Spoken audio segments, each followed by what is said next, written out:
Welcome back, everybody. We have day number 2 of the Voltage Series qualifiers. I am your host, Erebos, and we have some fantastic matches today. It's going to be a long day, but these matches are going to be exciting because some of these teams have already cemented a decent position to get through to the next stage. Let's go ahead and take a look at these standings at the top 8 teams on this leaderboard to see exactly where they stand. Good Intentions winning out yesterday. They're in prime position to qualify through G1-5. Also looking extremely good. Spanish Inquisition and Lenovo definitely need some more points, but they are looking good to qualify through. Everybody below that needs to have a good day today or tomorrow or both days to make sure that they cement themselves through to that next stage. And there's a lot of teams here on the board that we know and recognize, but it is a new day. Anything can happen, and any of these teams that are playing today have a decent shot at making it through. But let's go ahead and introduce our hosts here for today, Just TD and Travi. Welcome to the stream. How are you guys doing today? Yeah, really good. Thank you very much. Yeah, really excited for an incredible qualifier day, to be honest. Yeah, it's always good to be back here with the Open Qualifiers, right? It's that best of one format. It's quite volatile in terms of what can happen. We saw a couple of little surprises etching yesterday, so I think, going in towards to today, it's our second of 3 qualifiers. There's still room for upsets to happen here, and it's all best of one. So, realistically, anything can happen in the server. So it should be quite a nice way to spend our Sunday afternoon. Yeah, I definitely agree. Now, you have to talk about who's going to do well today. Who are we thinking? Because we can see the bracket on our side. Fortunately, it is a round of 128, so it's a little bit dicey to try and put that on the screen in a graphic. But TD, who's your favorite? Maybe not necessarily favorite, but who do you think is going to do particularly well today that maybe is not on everybody's radar? Oh, well, I'd say there probably are. A team that I highlighted earlier was Maestro Escar. They got 25 points, as we've seen already, but I think they've got a good chance of doing well today, so yeah. Travi, for you? For me, I want to see fans of Attics do better. They have had a little bit of a downfall since Rumble, a couple of months ago. Of course, some roster changes are to do with that, but yesterday they only walked away with 10 points, which I think, quite frankly, they'll be disappointed in. So coming into today, going towards tomorrow, they're going to be looking to improve that one, and I'm expecting them to do so as well. Yeah, I definitely agree. I think there are a lot of different teams that can perform well today, but our first match of the day, it's going to be Maestro Esca up against Riddle and Rowdies. How do you think this matchup is going to play out? Because we have one of your teams here, TD. Your prediction of who's going to do well today, going up first in our match here. Yeah, I mean, I think Maestro have got this one just for the fact that they've done really well at the start of every phase. They've not lost too many games, so I think they've definitely got this one early on. It would be sad for them to lose early if they did. It'd be a massive upset, I think, for the side of Maestro Esca to be knocked out of the qualifier this early, when I would argue for a team of their players, for a team of that caliber, they should have done better than they did yesterday. The finish that they got in top 8, I don't think is quite up to their par. 25 points, it's not going to be enough to qualify them. They're going to need another good result here today, but I don't want to discount Riddle and Rowdies from this one entirely, because, they had some pretty good games yesterday. They got knocked out in a maximum overtime match against the Blind Owls, 7-8, so they can put up a fight, and it's a question here whether they're going to be able to do it against Maestro Esca. Yeah, and you mentioned the Blind Owls. Blind Owls are a pretty good team, so putting up that kind of performance in for a team that I don't necessarily recognize, I'm not entirely sure if you guys do, but Riddle and Rowdies, there's some names on here that I don't recognize, so it's going to be interesting to see exactly what they have to show when Maestro Esca we have seen have some names that are pretty much staples of this T2 scene. And so I think it's going to be extremely interesting to see exactly what they can show up against a team like Maestro Esca. And let's go ahead and take a look at these map bans. We do have those in and see what map we're coming to. TD, what are you thinking here? Ooh, yeah. I mean, I like Border. It's kind of like a battle zone, isn't it? Really, it's a lot of gunfights. It's fast paced. It's very direct. So yeah, I think this is a great map to start with. Yeah. It's a good map. Travi, Border can be very, very aggressive. Are we expecting anything different or interesting on this map? I don't think we're going to see anything different. It's Border, it's a brawl house, it's what we all know and love about this map here in our pool. It's small, it's tiny.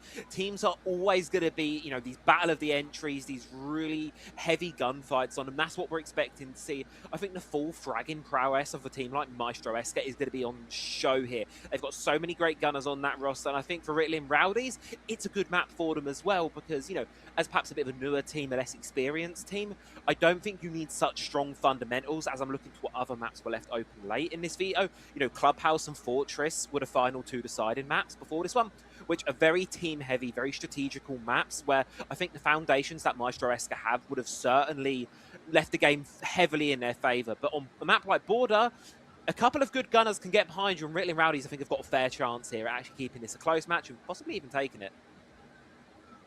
Yeah, I definitely agree. Now, I think Maestro Eska definitely come into this as the favorites in this matchup, especially this early on in this qualifier.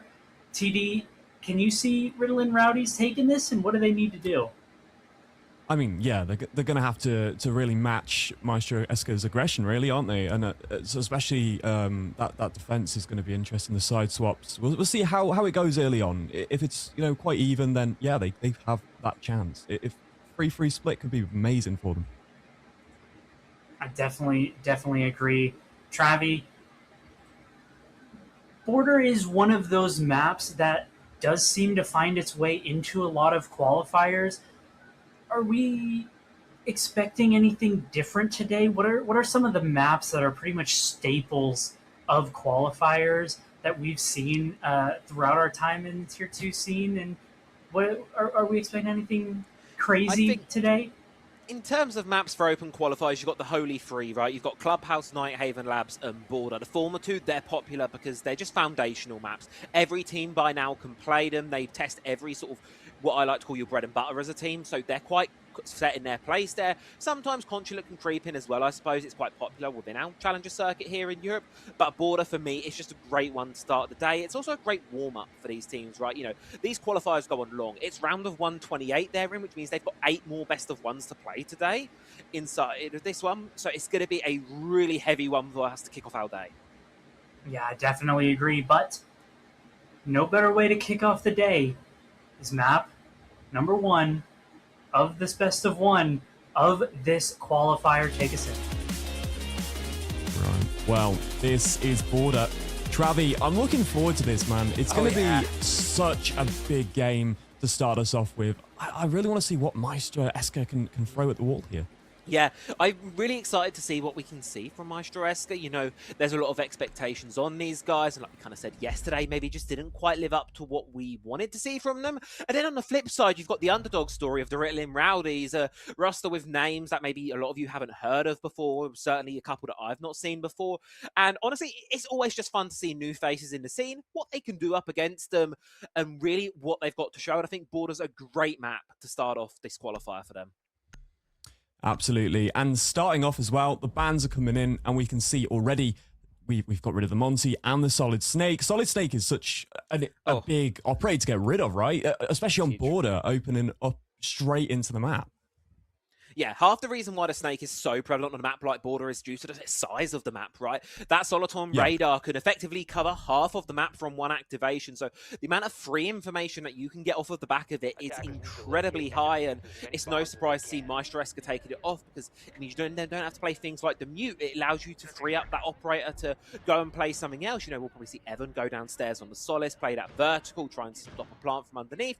You've got a nice array of options here for this defense on how they want to hold this top floor.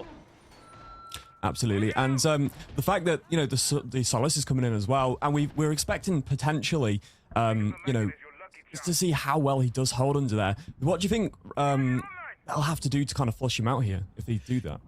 To try and get rid of that Solace, well, you've got options. You know, you're looking at what this attack have got for themselves right now. You can see they're only going to be swapping on towards the Blackbeard. You've got Zotic on the Dokkaebi, so you've got these options to try and flush out these roamers. Because when you're in these qualifiers, you're not entirely sure who you're going to be facing up against. I don't know if these two teams have interacted in the past before, so especially for round one, you kind of need to bring a jack of all trades lineup. You don't know what you're getting into, so you just need to make sure every single possible circumstance you've got your back covered for.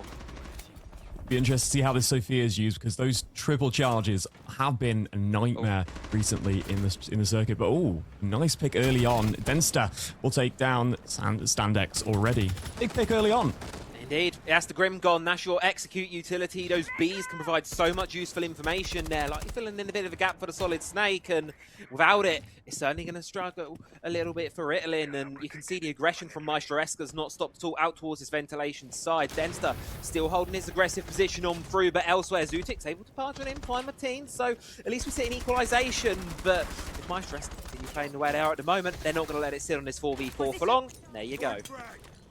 Brilliant. A nice situation there for Shinka, and he's okay. It's a 4v3, and there's plenty of time here. But we're kind of stuck in a hard place right now on the balconies. We're not able to push our way in, and this is just matching the aggression. It's really good so far. It's beautiful here from Maestro Eska, and the big thing is of what Ritalin have left for themselves. Well, it's going to be a self-deletion from the frag grenade following that double from Shinka there. Just dominance from Maestro Eska here in round number one. Unfortunately, the suppression on towards the shield means he can't move away perhaps as quickly as he would have liked to there, and a little bit of humiliation there to end round one. For me, that's Maestro Eska getting a couple picks early on and just capitalizing. Ritalin didn't have operators, didn't have utility beyond the first couple minutes of the round there to be able to clear through those power positions. You see operators like Azami really entrenching herself on the front line there. Denster, credit to him for that play. Phenomenal start for Maestro Eska, and well, can they continue? Absolutely. I mean, no room to move, right? Like, if you restrict that attack so easily like that, then it could be a problem. But now we're going down to this bottom floor, and it should be a bit of a different game. They potentially should be able to get that top floor a little easier, but it could be a similar situation if they go for the same side again. You know, having 3 players potentially upstairs like we normally see, they're still going to have to push off these defenders up top. Yeah, they're still going to have to find a way to clear them out, and it kind of, you know, splits things up a little bit here for Ritalin. It gives them, I suppose, that opportunity to try and focus on one thing at a time, you know, whereas here when you're attacking the top floor, you've got such a concentration of defenders, especially facing towards that ventilation side like we saw, where you just can't really find a gap inside them because it's just such a well tightened up weave. So we'll see what Ritalin have got themselves as an option here going for this second round. Like you say, TD, they've got to split these sites up now, so they've got some options available to them. Yeah, absolutely. Here we go, though. We're starting off the round, and already Tazzy going to take down the ace, making it, again, 5v4 so early on. Travi, it's just so quick. Yeah, and the response is just as quick though. Shinka does sort of fall to Zutik there, and you can already see Tazzy's under a lot of fire, but it doesn't stop him from finding the pick. He's able to snipe out the Kali there. Evan capitalizes on the chaos, and just like that, Ritalin, they're already shut out of this round, only 40 seconds in towards it here. You've got 2 players left, trying to pinch down this Ella, and sure, she is on low health. A well done pre-fire should be able to finish her off no problem, but it doesn't concern me the Ella herself, it just concerns me what they're going to find around her. Denster, he's around her. He's no longer there, going to fall on down here. So a good start for Ritalin Rowdies. Considering the HP of some of these Maestro Eska players, TD, there's a realm of possibility here for them. Absolutely. I mean, you just got to get those frags and exchanges quite quickly, but now we're starting to see next team will take one down, and there we go, a 3 versus 1, just waiting. But it will get an equalizer, but it's Tazzy to clean up and finish it off. Significantly close around there, better for the Ritalin Rowdies, but ultimately just not enough, really. Maestro Eska are just better in these gunfights, quite simply put, and they put first foot forward correctly, and they're able to just continue on the path from there. Nice 2-0 lead for them, comfortable round, and now looking to try and close out the quarter here with a flawless rotation. I don't see a world in where they can't pull this one off, to be honest with you, TD. I think for Ritalin, this early game needs to change up quite quickly. Yeah, I mean, thing is, when you enter so quickly, you respond to that first pick on your teammate, and then you just try and go for those frags. You're gonna get refragged, and it's just not a good number for them. It's just really unfortunate to go to that 4v2 so easily. But they've got plenty of time to get themselves invested in this game. And Border, it can be an unforgiving map, especially when we see the switch. A lot of teams love that defense, so we've got plenty of time here for Ritlin to try their best. But they need to hold out as much as they can. I mean, you can see how aggressive Tazzy was in these situations, like on the replay. But yeah, I'm looking forward to it. I do think that really they're going to have a much better chance going in towards that second half here. You know, you're on that defense. It means you're letting the attackers be much more in control of the tempo of the round here, but it means really need to get something going on this half. They can't be facing down the barrel of a 5-1, 6-0 split. They need some rounds. And aggressive players like this from Denster, if you can find a way to punish this without letting Maestro get a word back in the other direction, it's a perfect start to the round and exactly the kind of thing you're going to be looking for here. But then he runs outside, gives himself away, goes for the gunfight, and there you go, he's dropped. And look at that, TD. No trade. Perfect start for the attack. Yep, the numbers don't lie, but there's another and two. Tazzy gonna take down the Doki and the Blitz falls, which is such a big operator to lose. Well, both of them are. Just to be able to push players off, now it's going to be a little bit harder for them. It's criminal that Maestro were able to get away with that. What was starting off as a pretty not great round for them, they've been able to turn around directly in towards their favour. And now Detox here, well, he gives Tazzy a temporary detox from the server. Mateen on a sliver of HP as well, forced to rush on away back towards security. So really, Rowdy, they're doing well in the gunfights here this round, 3 versus 3. But Mateen, though, he's got big ideas.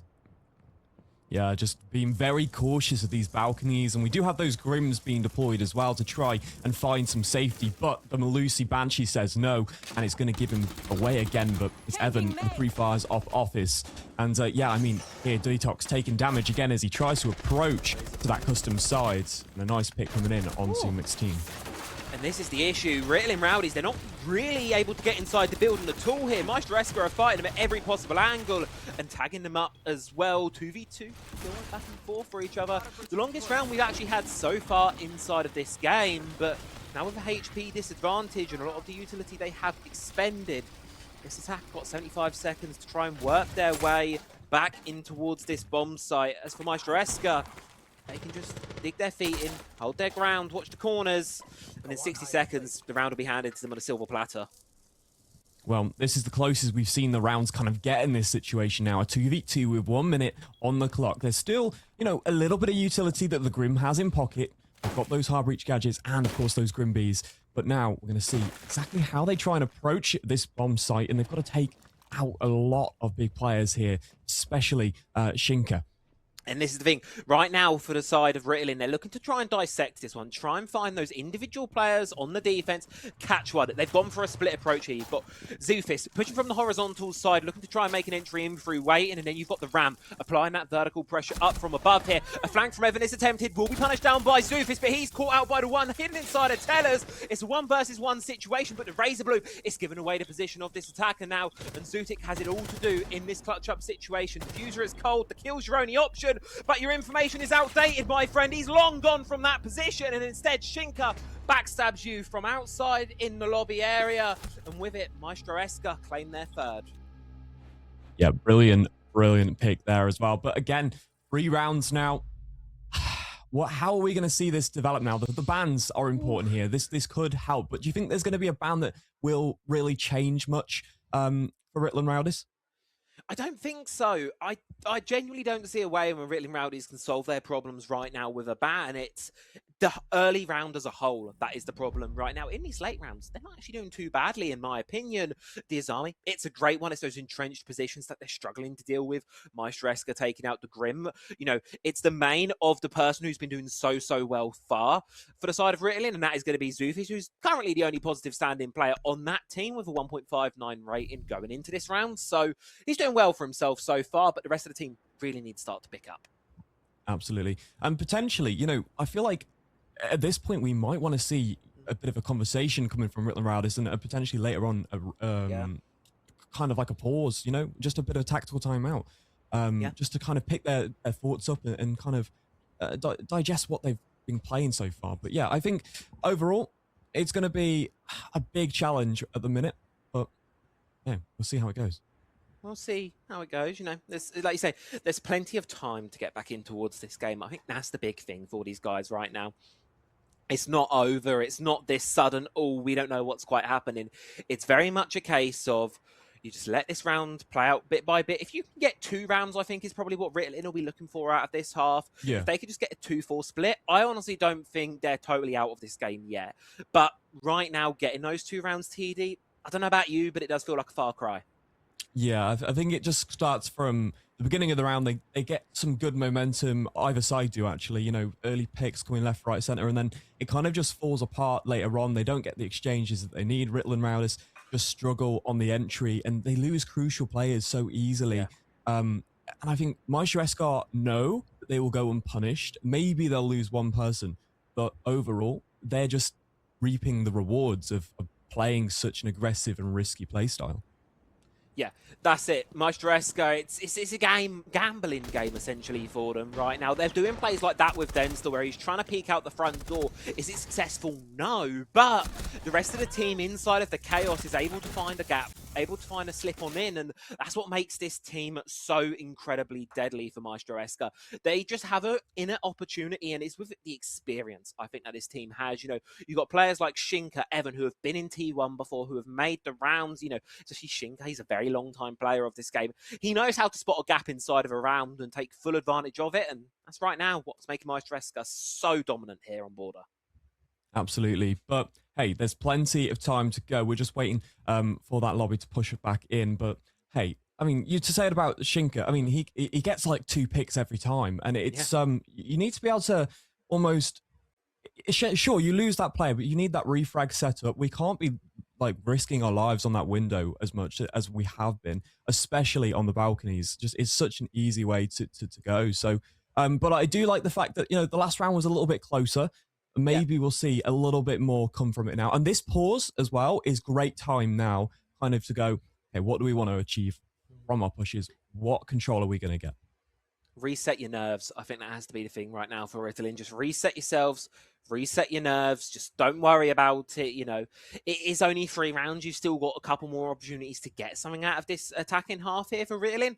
I think it's within their possibility. We've seen players like Zufis who have had a really decent start to the game, all things considered. He's 5-3 prior towards this rehost. So he's actually having a pretty good showing of it. Zutik as well, you know, 2-3.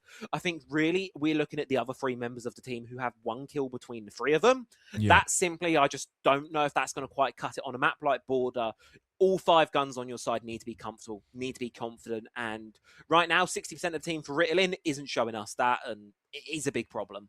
Yeah, you can't expect those big players to outperform on a map that is so aggressive. We spoke about it, how this map doesn't change, so everyone's kind of ready for it. They know how to set up. There's very little that will surprise you, and if you go unchecked, if you go, you'll get punished, basically. Yeah. If you've played one of the, let's say, I suppose, better teams we have in our Challenger circuit at the moment, one thing you can expect from them when they think they've got an easy win on a game is going to be ego. They are going to play like absolute, I can't say it on stream, but you understand what I'm going for here. They are going to play like they've got something in their head, and it is insane. But you see it from them. They are going to play annoying. They're going to play a bit obnoxious for you. They're going to really try and get underneath your skin by saying, hey, we're going to spawn peek you 15 seconds into the round, and now you've got to stare at a spectator screen for 2 minutes. It's frustrating to play against. I've been on the receiving end of it before. It's annoying. It gets you, but you can't be letting them do that. You can't be letting them get that confidence, because you ask me, that confidence will only build them up further and further and further. Yeah, absolutely. I mean, what do you reckon about the bomb rotation so far? I mean, it's been a bit hard for Ritalin Rowdis as well. Good picks to start upstairs. Yeah. Well, it's top floor armory on Border. That's where we're going to be going back for round 4. And, you know, I think to put a realistic tint on things, that's what scares me, TD. It's the strongest site on the map, and Maestro Escar, they're going right back on towards it. Brilliant. Okay. And jumping back in then, and the bans just happening one more time. But hey, it's all good. We get to see the Grim and the Azami come back. And ideally, I think we saw how aggressive Maestro Escar could be actually with that Azami, and just shutting down corridors and everything. Like, it's just a lot of players will place them down or have one in the pocket to kind of retreat, and these guys are just throwing them, you know, at the attack, like, no, you will not enter. And it's brilliant. But yeah, good ban overall. We're jumping in then onto this armory side, and looking forward to see how this attack overcomes, especially with the time they've just had to communicate about it. There's something that's sitting on here that's intriguing me a little bit, TD. It's going to be who Evans playing. Alibi. Yes. One we don't see a lot, and to be fair, there's only really one time I'm used to seeing her, but the only operator she really counters is banned. That being the snake. So I'm a little bit intrigued to see what Evans cooking up with her here. It might just be for the guns, because to be fair, the MX4 and the Bailiff, phenomenal weapons. Yeah, I feel like he's just enjoying himself. He's like, oh, who can I pick that's fun? Alibi, here we go. We got the proxies, that'll be helpful, and those alibis might be deceiving. You know, you might be like, oh, there's a guy spawn peeking me like he's been. It might help with the aggression overall. Yeah, you just plop them down. You can get some nice free information off of the back of them as well. You know, a bit of a pre-fire in towards it. And it's an operator that I think, you know, you can find a lot of space with, especially when you're playing against a nervous team. And, well, you're going to be nervous after a shot like that. Tazzy, you cannot be doing that to him. There goes the Nomad, there goes your flank watch, and already, we said the early rounds for Ritalin have been a struggle. It's not stopping here after this rehost. Yeah, I feel like this constant aggression's making Ritalin Rowdies very cautious and potentially a little bit scared here, so they're just, they need to be a little bit more cautious when they leave spawn at this point. It's going to put them in a bad situation, but here we go. Zephys will find Mixteen, and now we're equalizing that kill count. Shinka digs himself in deep here inside of offices. He's got the long angle being held by Denster, who's able to take the head off of the Blackbeard and Detox as well. Just like that, double for Denster opens up the round. Evan to follow on a third. And Zutik now left in a 1v4. 60 seconds in. This round's done. Dusted over. Maestro Esker. It's a 4-0 lead, TD, and that one, that was just butchery. They're so, yeah, I mean, the rounds are just going like that. Like, you just click your fingers, clap your hands, and it's done. So that's unfortunate. I mean, Maestro Esker is showing why they have won so many games and got so far through the first qualifier day. And I think they just want points, and that's important. They're on 25. We've already addressed they need a lot more. What do you say the target would be for them? It normally sits around somewhere between 65 and 80 in the quals, depending on. So they need a good performance. Yes. And I think it's just the aspect of let's not slack. Let's get these games done so we can prepare for the next one. And that's what they need, especially in a qualifier. It's fast-paced. The longer the day goes, the more draining you kind of get, right? We're sat here all day as well. We know it. They're going to feel that same. Oh, yeah. And, you know, we get the easy part. We just get to sit and talk about this game. Yeah. They've got to play like 8 different teams across the course of the day. You could have slow teams, fast teams, teams that don't know what they're doing, which makes them scary. You don't know what you're getting in these open qualifiers till maybe the very end, when it's just the sort of the creme de la creme, the very best teams left in it. So early days especially, you need to be on your toes, because as like we say, TD, best of 1 format, couple mock-ups, and you're already staring at death's door. Imagine early on as well, we'll be seeing a lot of strats being saved for the bigger games as well, so it could be interesting. But yeah, Ying, hello. This might be a spicy round, but I think it's going to be important here, TD. You need to clear out this vertical, and you need to clear out people like Mateen. Yeah, absolutely. The swing on the balcony, but Zephys will find Mixteen, and there's the cap cannon trap. Shinka doing amazing, and Tazzy going to find the Nomad, a 4v2, and something very familiar that we've seen before. Those Candelas going off everywhere. Hail Mary attempt from Ritalin just doesn't land on its face. Instead, it's Maestro Esker to stand up tall there. Bit of utility of the cap can trap. That's a common one. By the front doorway, right next to the gas pipe. You only need 1 EDD on there. And the extra damage from the explosive pipe will confirm that kill for you, which is the scary part, because it means you've got 2 more sets of cap can traps. Definitely lethal doorways to worry about throughout this map. But I think for Ritalin Rowdies, that's at the bottom of the priority list right now. What they're really going to be worried about is, how do we claw back this round? Because otherwise, it's down the end of a 5-0 lead for Maestro Esker, and potential for a flawless half. Yeah, I mean, it's still possible that they can get some picks here. We've got 2 players in. Oh, I say 2, now 1's on the floor. But hey, it's unfortunate. They managed to open up 1 wall, but it's just not enough to be able to push in and get those kills. Maybe you get that 1, but now you're just trying to get that round over and done with from Maestro Esker. They're playing aggressive again, coming to get those players so they don't sit outside and waste time. And there you go. That's the round done. And again, we're falling flat on our face for retail. Why can't I say words, man? Words are hard. Yeah, I can't say words. Ritalin, there we go. Ritalin Rowdies. I do like the team name. It does roll off the tongue rolls, quite well. but it's like what is this word? Yeah, and like matching clan tags on the end of the name as well. I do always respect teams. I do like that. You know, a little bit of organisation in them. It is nice. So credit to the Ritalin Rowdies. And now I just want to give them something to give them credit for their game. Because ultimately, looking at this, we've had 2 rounds since the rehost. Zufis is the only one with kills on the team. And it's still 1 kill per round. You're getting 20% there each round. That is a massive gap to clear in what is now a game where you've only got 2 more lifelines. Things are starting to get dire. Absolutely. 5-0. No kind of line of sight to getting into those bomb sites, to get those defusers down, to get those picks that they need. The effort was there. They tried their best on almost like Hail Mary sends with the Ying strap, but it's a thing we might expect on Border. And so these teams are just ready for it. As you can see, the replays there. Again, a fast round that got cleaned up. And now let's see how this round will play out. It's going to be a telling one here, I think, for the side of Maestresca. If they can get this half done 6-0, they're going to be more than happy walking away with it. It's a nice clean start to the day for themselves. And the aggression, the silly angles, that's not stopping anytime soon here. You can see it, Mateen already outside of the archive store. Going to be going for an aggressive swing out. Will do a little bit of damage on Zufis, and this is kind of the MVP. You want to grab this Flores here, because if you can take him down as top performing player off the board here for Ritalin Rowdy, shut down, and indeed he will be.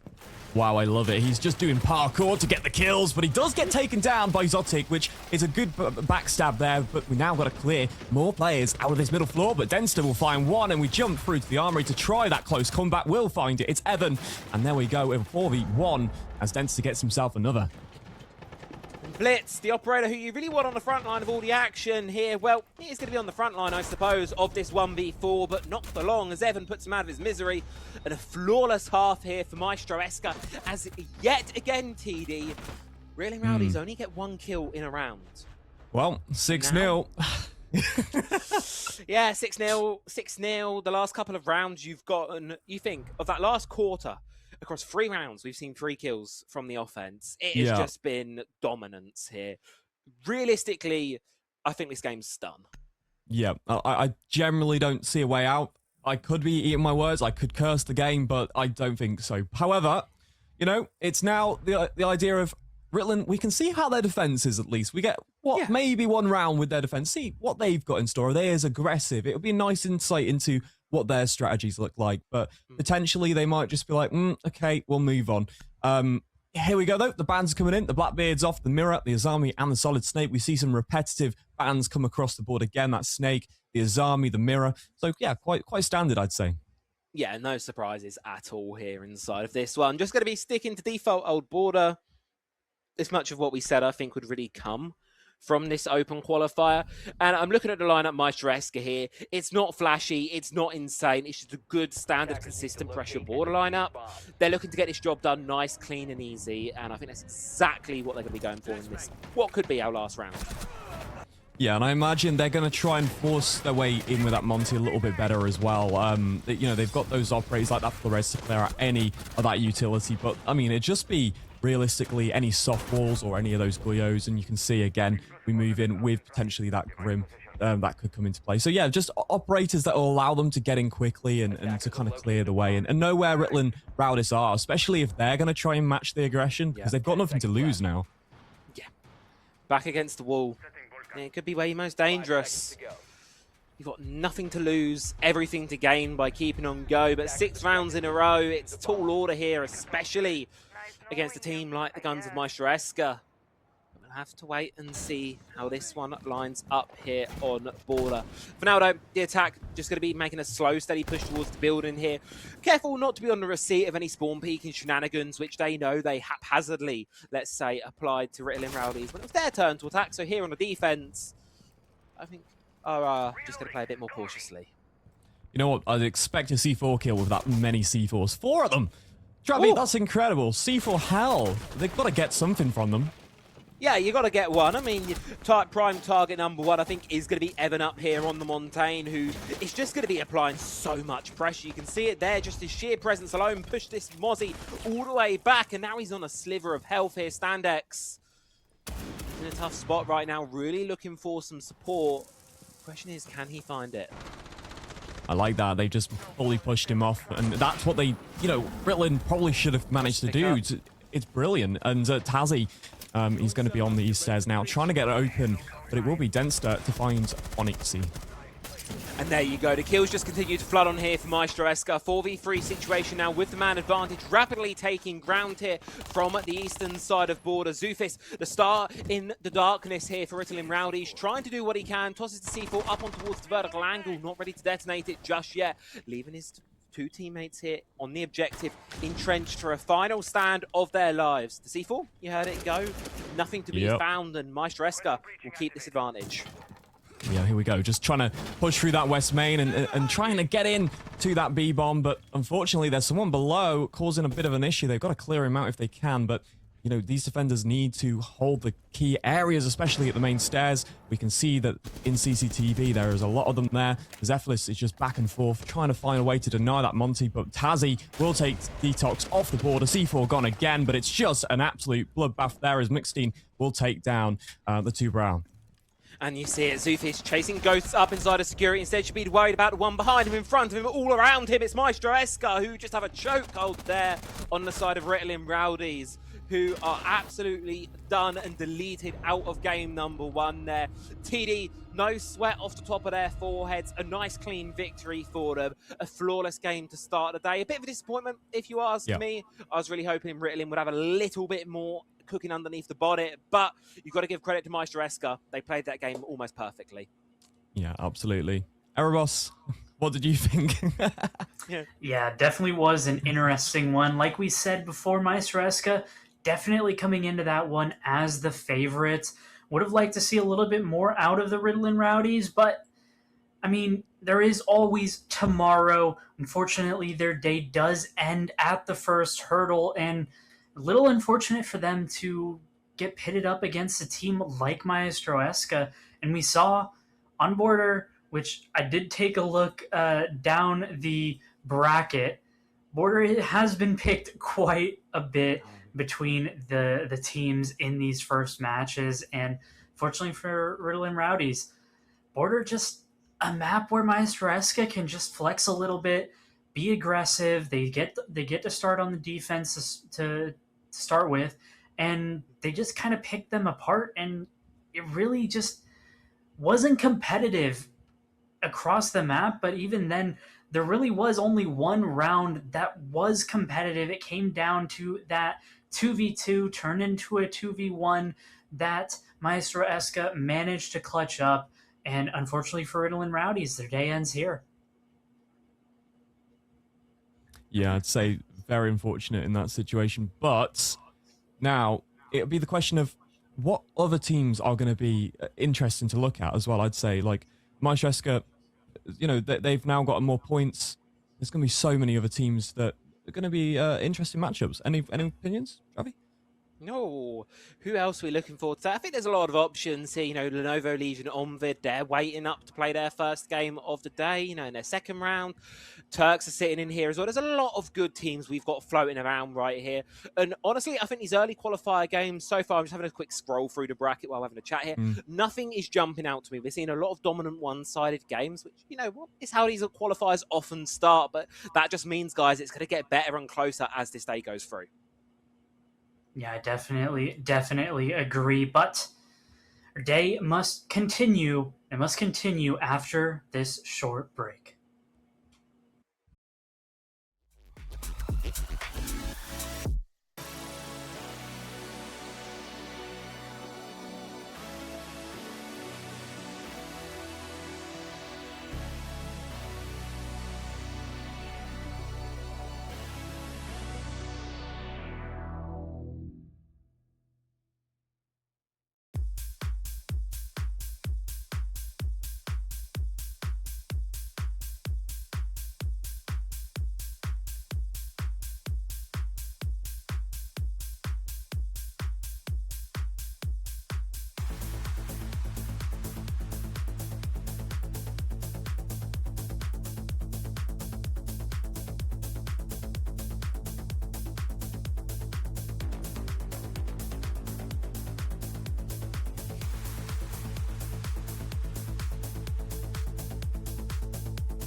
Live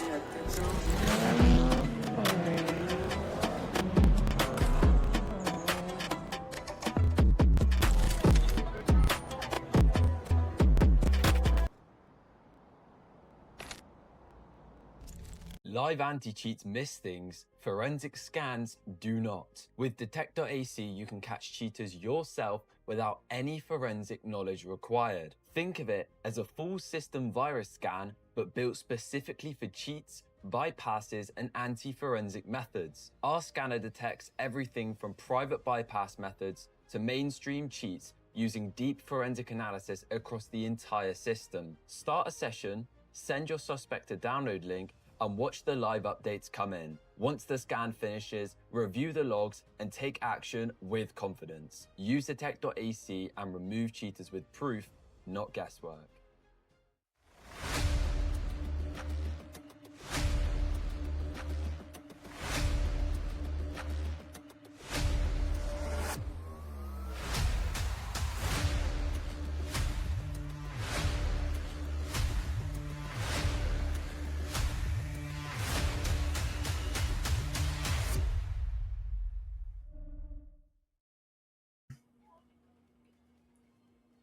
Welcome back, everybody. Yes, my face is supposed to be on the screen now this time. Had a little bit of a break. Fortunately, it was a little bit longer than we would have liked, but our first match on stream was a 7-0 where Maestro Esca took down their opponents very, very quickly. But our next match, hopefully, might be a little bit closer. We have Kokosi up against Entropy, which is looking to be very, very interesting. Again, I am Erebos, and joining me is going to be Travi and TD. Welcome, guys. And TD, how are we thinking about this matchup? Well, it's a big one, isn't it? You know, Kokoski is going to be just a big name that everyone kind of knows, and Entropy as well, probably. So I'm looking forward to seeing how these two big teams go up against each other, and especially what map we have. Yeah, I completely agree. And both of these teams have had a little bit of a troubled past with some former rosters. But Travi, how are these teams looking recently? Oof, well, recently, I think I want to start with Kokosi. Of course, this is the remnants of the Diavoli roster. They have played one game so far. Today, it was a 7-2 victory up against Apprentice Esports. And as a player I want to highlight from that game, he's the star of Kokosi most recently. It's going to be Watahela, 13-4 inside of that game. He had a phenomenal performance to kick off the day, and I think for me, this is going to be the really big storyline going in towards this match. Entropy, they had a bye game going in towards this match, meaning they've not actually touched a game. They've not actually played an official yet today, so while they've been sitting, waiting, Kokosi, they've been warming up, they've been getting ready for this game, and I think that's going to give them a slight advantage against Entropy, who might be a little cold, at least for the first couple rounds going into this one. Yeah, I definitely agree. The warm-up is, at this stage in the qualifier, definitely going to be feeling good for Kokosi. But for the side of Entropy, they've had time to look over, see what Kokosi is doing. Thankfully, to Strave, we can see the stats of these players, of their matches throughout these qualifiers. And so Entropy definitely should be looking at that. And the previous map that Kokosi played of Cafe was actually banned out by Entropy. If we can go ahead and take a look at the map and see what map we're inevitably going to be going to.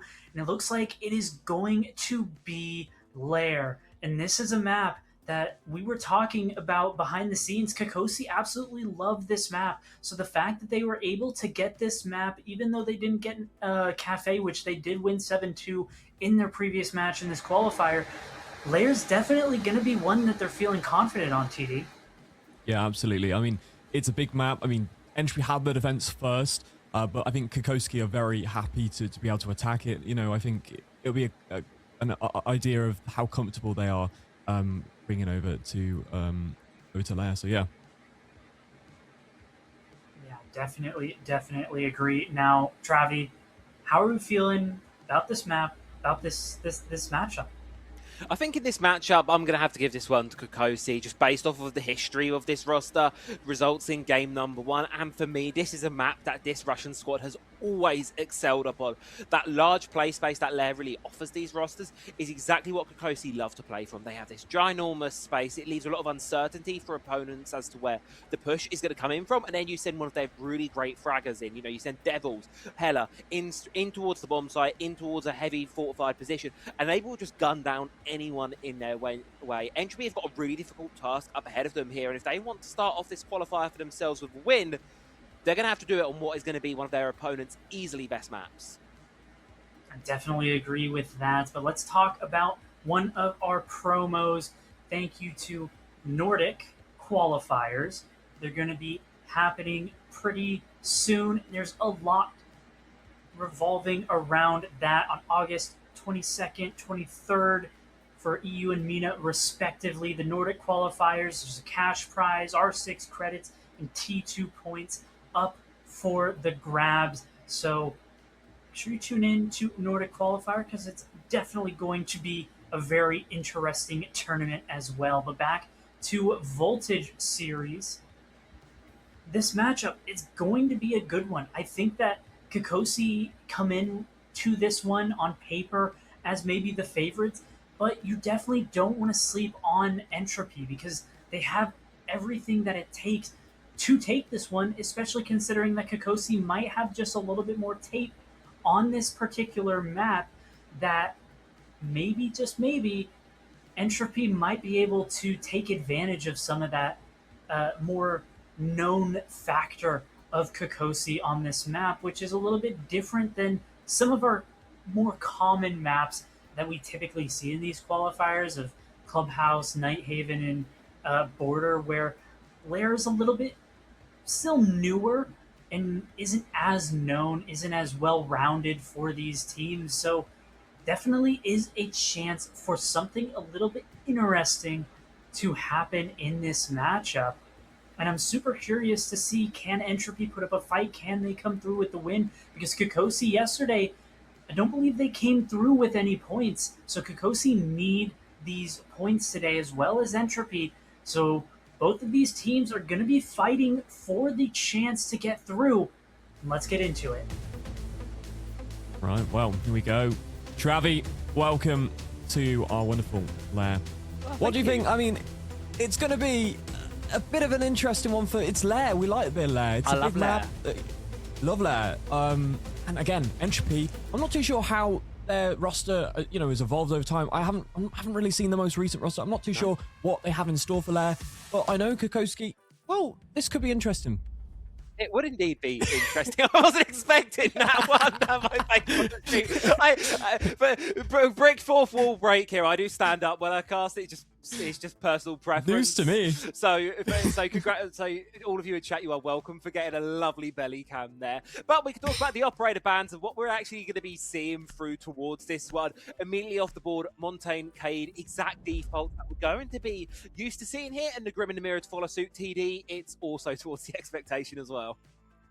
Absolutely. Yeah, I mean, Lair, again, you can use those shields to push the main stairs and kind of take that mezzanine balcony by control. So it's, again, getting rid of one of them is definitely important. The Grim helps so much with that by locating people on that mezzanine upstairs. And we know that top floor and middle floor is a massive pivotal point on Lair. It's always used for most of the bomb sites apart from the basement, where you do have sometimes a bit of an expansion or a few roamers. But yeah, again, it's a massive. Yeah, it's going to be a massive little point for them to try and hold on towards these roamers here. And what exactly we've got for ourselves up here on the top floor? Well, it's a default looking lineup for Entropy 2. No one's surprised really here. We've spoken about it already today, haven't we, TD? You're playing these qualifiers. You just want to play default because you don't know what's awaiting you on the other side. You bring a bit of everything in that first round. And then as the game goes on, as it evolves, these teams get a feel for each other. You can start to specialise. You can start to try things. As for now, I think we're going to see a very standard attack here from Kokosi, and then just as the default hold from Entropy as well. Attackers drop the diffuser. Yeah, let's see. Well, this will be the first attack that we get to see, so see how clean it does become. Entropy, they might be comfortable in that defensive play, though they do have the Fenris, which should deny a little bit of that entry, but we're going to go very deep here. We've got the shield as well, and it's about getting that wall with those exothermic charges. It's nice to see that the Thermite's on that board because it's going to create that bigger hole that they can utilize, and of course we have those Capiteo flames and these smokes as well to try and cover some of these key areas. The bit of the attacking utility that really interests me inside of this one is what Devils is bringing to the table here.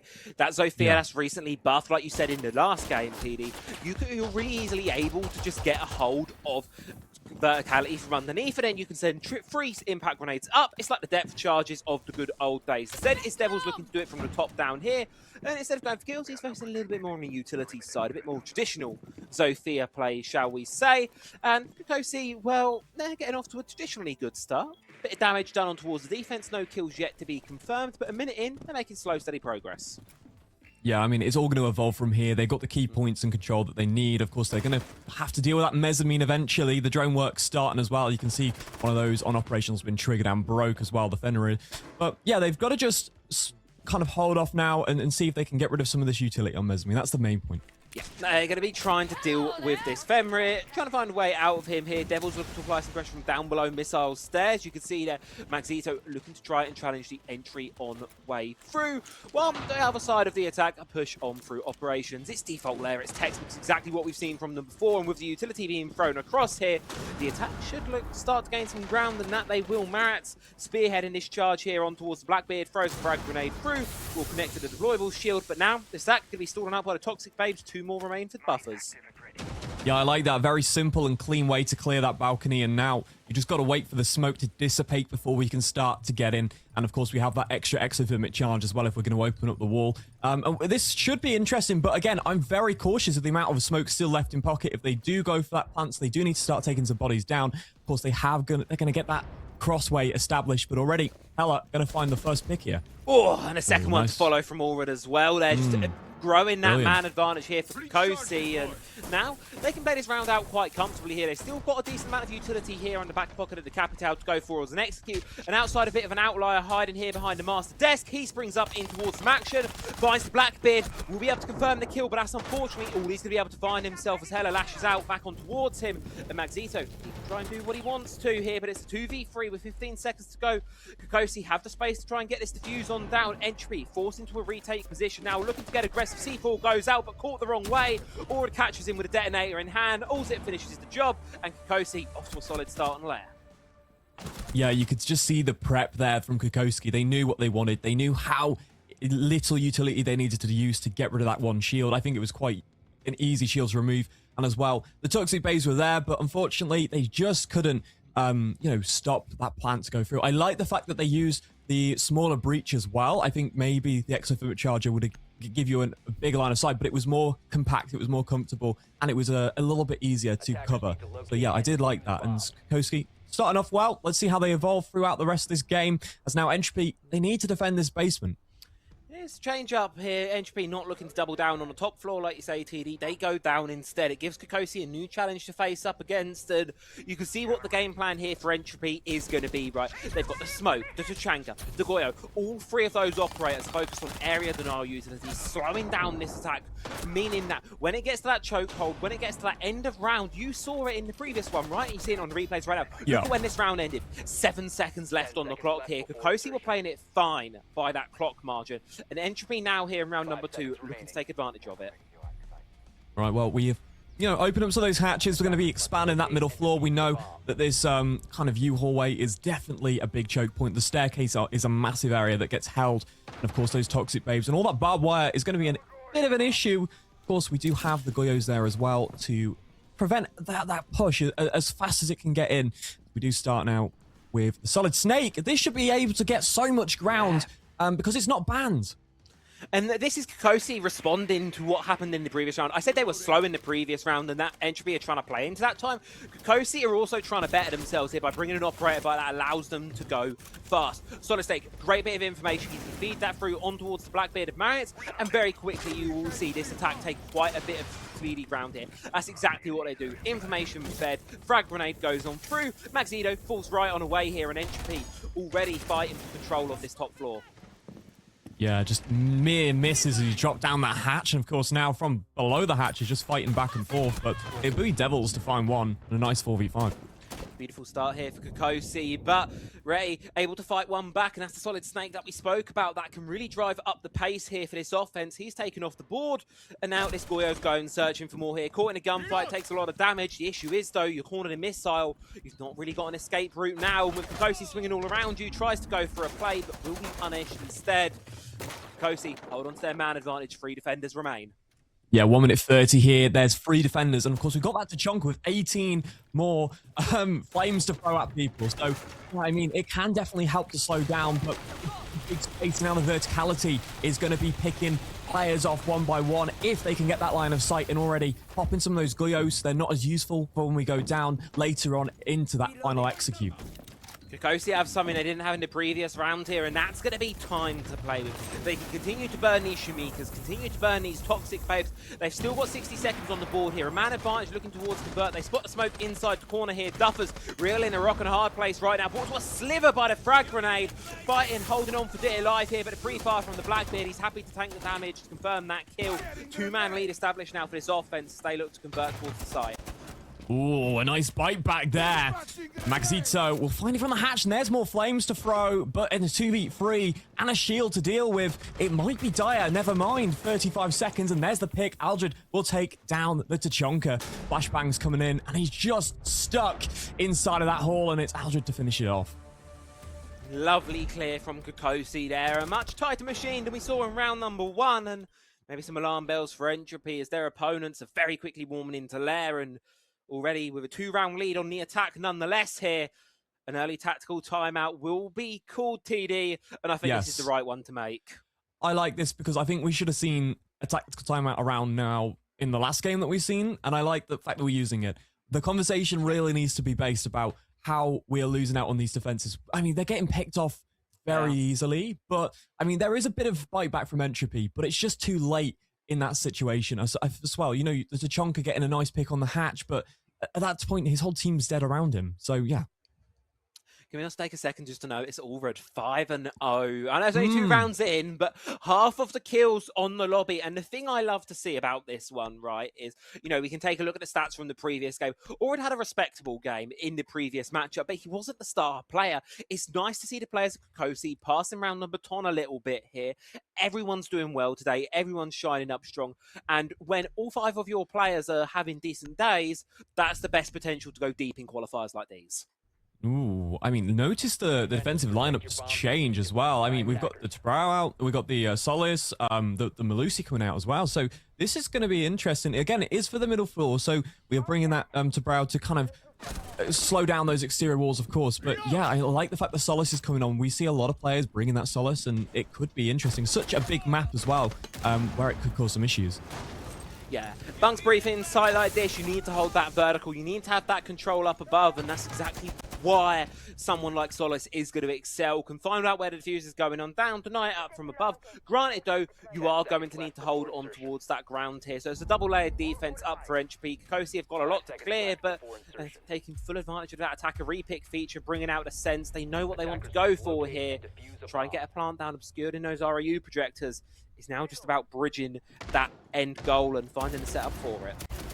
Yeah, that Thatch is going to be massive to just get quick control. Of course, it's only going to really be there to try and stop that C4 and potentially, you know, help get control of that wall. But I think the big one as well, Sense and the Blackbeard there as well. It's going to be big for that execute. Ooh, just catching his feet. Ooh, Unfortunate. Just about getting lucky with that one. And he's going for more. He's not done. He's going to be able to find the mark there. Devil's taken down early. Beautiful, beautiful response straight out of the tactical timeout here for Entropy. I believe that's going to be their first entry they have found all game long. And a much needed one at that. And now they just seek to convert. Yeah, big pick there. And now we move on. 2 minutes, and it's just the Blackbeard here. He's on the green hall, and he's trying to push his way through. We're seeing those toxic babes out, forced him down the staircase, and there's someone potentially that we can deal with. The Azami, oh, he's trying to reinforce the barricade, but he's going to get caught out, but he's okay at the minute. He's just going to be sat inside of the site, but it does mean that entire walkway is now going to be left open. It is indeed. There's a big gap here inside of this defense right now for Entropy, who go see them more than happily just slowly chipping away here. Sure, they're man down at the moment, but you look at the HP, you look at the utility that's been burnt so far. They're doing all right for themselves here. They've got players out. They understand what needs to be found, and there you go. The Azami taken down here. That's your ability to quickly reposition as a defender, and you can see it. The RAU projectors rappelling in towards the objective now. Kokosi setting someone up for an execute. Yeah, it looks like they're confident going into this site. They're very prepared now. They potentially just need to cause a little bit of disruption upstairs. You can see the thermites up there, and just he's on his own by the looks of it on this side. But yeah, when that 1 minute mark goes down to about 30 seconds, I reckon they'll start that execute. Never mind, the Blackbeard's straight in. He's confident. That verticality is just not there. But oh, here we go, Duffers. We'll find it on the solid scan. Yeah, and now it relies on your players on the top floor here. The sandwich of Hella and Ulzet to try and get the job done. 2 kills apiece, and they will just collapse here. The plant going down in the site. Well, TD, it's just a ruse, and I think it got us just as well as it got Entropy. Their eyes were not in the right place, and with it, the flawless quarter there for the Russian side. And now is the ban phase again. I mean, similar question, really. We're at the same kind of phase now. It's 3-0 Kokoski. We've seen such a big leads in the first map as well. Will these bans be kind of impactful? The Blackbeard potentially, because of how much that nade utility has been clearing things out and the aggression that brings. And the Bandit, just a bit of a simple one, allows you to get that breach open and make sure they can't change up their defensive play. Indeed. It's just a fair set of bans, considering what we've seen so far. Entropy need some response. We've not got a single player sitting positive at the moment. Everyone bar Maxito is sitting on a single kill, especially after a tactical timeout there. It's the execute pressure that I think just got to them there, but I've got to give credit to Kosi. Going for that execute on towards the objective, but then adding that additional layer of, oh, it's actually a sandwich on the top floor. That's really the focus of that. Lovely little execute, lovely little play, beautiful set, and it's exactly why they took the round so easily. Right, well, here we go, jumping in to it, Azami. We've got like my discs as well coming in, which might be able to capture a few of these lethals potentially. But again, it's going to be similar to how we've seen it before. They're going to go for a similar play. They got the exothermic charges. Potentially that A-site wall is going to be so easy to get a hold of anyway. We haven't got the bandits like we've seen on the ban, and the Cade's gone as well. So really, I mean, Kokoski are in a comfortable position to get everything open as quickly as last time and maybe spend more time on drone work and kind of just waiting for that clock to dwindle down before they get that plan. Realistically, the clock's going to be the win condition for this round here, TD. It's what pushed Kokosi right to the limits last time, what took what was otherwise a comfortable round for them into one that was a little bit precarious, a little bit more up in the air. So if they can just seek to be a bit faster here, they're going to be doing much, much better for themselves. And already opening up the courtyard nice and early, puts a bit of pressure on towards Rexy's position. He's just going to have to fall on back. Kosi, slow and steadily, just going to be peeling back the layers of this defense. And cheeky angle from Allwood as well. If they decide to swing it, good punish. Yeah, it'll be interesting. I mean, he's so prone right now, and it's just that reaction time. But as well, the drone's coming in, and we're just waiting again. The Sophia, you notice that the arena gate's been put there to kind of stop that early utility that the Sophia used last time. But again, it will just waste a little bit of the charge there. And the Wamidis catches it as well, so that's another piece gone, which is really useful, actually, for having that Wamai. Indeed, getting all the utility that he can provide, of course, with that C4 in pocket and how quickly those magnets recharge. Now, that little buff he had has done a world of difference for him, really bringing him back into a position of popularity he finds himself in now, as he will seek to really try and get something here. I mean, we're halfway through the round, TD. Nothing really too much has happened as of yet. It's a slow, steady pace here for Kokosi. It's all about this first pick and who's able to find it. I mean, they're confident. You can see how patient the Thermite's being right now, waiting because he knows that they've got to try and clear that mezzanine before he does anything. Beautiful stuff there. Blitz just charges straight across mezzanine, not really giving any respect towards the Rawdon here, and a charge inside from Allwood will pay off there. 2 quick kills for him will eventually be shut on down, but the damage has been done. The gap's been exposed right now, and Kosi have a world of opportunity on their hands to try and get this defuse on down. They've got the space, and the thing is, TD, they've still got 50 seconds. Yeah, I mean, that bulletproof going as well, blindsided the defense now, so they don't have that information coming in anymore, but now another Toxic Babe is deployed, and it's Makizo on the server rack, and we're just seeing that main stairs back and forth to Sophia as well, and of course, Alzet is in bathroom, so potentially got to get rid of that gate, and then he can do a bit more damage here. 30 seconds, though. It is slowly ticking down. Indeed, Maritz is the one holding the diffuser right now. He's seeking to challenge these players rather than go for the plant, it seems. Wants to go in, stalled out now by the Toxic Babes, moves into the default plant position, turns his back to turtle the plant on down, and with it, Entropy, they just have no means of crossing this gap. They can try poke and prod, and eventually Maxito will find one, turning this into a 3v3, but you've got 40 seconds to move. You've got a shield on the other side, and your team is slowly dwindling around you here as they all fall. UC is all that stands. He will be shut on down, and Kokosi cruise onto a round 4 victory. Yeah, it's so carefully thought out, that attack. It's step by step, and that's it. We see those players just waiting for the next step to arise. They don't do anything risky until they've got control of the exact place that they need. And it was great. You could see that wall then gets opened. They make sure that the bomb has been cleared out as much as possible. The Thermite managed to get 2 brilliant frags on entry and then just pop back out a second. Brilliant. Get the plant down. Cause a bit of panic. Those defenders now have to move to you because that bomb's ticking. So yeah, really good. But now we go back downstairs, a pattern that we've seen before. We lose up top and then we go straight downstairs. Following the site rotation here, and it makes me wonder when we're going to break the cycle here, because it was something you said last round, TD, that Kokosi, they're pushing with confidence. They're pushing like nothing's really being put up against them, and that's true. Entropy, they time and time again are just forfeiting this space over. They're not really providing much of a challenge for it. If Kokosi nudge, Entropy retreat, they run away. You give them an inch and they'll take a mile. They need to find a way to respond a bit more, I think, is what I'm going to be searching for here in this one, Entropy. Dig your toes in a little bit, put your foot down and tell them to go away. That's what I'm hoping to see right now, because this game, yet again, spiraling out of control. I'll notice now, actually, Kokoski have decided to up the aggression a little bit. I do see Deimos as that aggressive operator that you can bring and combines it with the Blitz as well. That's brilliant. So now you've always got someone that you can pick for a death mark, and that's going to be interesting to see if they can cause a little bit more disruption for free if those death marks are left unchecked. So, yeah.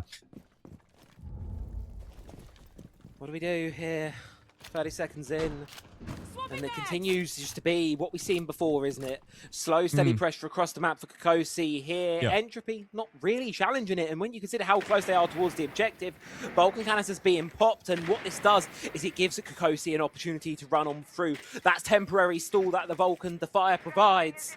It's going to be gone. It's going to be expended in the first 60 seconds of the round. And that means when Kokosi choose to pull the trigger, they're going to go in deep. Ooh, a nice pick there.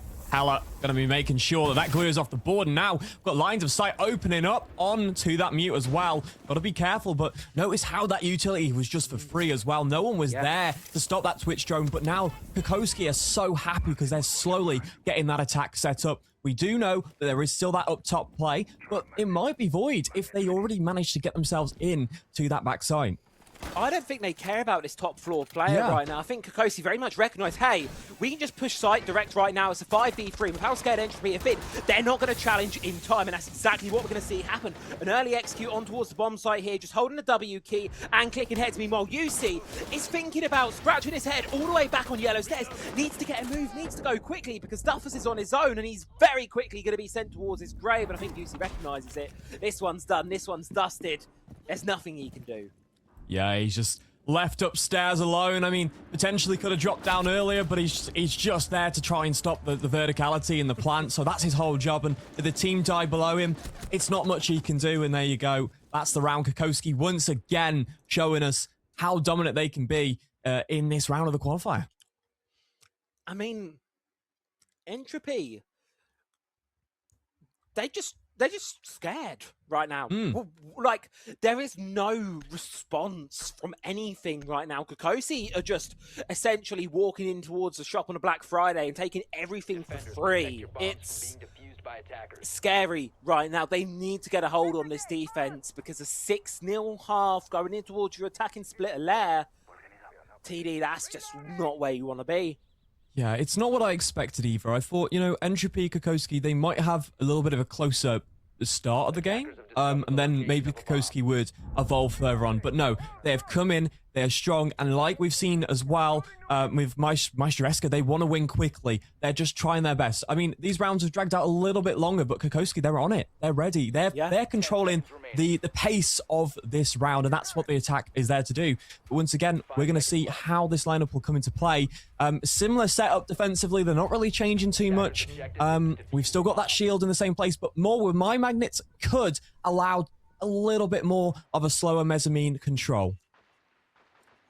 Maybe we just hope on the magnets, hope on the utility. I mean, I think it's a stylistic thing here right now. Entropy, they've got the tools that they need to be able to convert this game, but they're not using them. You've got things like the smoke where you can use it to get a little bit aggressive, cover it through the warden to hold a line against the smokes, but when he sees the smoke, he runs away. He doesn't hold the angle. There's a barrier right now between the tools Entropy have and exactly what they're trying to achieve with them. Kokosi, though, they look to make this one nice early start there. A run out will be punished there from UC, but not without Maritz falling down elsewhere. Yeah, it's a good pick, actually. You have lost a massive, powerful gun there on the defense, but you have took the shield off, which is pretty good. It stops that aggression and calms down that attack a little bit. But you still, you know, I like the fact that Kokoski have also prepared, they've matched, they've actually brought the Flores drones. Oh, yeah. However, right now, they're not very successful at the minute. No, they're not actually. They're quite slow right now. Kokosi, I think, as soon as Entropy have shown us a little bit of flair, look at how much Kokosi have slowed on down, peeled on back. There's one dealing with a spawn peak still, all the way outside the building here. Rhett is just not moved a muscle here, and eventually will be forced to, or it's going to come up nice and close there, blow open the operational wall with the exothermic, so he's going to have to fall on back, but immediately you can see it. Entropy show a bit of teeth, and it was going well. Yeah, I think there he had the option to swing or back off, and he chose the right option out because that player was there on the window. But unfortunately, you are just going to see that the Goyo goes down. So now it's that process of time. We still have that wall open, but no one's on it currently. And so it gives Entropy a little bit more room to wiggle around in that bomb site at the minute. But Kokoski, they're going to start pushing soon, and it's going to be hard. You can see there, Heller on the Capital, swapped out to the asphyxiating bolt there, wants to try and throw some fire in towards the objective. Rexy's looking to get aggressive, and right now, Entropy, they need to find a kill. They need to find something here that's going to give them the equalization, that's going to give them this 3 versus 3, because that is a playable position, that is a winnable position. But right now, you've got Maxito, who's cornered with not many options other to take this bathroom window duel, and he will fall from it, eventually claiming the life of all Zet here, and Kokosi, they're forced into a tough spot now, but a team kill from the Toxic Babe, not what you want.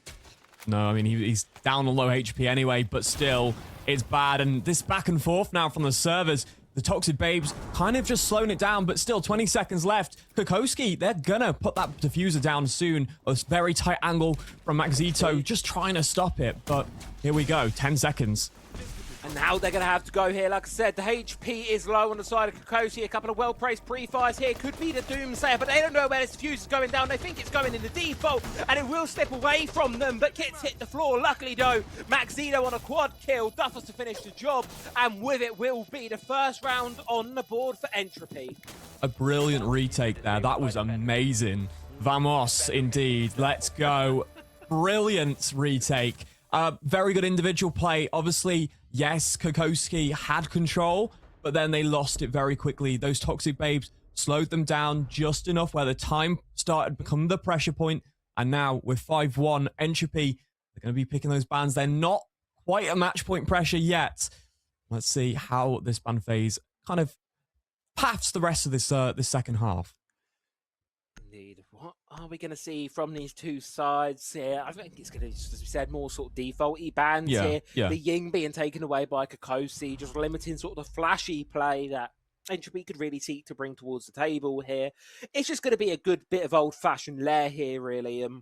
Honestly, right now, as long as Kokosi can defend half as competently as they attacked, it should be a nice, easy closeout for them. But with that, Entropy at least TD, you know, they've bought themselves a lifeline. It's just what can they really get going with it? Yeah, I hope that's a momentum boost because you see that one, and that's one round you've won. And I hope now it just allows Entropy to continue winning a couple more rounds. And I think, you know, the role change is a perfect time to put a full stop on Kokoski's continuous win. But I think as well, Kokoski, this is kind of where they've angled. They got to pick basically what map happens because they got to ban the one that they're weaker on, right? And so I feel like they know they're ready for this. They've got that defense that they like. Yeah, it's definitely a map that they should be prepared for defensively as well. And my fear right now, to play a bit of devil's advocate here, to really compound what Kokosi have been doing, Entropy, that round was off the back of Maxito going absolutely huge. Prior to that round, 3 and 5. So if you take that 4K out of the equation, that miraculous hero play, it's still not convincing enough for Entropy. No one is really consistently stepping up to the table. Maxito's been a shining grace in it in that previous round there, has brought them the chance. But now you have to hope the rest of the team, as you say, TD, ride along with that momentum here, and the pacing is going to be in control here. It's going in towards their attacking half, but there's this one thing Entropy did on their defense, is play scared, and they cannot do the same here. Yeah, I wonder how this will go because, you know, Kokoski were very thought out and they were very regiment with how their attacking phases went. But, you know, it could be completely different for Entropy. They've got the mirror as well, and they're bringing in the ace charges instead, the Selmas, which could be interesting. How quick are they going to get control of that wall? Just because there's so much utility that can slow them down.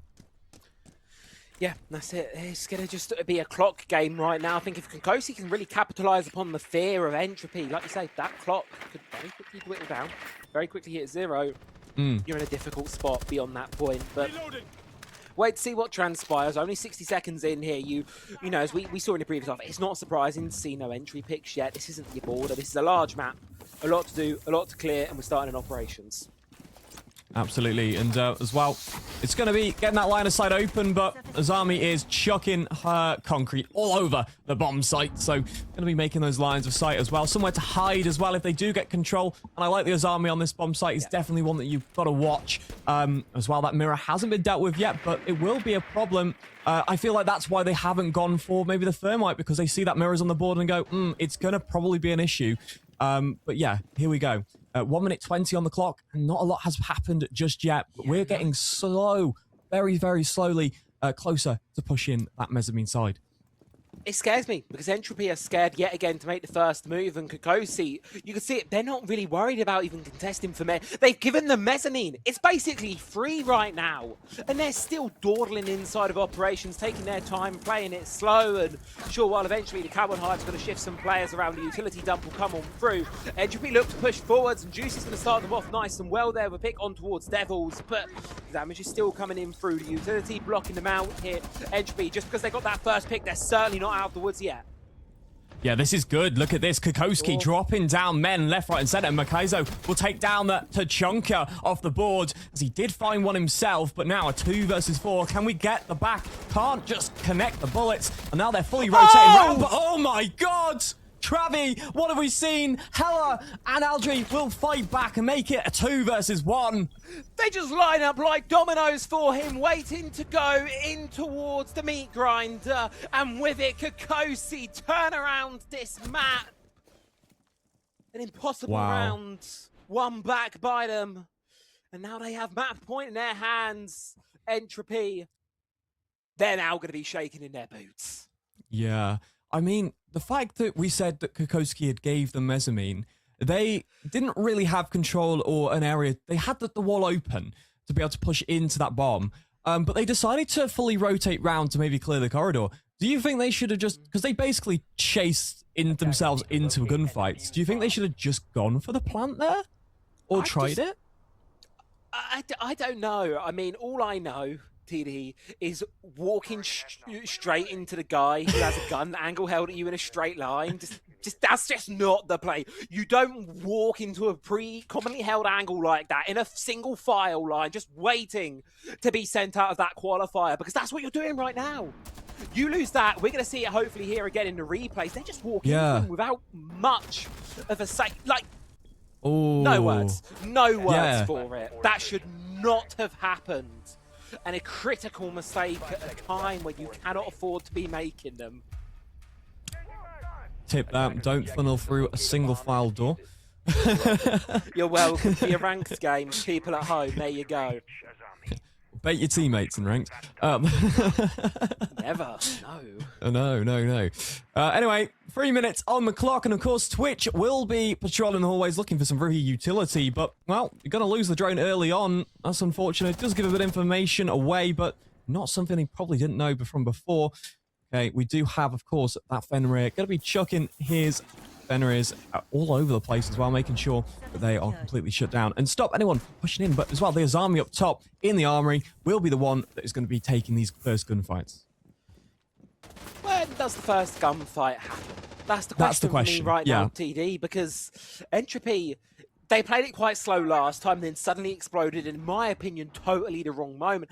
And because they were playing such an execute-heavy style, I don't think they're quite at the point yet where they can keep up with the chaos that comes with an execute like that. Things move way too quickly, because look at that. You take your eyes off the ball for just a second, Devils gets 2, and sure, he's eventually shut on down, but if you're Kokosi, you are more than happy to take that exchange. Yeah, I mean, look, you've got rid of the flank support. You've got rid of... Oh, well, Hala's going to get rid of the Barnet. Can we find another one here? Fenrir is close and Smoke's on the other hall, so anywhere he goes, but a good pick there from the Twitch will shut him down and just give a little bit more comfort there. But now we have another man to have to battle with a shotgun and 3 toxic babes in this 2 versus 3. And Rats, low HP, vulnerable to the smoke babes there. You've got to be careful. They're setting up a nice pinch for him on how to exactly try and dislodge him, but you've only got 75 seconds. And look at this here, Kokosi, or Entropy rather. They're chasing ghosts on the top floor here, TD. Relocate to come and support one another, play around. And in the meantime, Hella's snuck his way up, all the way up to operations. He can hear them both. Has the idea, and he's just waiting for the perfect moment to jump on down with that TCSG strike. He finds one, runs away. Juicy, wow, needs a miracle. Absolutely, yeah. Just now you've got this 1v3. He's just got to try and take picks. He's scared.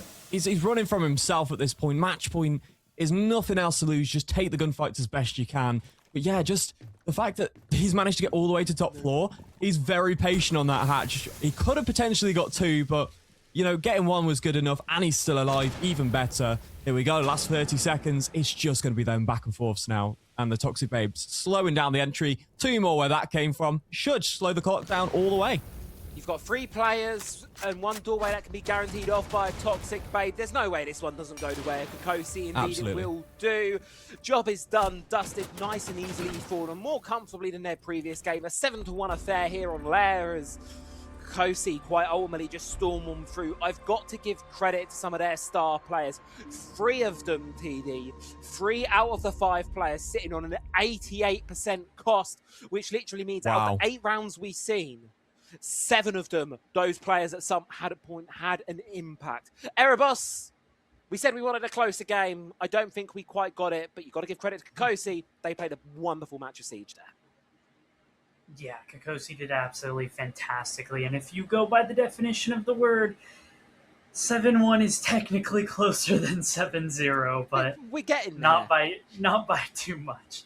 We're going to work our way into the day. As it goes on, we'll be getting better and better matches. Given the format that is a best-of-1 single elimination, the better teams will rise, the worst teams will fall. And today, Kokosi was just dominant against Entropy, and it was really just a fantastic masterclass of a Lair out of Kokosi, a map where they do really, really like to go to. Now, TD, yes, tell me about this map. What really stood out from Kokosi that really shows why they are such a good Lair team? I mean, I've said it before in the actual cast, but I think the big point that I liked was their layers of their attack. I thought it was very patient, and I thought they just made sure they got control in each area first, each zone, the mezzanine, the exterior balcony, and they just added extras when they got kills, so they kind of just pushed and played off of their kills, and it was really good. I loved just seeing that from them. I think Entropy, you know, they just couldn't respond to how organized it was. Yeah, I definitely agree. Now, Travi, can Entropy bounce back tomorrow? That's going to be the big question, I think, Erebos. I'm looking at this roster. I'm looking at their stats more importantly from that game. We're looking at terms of, less than just kills. I think that was the big issue inside of that one. They weren't putting themselves in position to take these gunfights. And despite avoiding the gunfights, when it then got round to an execute, then taking them, they're not winning them at all inside of that. When you have one player with a positive rating, everyone is minus 0.61 or below.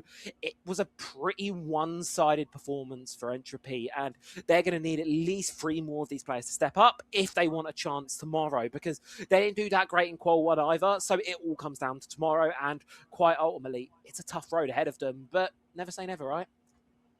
Yeah, I definitely agree with that. But we're going to head to a short break, and we'll be back with our next match.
Welcome back, everybody. We have our next match coming up. We got an interesting one. It's going to be Unit Clan up against Vendetta.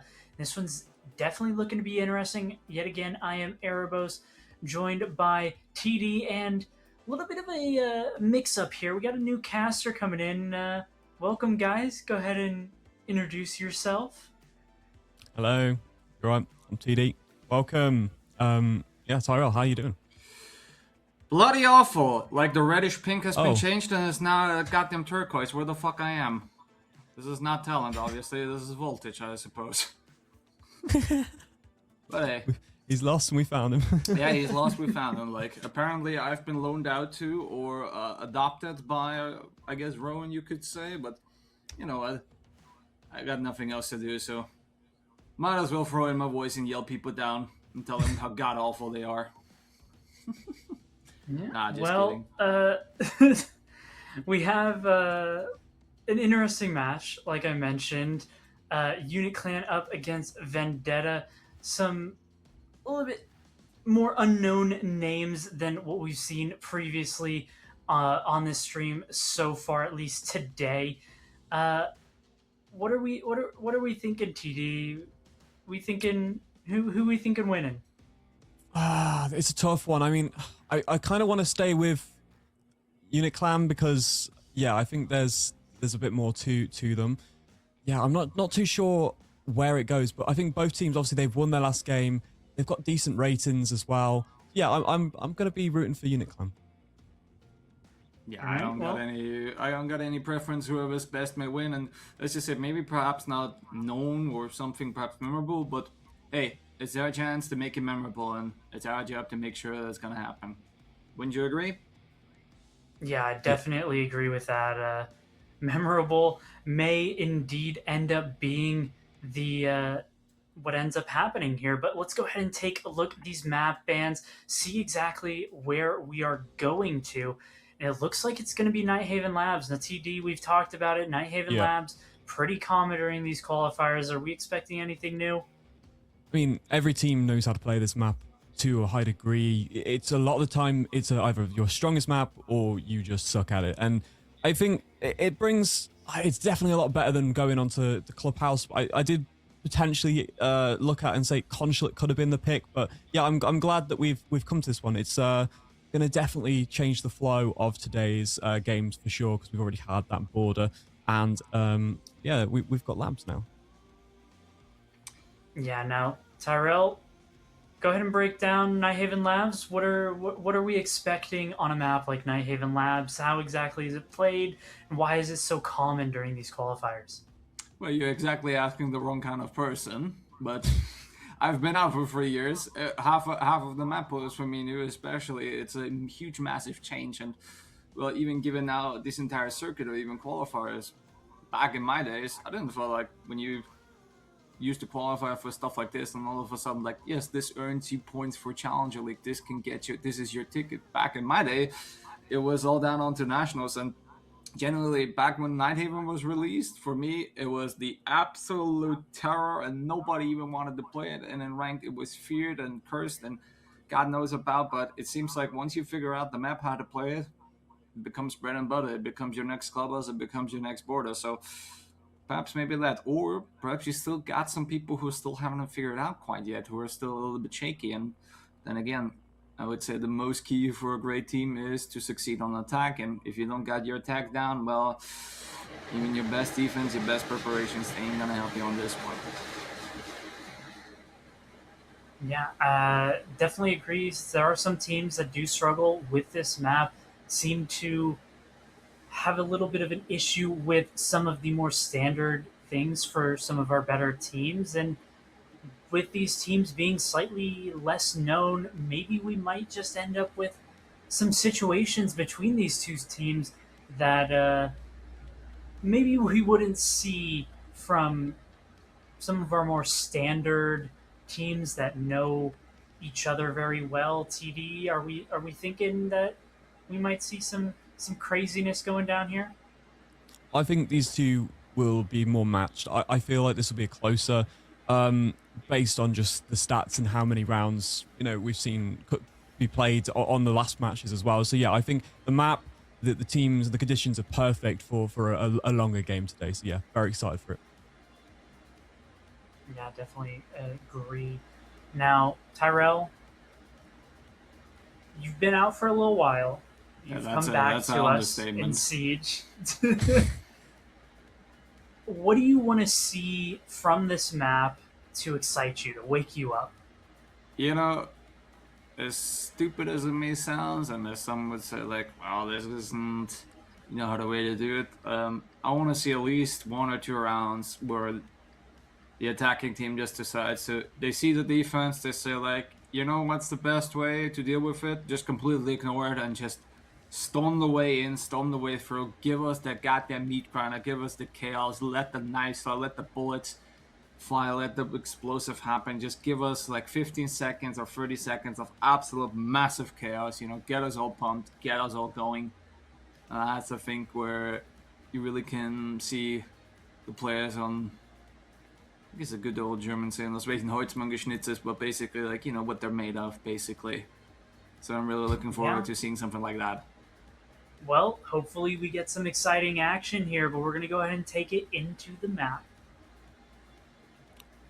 Right, well, let's jump in then. Here we go. Nordhaven Labs. Place that everyone likes to see, the control center. You know, there's a main bomb site upstairs. You've got the kitchen as well as that basement bomb site. 3 massive bomb sites. And, you know, Tyrell, how do you think, you know, obviously you've not really expressed too much time in the last 3 years, but how do you think this will go? You know, given like I had 1 or 2 maps and seen how some other teams played, I think you kind of deviate from the more classic where you have like one big main wall where you just need to open and basically base your entire attack and offense upon there. So it's much more mixed, it's much more flowing. You got more of a, you could say, diverted attack. So half of your team goes on one side, the other half on this side. Especially persons.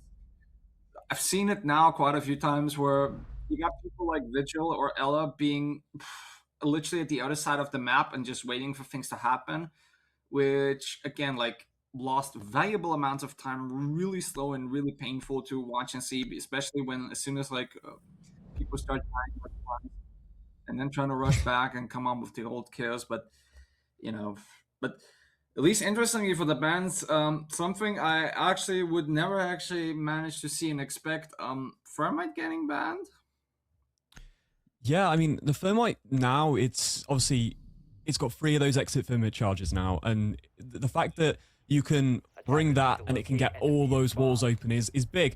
We normally actually see 2 hard breaches on this map, which is quite easy to get the main wall and then kind of the outside wall into the connector side. So yeah, having that is a good ban, I'd say. It allows a little bit more freedom for the defense and keeps those walls closed as well. I'll just point out the Deimos ban. Yes, it looks quite standard, but it's still quite significant that Deimos can be a hindrance from below underneath the map. And so, yeah, I like the bans overall, and the electrical's gone as well. Just makes life a little bit more simple. New ban has been something I haven't seen in New Age, but obviously all time is the much more regular. Objective is to locate a bomb and defuse it. Again, you have to go through this of getting that one main wall open, going over it, going through it, getting the vertical out of the way, and if you fail, then it was usually go to plan B, which was improvise, and well, that usually didn't lead to good results, you could say. Right, well, we have the Pulse on the board. Now, the Pulse is going to be interesting from inside of that electrical, that connector side, because he's going to be detecting and scanning everyone that's pushing their way through. You can see already that breach is going to get open. The mirror's there to kind of make it awkward for you to get on that breach and get through it, which I like to see. Potentially, we'll see that mirror get banned out later on, but at the minute, we have got that breach open, and below, the Solid Snake with its scanner has already entered the building. Oh, I mean, he sees the openings, you know what I was about to say? He sees every opening on the floor, might want to get a cheeky one, but I guess the smoke, The Terranas decided, yeah, that's your plan, but I got something else to say, and looks like Moon also has managed to find his next victim. Yeah, I mean, as well, here we go. Here's the pick. Brilliant. It's beautiful, isn't it? That's the thing. He's just in this great situation where he can just swing out, grab it. He's got his cardiac sensor, so he knows the information ahead of time. There's not much more you can ask for there.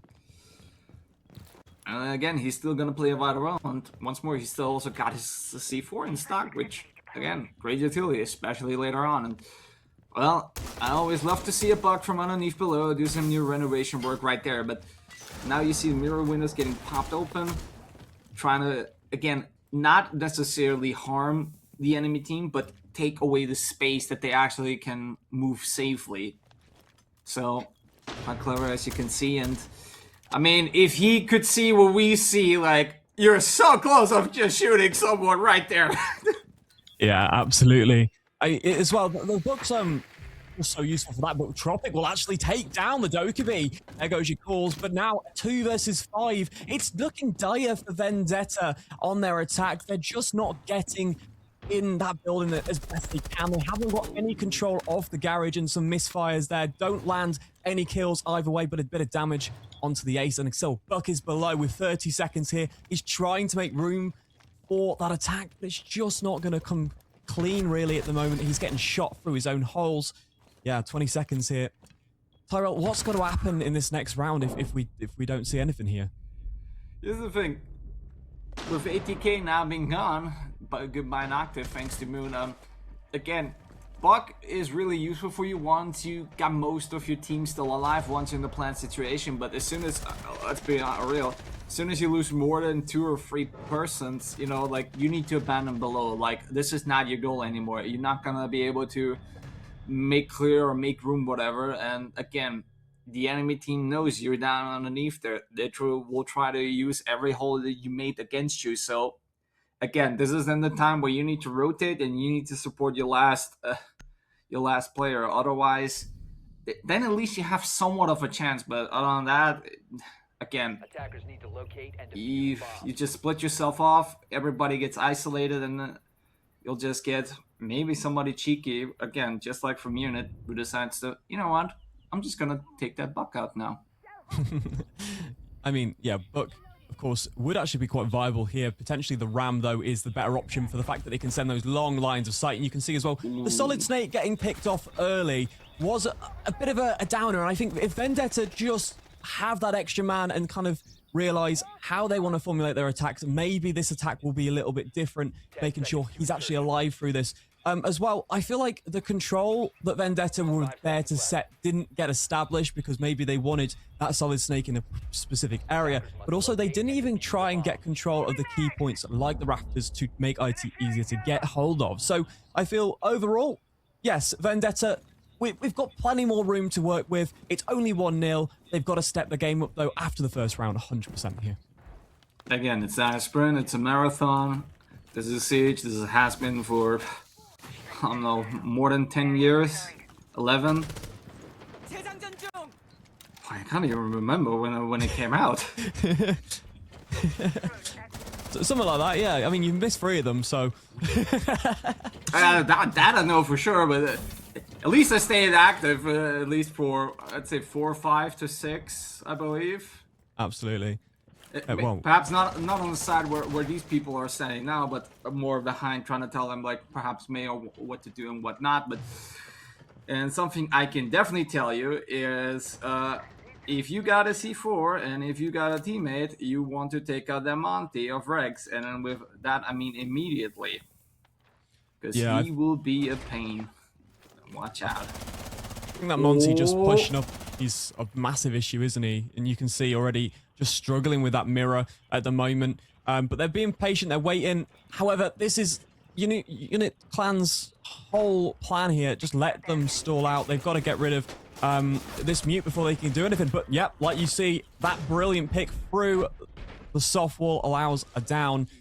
Here we go. Will they be able to get control of that middle floor?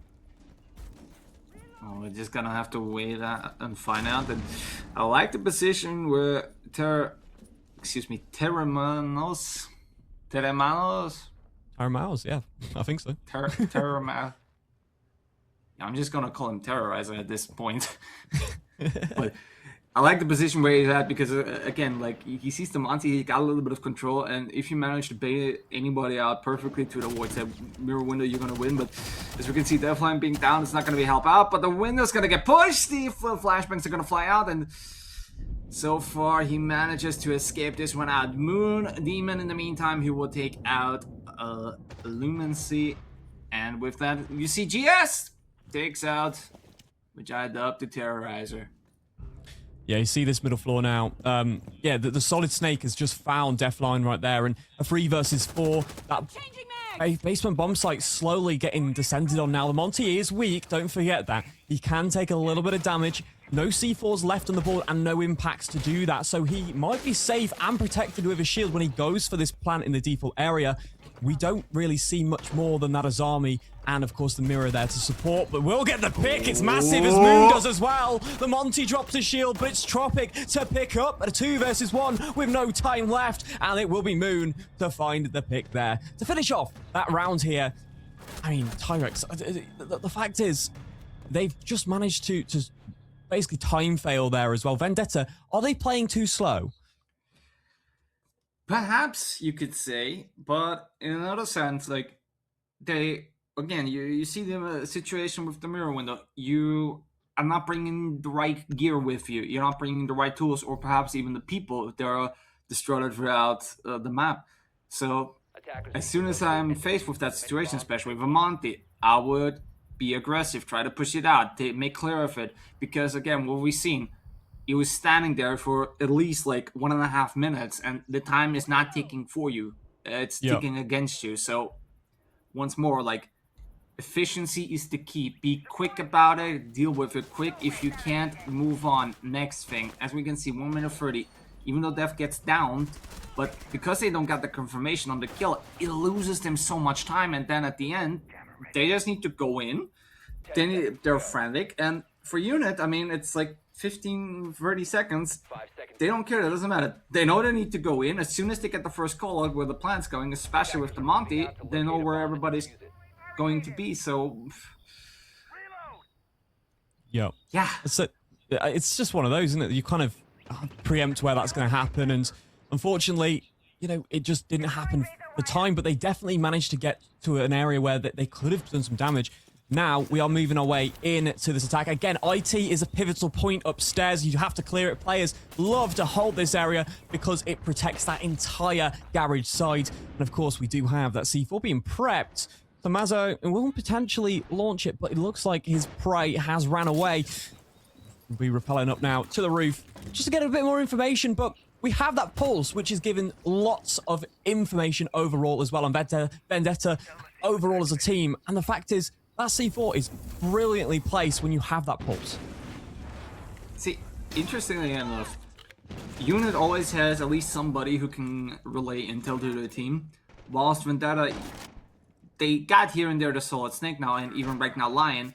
The thing is, Lion is, in a way, like, they're focusing on the plant. They're focusing to delay, to stall, to especially hunt everything out. And unfortunately, we couldn't see the C4, but we always knew it was prepared. And getting Sin out the Ram, that is really, really bad for Vendetta.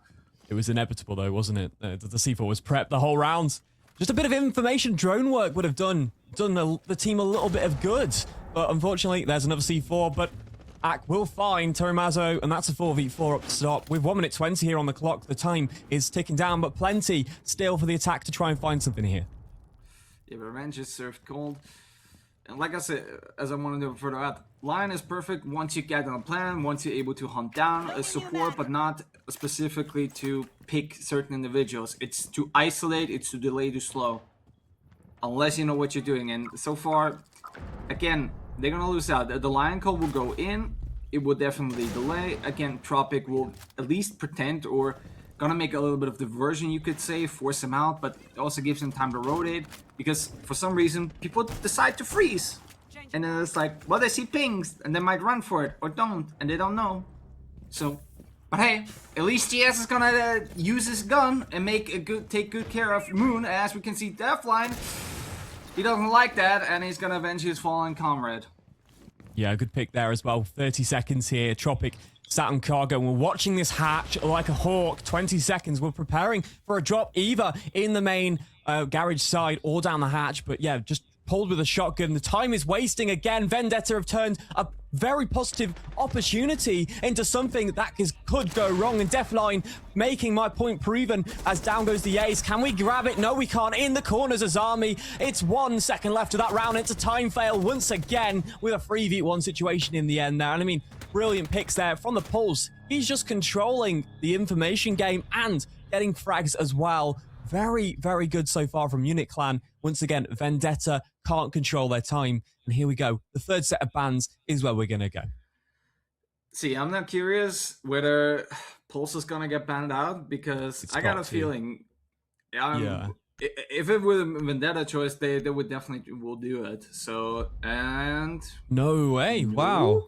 No, they haven't. I think they're more concerned about the Azamis creating different lines of sight and blockage, which I get it. It's quite a standard one, isn't it? Yeah, ironically, like, as soon as the A's open, like, the wall upstairs, where I think we saw in the first round the mirror window placed, and then the next time they try to reinforce the wall, blocking with the Azami. Now they counter each other, everybody else, so it's... I'm not gonna say lost, but it's sort of like you're literally countering each other. So, in one way, that wall is gonna stay now closed, if you ask me. Because I don't see much else how to maybe perhaps breach it or even protect it. Like, again, you have a big, massive space right here, as we can see Deafline reinforcing, and so, Yeah, I'd imagine now you've got to resort to the hard breach gadgets, which makes that smaller breach as well. I mean, the Habanas are very useful as well. But obviously there's not enough pellets to open up everything that you want, especially on that top floor when we get there. But of course, the Denari's on the board as well. I like to see the Denari come out. The laser ability that we do see sometimes is brilliant. I haven't really seen exactly where he's placed them yet, but he has definitely put them down. Just picking one up, I believe, put it in position. But it should hopefully be impactful enough to cause a bit of a tripwire for Vendetta here on their attack entry. Active is definitely not wasting much time. Already gets this little spot open, and whoo! Look at this. They're spotting good, and especially with GS, with that Twitch, you got a lot of work to do. But if he's gonna do it well, we might see already most of the defense being already taken care of by minute 2. Yeah, the good thing about that Twitch drone is he only needs to take potentially 2 of those out to disrupt the entire laser, and then it's gone. So potentially not the best scenarios that you could put down, but yeah, try and deal with that Twitch, and it might allow you to play a little longer. But good from Vendetta. They've thought about it. They've looked at the lineup. The operators are on the board, and they know what to do. We're looking potentially to try and get this mirror popped already, but Habana has opened up that IT wall. Not enough that you could just walk through, but it's definitely open there as well. And speaking of openings, well, I guess the mirror window got a new air vent. It looks like it, doesn't it? Yep. Well, let's add another one just to make it much more better. You know, get at least the nice clean air around, get at least a little bit of lead going through there as well, you know, to reinforce the scent in the room. Right, well, the scent now smells. Time running out again for Vendetta. As now we're trying to find a way through this IT area, and as well we have opened up the connector wall, but there's not really any way to push through at the moment. We have the bees and we have the bombs that we can utilize. There's a big C4 and a pick from the mirror though. We'll find another one as he gets a double. Perfect play, and there's another. Oh my lord, look at this! Unit living up to their name. They are a unit, aren't they? They've just managed to take a 4-0 lead onto Vendetta. It's very convincing, and I think Unit, their attack is moderately okay. I think it's just Vendetta aren't doing the things they need to force Unit Clan to feel at risk of their defense at the minute. And this mirror on the board is everything for Unit Clan. They're so happy to run it. Vendetta are worried about so many things that they're bringing, and now to add to the damage, why don't you throw a Thorn and a Clash in the area as well, with plenty of barbed wire, so then Thorn traps can cause a little bit more damage to your shield. Ooh. Again, this might be very dangerous. This might be very, how to say, utility heavy to just use that on. But again, I believe Unit is in a position where right now they have everything under control. I haven't seen them really, how to say, sweat, really put them under pressure. They've always managed to maintain a solid, healthy lead in man count. So, they're pretty much wearingly free. So, again, they can more or less sit back, relax, they can have fun, perhaps even try out. But we see Vendetta, now they bring out the Blitz. I feel like now they want to get some step into it. They want to get some speed and be a little bit more aggressive. But I feel like, again, they're lacking a little bit of support. You need to support the Blitz. If he's just gonna run solo, then it doesn't matter if your name is Rex or not. You might get one, you're lucky with two, but... Oh, you know what? Never mind. You just need to play well, just as to see. Great flank by Sins, but unfortunately, Rex has already get taken out the Blitz, and it costs another one. That's gonna be Denari taken out, so... Even though it looked a little bit shaky, so far it paid off, more or less. Yeah, it's a good kill exchange, and, obviously Denari's already been placed down, but the fact is, Vendetta have lost that Blitz. It's actually really positive. Still, they've got plenty of room. They've just got to deal now with some of the utility that's still on the board, like the Thorn traps that are scattered around, and, of course, they've got to deal with that Clash. It might not be a problem, though. There's still plenty of time as well that they can take that bomb site. They're trying to slowly rat out any more roaming potential. Of course, the Solid Snake has an idea of where Moon is, and Moon's potentially just going to retreat down that nature staircase. We'll see exactly if he can get caught or not. But Moon finds the Nomad, shuts it down to a 3 versus 3. 1 minute 25 on the clock. It's something that wasn't on the screen. And look at this. You just move around and find something, and now we see Sin opening up the floors, making a little bit of destruction, but abandoning it immediately... feels a little bit wasted right here and there. Yeah, say so, actually, yeah. And now the Clash, holding on this cargo side. We can see that these 3 attackers are trying to push down this staircase. And again, now... Oh, that nade's gonna do it! What a nade! Brilliant nades! Absolutely amazing. But now, it's 2 versus 3 on site. 2 defenders. It's in the hands of Vendetta. It's just theirs to lose. But they have verticality, and this could allow them to now pick a player on the site and make it a 3 versus 1. I'm curious if Moon detected as soon as that door got shot open, there should be somebody from Vendetta downstairs right near to him, so... If he read it correctly, if he got awareness right, he might know and he's gonna be aware, but so far he's still trying to look up. The nade will not do him any harm whatsoever. He's gonna stand there and... swing could change it, and he does! GS falls, but immediately gets traded by Noctiv.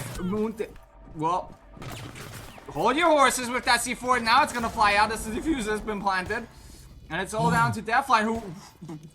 Did he just tap him? He just packed him and put him down. What a pick that was. But now he's got to find the last player who's on verticality, which is where it becomes strong. But if you can potentially open that up with a shotgun, you can do it through the soft wall. Yeah. Are you sneaking through it? He has to run, he has to find it, he shoot it, but... Holy moly, that was close! Yeah. There was no doubt that he would get it through the soft wall, but it was a good opportunity and potentially something that Vendetta might not have switched on to if they weren't paying attention. It was close, but now, hey, 4-1, Vendetta have finally got around. Can they try and pick up some momentum? What do you think? Yeah, I was wondering, this might be it, but again, it was really, really close, and maybe one small mistake. Perhaps maybe didn't shoot open with the shotgun, because I think that's when they all realized. Yeah. Perhaps even just a few bullets to make a little hole would have been enough to get the defuse on, because Zim was far enough away that perhaps no way they could have perhaps even hear it. But I guess as soon as you heard the shotgun, I think there was then the question, I was like, oh crap, he might gonna defuse it, he might do it from this wall. So he had to rush, and then right in the nick of time he managed to get it. But man, imagine he would have pulled it through. That would have. Yeah. I'm not even sure what happened before in this game, but that's definitely gonna end up on a highlight reel for the day. Right, well, highlight reel side now. It is time for Vendetta to prove a point. Can they win another round and take it to the 4-2 split? It's important. Let's see. Of course, now we're going back to that middle floor where we know Vendetta has been quite strong, to try and take a bit of control, but they've lost out a lot when it comes down to getting in that building as well. But Unit Clan, hey, they've got the same composition as before. Pulse coming out, that good information. They, for some reason, it's still on the board, and it's brilliant because now Unit Clan are comfortable using it every single round. Breach not open correctly. I think, yeah, I mean, maybe not. Me, yeah, like, this seems to be newish to me. One's more of a line of sight, which they can get that big attack on. Yeah, there it is. There's the Ash. Ooh, that one stings. Well, that's also a great opening for Vendetta. Yeah, the Toxic Babe's going off there as well. Two of them is still in pocket, but yeah, it was a good opening pick. And now you have those holes that you can utilize. You can go down the stairs, and they're a little bit better. I think he's done it on the wrong side as well here. X-Million will be trying to hold down, but he won't, as GS is in there like swimwear on the servers. Gonna find two. 1 minute 30 here. 1:30 indeed. What? That was close! That was close! Mumir just manages to get on Sim, but he's gonna get punished for it anyway. It's Noctiv, who's been right now flying for this round together with GS. It's gonna put a nail onto this one. It's all down to Defram with the pulse, and well, you see the money. You're pretty much hopeless, especially if you got support from above. And that was a really good round by Vendetta. And you know what? 4-2 split, as you said, very important and very much needed. And let's see how Unit does on the attack. If it's merely if they do the same just on defense, perform just as well, then I think we may already know the winner. But then again, Vendetta, they can get the best defense. They might just even go all the way to the 7. Yeah, I wonder how well Vendetta can continue this now. 4-2 is great. They've had an attack, but now it's a complete change because we're going on to that defense side now. So getting these bans in, we'll see the Monty and the Cade will be gone. Not anything too surprising, to be honest, because I imagine when Unit Clan try their attacks, they would try and potentially bring a Monty to get control of places like that Rafters again, or the nature side. We constantly see a Monty being such a pivotal point of those attacks. Deimos won't be on the board again. Yeah, we always see on labs double electrical. It's one of the most known and common stats on the board, but we'll be getting a quick pause here as well. Tyrell, what do you think of the bans? Well, so far, like Monty, I understand, especially given how you could say, I wouldn't say exactly struggled, but they made use of him, but it was a little bit of a hit and miss on that side of things. And banning electrical, of course, I understand. It makes perfectly much sense, especially with, you could say, all of the destruction that's been brought around. So you want to make it easier in a sense. So, but then again, I think as long as the Azami is in play, like any holes are going to open, anything that you want to actively defend, she's still there. She's still there to block it. So I would say you haven't exactly eliminated any openings on your hard sandwood walls, but you definitely made it a lot harder and perhaps even more, how could you say, calculable. Yeah, absolutely. I mean, so far, Unit Clan have shown us that they can do big things. And however, Vendetta, they're slowly crawling themselves back, and I really liked their previous attack. Now we go on that defense. I wonder what the rotation will be. Do you have any preference on to what site you think should be played? Obviously, Kitchen isn't played as much anymore, but people do like to go there. I can't really put my input all too much on this side, but I think it's now more of a you need to have a good rotation, perhaps maybe use all four sides. So I would say perhaps even go all four of the sides to at least get a feeling to know how they attack and how well they do. And based upon that, reinforce them and then adapt for later on once they're in the rotation. So be a little bit more unpredictable perhaps. But then again, like use perhaps maybe the first or second round to at least get a good feeling about it. And as soon as you figure that out, you should be able to change your defense to the best way possible. And if you're on the attacking side, like you're gonna spot intel very quickly, you're gonna learn about it very quickly, and then it's just upon you and making sure that your team is, you could say, properly equipped to get the job done on this one. So again, Yeah, we'll have to see how it's gonna work out. But hey, pause is over. Let's see how they're gonna prep stuff. And well, I think you know the site better than I do. Yeah, and I mean, to be honest, it's going to be interesting now we've got all the hard breaches kind of free from that ban. The Thermite isn't going to be selected, but we do have that Maverick. The Maverick is good for IT, for making those holes. You can use it anywhere you want, really, on those exterior walls to try and get some early picks. But yeah, the IT is the prime area. You can actually Maverick the bottom area as well and make it a little bit harder for people to stand. The mirror might to potentially just evacuate that IT or stand on the side desk there as well.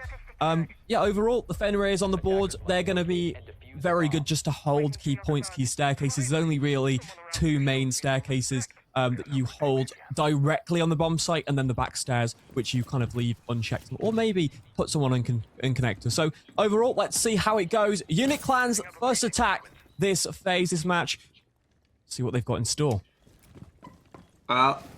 I'm not sure what's the point of the mirror window. I mean, as soon as it gets destroyed or at least blocked immediately, and even popping it open, well, you see the oh my lord! Yeah, I mean, I don't think that C4 is gonna fly anymore. No, it's not. The idea of the C4 was to open a preset hole that you can C4, but because you know, the C4 is now dead on the floor, unable to be detonated. Yeah, absolutely. A brilliant play from the Maverick, and it was a great counter to this. Now it makes it a little bit harder for them to kind of get straight in. They have made the wall soft, though, so they can shotgun it out. And, of course, now it's basically open for them to basically get in. But it does take a lot of time. They're going to waste so much time opening up this IT wall. Well, the thing is, I see it most of the time getting open, and again, it really falls flat in terms of, like, you haven't exactly gained. You just created yourself kind of like a dead man's zone. Like, nobody's entering, nobody is trying to make use of it, and, you know, if I see another grenade fly, and it's gonna flash red, and then I hear the magnet pulling it, like, I would have been scared to hell, but hey, Tropic, at least he's holding firm and holding stand, and especially with that Blackbeard, he's got a lot of firepower and a lot of presence in there, and even though we can't see it on screen, but Rex, he will make sure that no ace is gonna open a wall, at least for this round. Well, yeah, I mean, a good pick there, but now he's still got the Blackbeard on electrical to fight. Blackbeard's done really well. He's utilized his power to push in and got control of electrical. Now you're waiting for that IT player to kind of get control there. But unfortunately, because, well, Deathline going to find GS, you haven't got the garage. It's a little bit harder to. Oh. Brilliant swing in, though. A double swing comes into play, and it's a 4 versus 2. Yeah, Lumen trying to lay down a few bullets, but it's not going to be successful. He's going to lose quite a lot of HP, but Rex, in the meantime, he's going to get finished off by Terramos. And as we can see, trying to fight desperately, but no. No way and no chance. He is going to have to fall, and oh, would you look at this. Unit Clan continuing the trend of winning. I mean, yeah, they've done well there, actually. Very good control, but Vendetta had a little bit more to talk back to them, so we might see a few more rounds come into play here from both teams. I do think, overall, Vendetta, they tried to bring in the main strat. The mirror was brilliant until it wasn't, until that C4 didn't get what it wanted. The Maverick is a great choice, and it's going to continue to be a great choice down in the basement. The thing is, you're like, all of our hard breaches are now on the board. There's no electricals. There's not really anything to oppose us from opening everything up. But yeah, making your life easy, bringing in the Mav. Those hard breach gadgets as well in pocket ideally will be useful. But yeah, just look at that pick there. You just see him try and throw the C4. It didn't happen. Nice clear out on site. Good double swing. Plants down. Everything you need. Teamwork makes a dream work. And here's a perfect example on how to do it. Yeah. That's good saying, and it's very common because everyone knows it works. Here we go, though. Jumping into that round. Legion on the boards. Now, Legion has always been very strong to bring over time. Of course, having all those goos at once would be amazing, but they don't. You have to stay alive a little bit longer. And so his impact will come with time. Of course, that Solace will be the ideal operator to denying any of that plan, but also gathering a little bit of information here. Already exothermic charge open. The Maverick's no longer on the board. We're opting to just get the breach open. A lot of people like that Mav strip strat. It's very old, it's very outdated, but people do still do it. It's more just getting that wall open is important. Don't waste the time. Let's clear out that top floor. But here we go. The kitchen is shut and the Banshee is there just in case. But they're most likely going to open this soft wall with the Blackbeard here. Well, at least Rex can hear some steps. He knows something's gonna happen, but it looks as it's gonna wait. Well, you can see somebody is crashing the party clearly, as Maximilian managed to do. And GS, in the meantime, he's gonna find Terra Mouse as the Twitch will fall by the hands of the good old Legion right here and there. And something I wanted to further go on upon, Deathline is opening up downstairs, like the bridge. He's got the wall open, but immediately abandons it. Like, you don't see any support, you don't see, perhaps even like, Oda said, like, this would have been perfect for Blackbeard and somebody else, just to give good pressure, make, you could say, a disturbance, make sure that at least most of the defense has to focus on you down there and trying to deal with you or delay you or take care of you, whatever. So the rest of your team can actually flank and just have much more free space, much more clear, you know, be quickly going, especially with Tropic using that ram. It's you know, it's time that you are gaining that you don't lose for droning. And well, Zin is not going to be able to delay for them on, as will Moon, as GS will decide he's going to make a revenge. But I guess GS and Moon forgot how the script works because they decided to trade each other. Hey, Brilliant from Tropic as he takes back the mute's control here. And now the verticality as Deathline will find the mirror. Now it's a 3 versus 1 and stuck on site with that impact to try, but he'll get barged and shot. Maximilian to finish it off. And now we're at a bit of a dire point for Vendetta. What can they do to get any more rounds back? It's looking bad as it's match point now, 6-2. It's it's unfortunate. Vendetta have tried They've really tried that defense, and it's just not worked downstairs. Good attack, though, I will say. Perfectly done and really well picked off, not losing all too much. Again, working exactly how they're supposed to do, how they like it. And, well, that's going to be a little bit interesting. Now we see Blitz and Blackbeard, and even more explosively, a Fuse. And yeah. Well, even though obviously Vendetta doesn't have the foreshadowing to see what Uniclan has picked, but there's really nothing to stop the Fuse. Yeah, it would be a good pick, especially if we know that they're going for one of those middle floor plays. It would just be massive because they ain't really going to bring anything to counter it. You don't see only one eyes on. And of course, we are going to be, again, going in the same position here where we're going to have to hold that middle floor. It could just be a great way to push people off. We opted to not potentially bring the shields. Yeah, the time's run out, the blitz shield. So it's just going to be the Blackbeard again. But yeah, nothing really much should change here for Uniclan. I like the Dokubi pick. Defensively, the Ella's on the board again. And that Legion. It did do well, the Legion, but it just got put in a bad position later on after it managed to get an early pick. But yeah, GS, great early pick. Legion's causing a bit of a problem, especially to the Twitch last round. Now, let's start off our attack. Get it all open. Here we are, down in the basement. Well, it looks like Deathline decides to, yes, I will teaser it, and I will say no to it. So I guess maybe has a change of heart, as we can see, but Moon, in the meantime, He is on a mission, and his mission is to hunt down the players off of Vendetta. And that guy gets me thinking, what has actually happened to Jackal? Yeah, well, funny enough, we had this conversation a few weeks back, and no one likes Jackal anymore.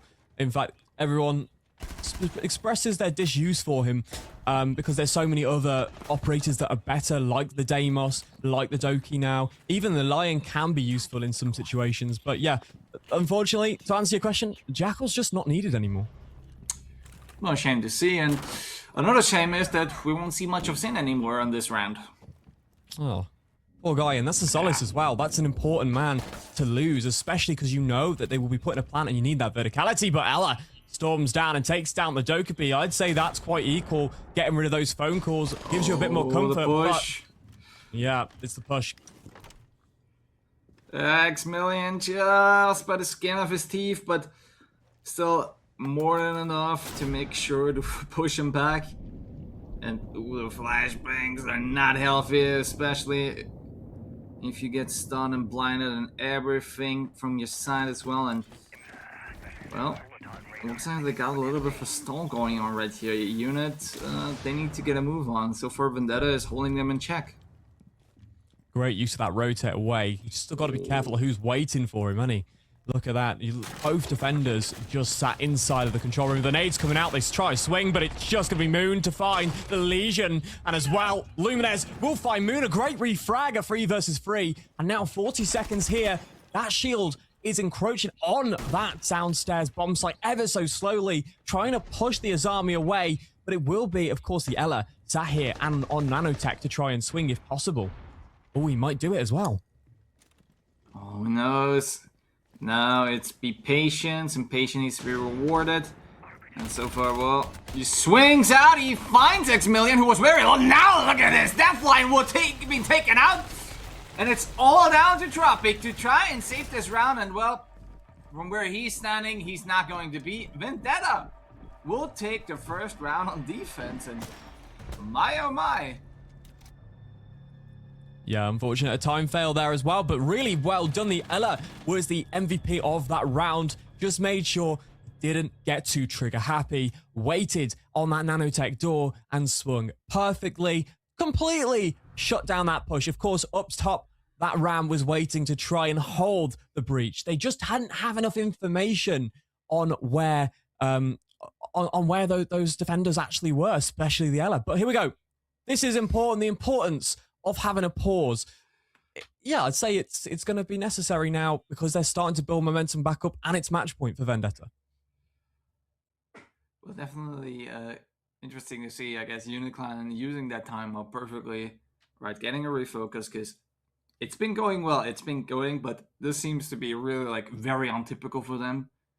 Generally, like I guess, again, they're using that time out greatly. Let's refocus, let's regain. Let's get it going again. You know, there's a little, I think it was like 40 seconds. That should help you out. And especially now, it also gives you time to talk through, like, all right, who to ban? Who do we want to take out? Who do we not want to see? Who can help us win this round, essentially? Yeah, I think this shows as well, Vendetta have got a little bit more hope, in the bag. They've still got a little bit more... They care about this game a little bit more now. They're like, okay, we're on the fine line of losing. Every round we play could be our last. You might as well have that pause. Take your time. But yeah, going to command center first. Get rid of 2 big operators. The Ace, it can be a problem. We know that we have seen the Maverick, we have seen the Hibana and the Thermite being used. But yeah, get rid of the Ace. It's just 1 operator less. And bring in the Tabrero that can actually cause a problem for the Thermite as well. So yeah, the Azami just going to be a little bit less of a decorated bomb site with all of those concrete barriers off the board now. I think now Breach should definitely open. Tura is just going to delay it, but again, it will get opened no matter what. So, but again, given how now, I believe the bombs are they're picking, I'm not quite so sure because, again, you don't have exactly you could say a main wall that pretty much gives you access to everything around. So, yeah. But hey, I think the biggest wall is probably that connector, as well as the garage. you have to get control of before you even... Like, IT's great, right? But not having either of those sides means IT's useless, like you've just said. Like, it's not a direct line of sight into the bomb site. Again, and throughout the game, we've seen it. It gets open, it gets used. It is a place where you will find kills and trades, but it doesn't exactly... I wouldn't say give you exactly the access, but it's not being used in a sense. I would say, like, you know, is it really worth the utility to bring upon there? But hey, it's my opinion, you know, I'm the old guy, so...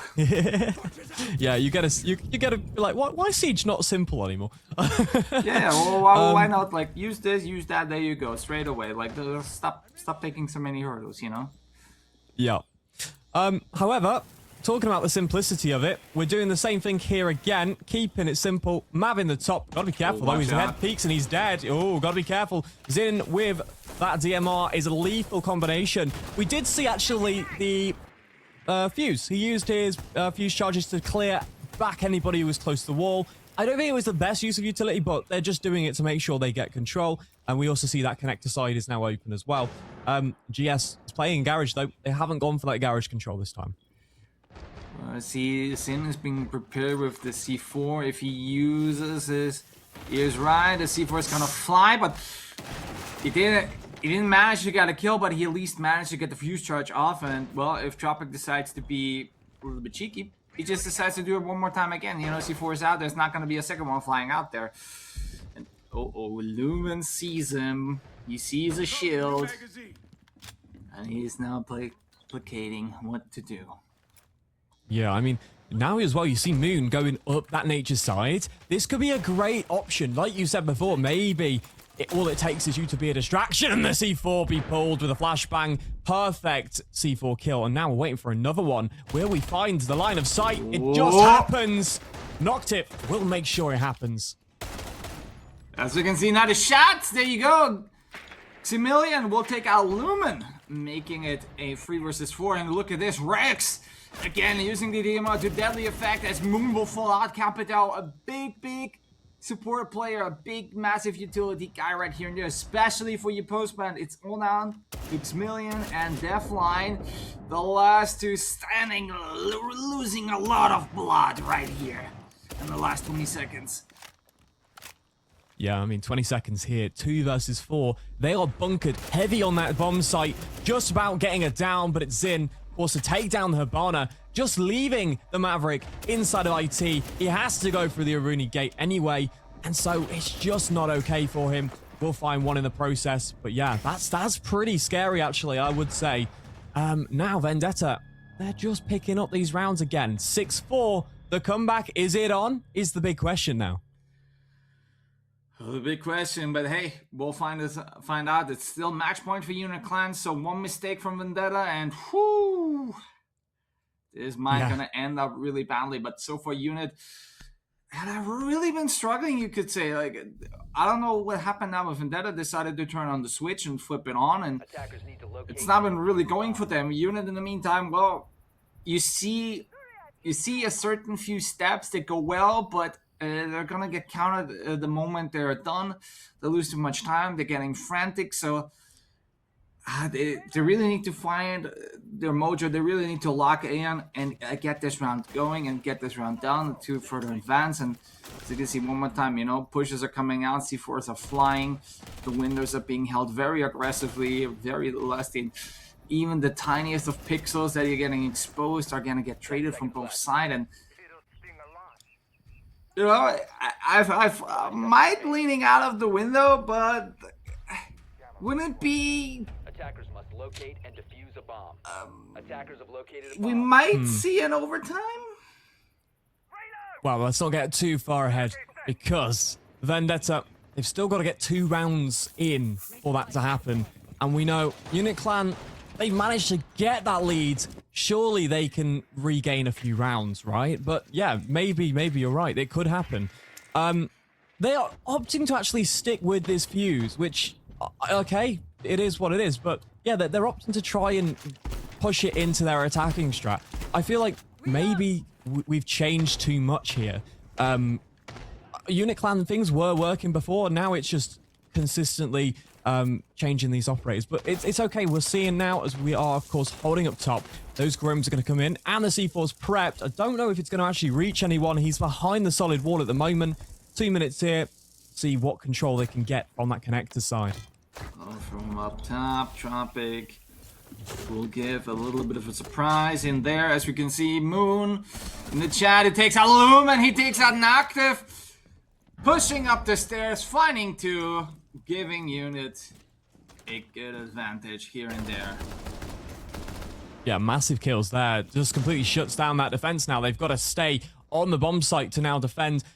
Moon, he's very close on cargo, and he's just got to be careful. If he's surrounded, did not react at all to the Solace, who's got a free pick there onto Moon. He did the hard work and just made sure he could get the free kill. Perfect, 1 minute 20, and now we know someone's on Nature. The question is, was that call made correctly, and how are they going to respond to that Solace? Ooh, shots. Explosive are getting open. The block making up a few more floors. He's going to decide to redecorate a little bit of the room. And well, with the minute, it's still an advantage, you know. It's looking right now quite healthy for a Unit, but there is still, you know, you need to get people down there now. You know, let Deathline do his work and focus yourself on getting down there, get the plan going, or perhaps even finding more players of Vendetta because your time is ticking and it's 45 seconds.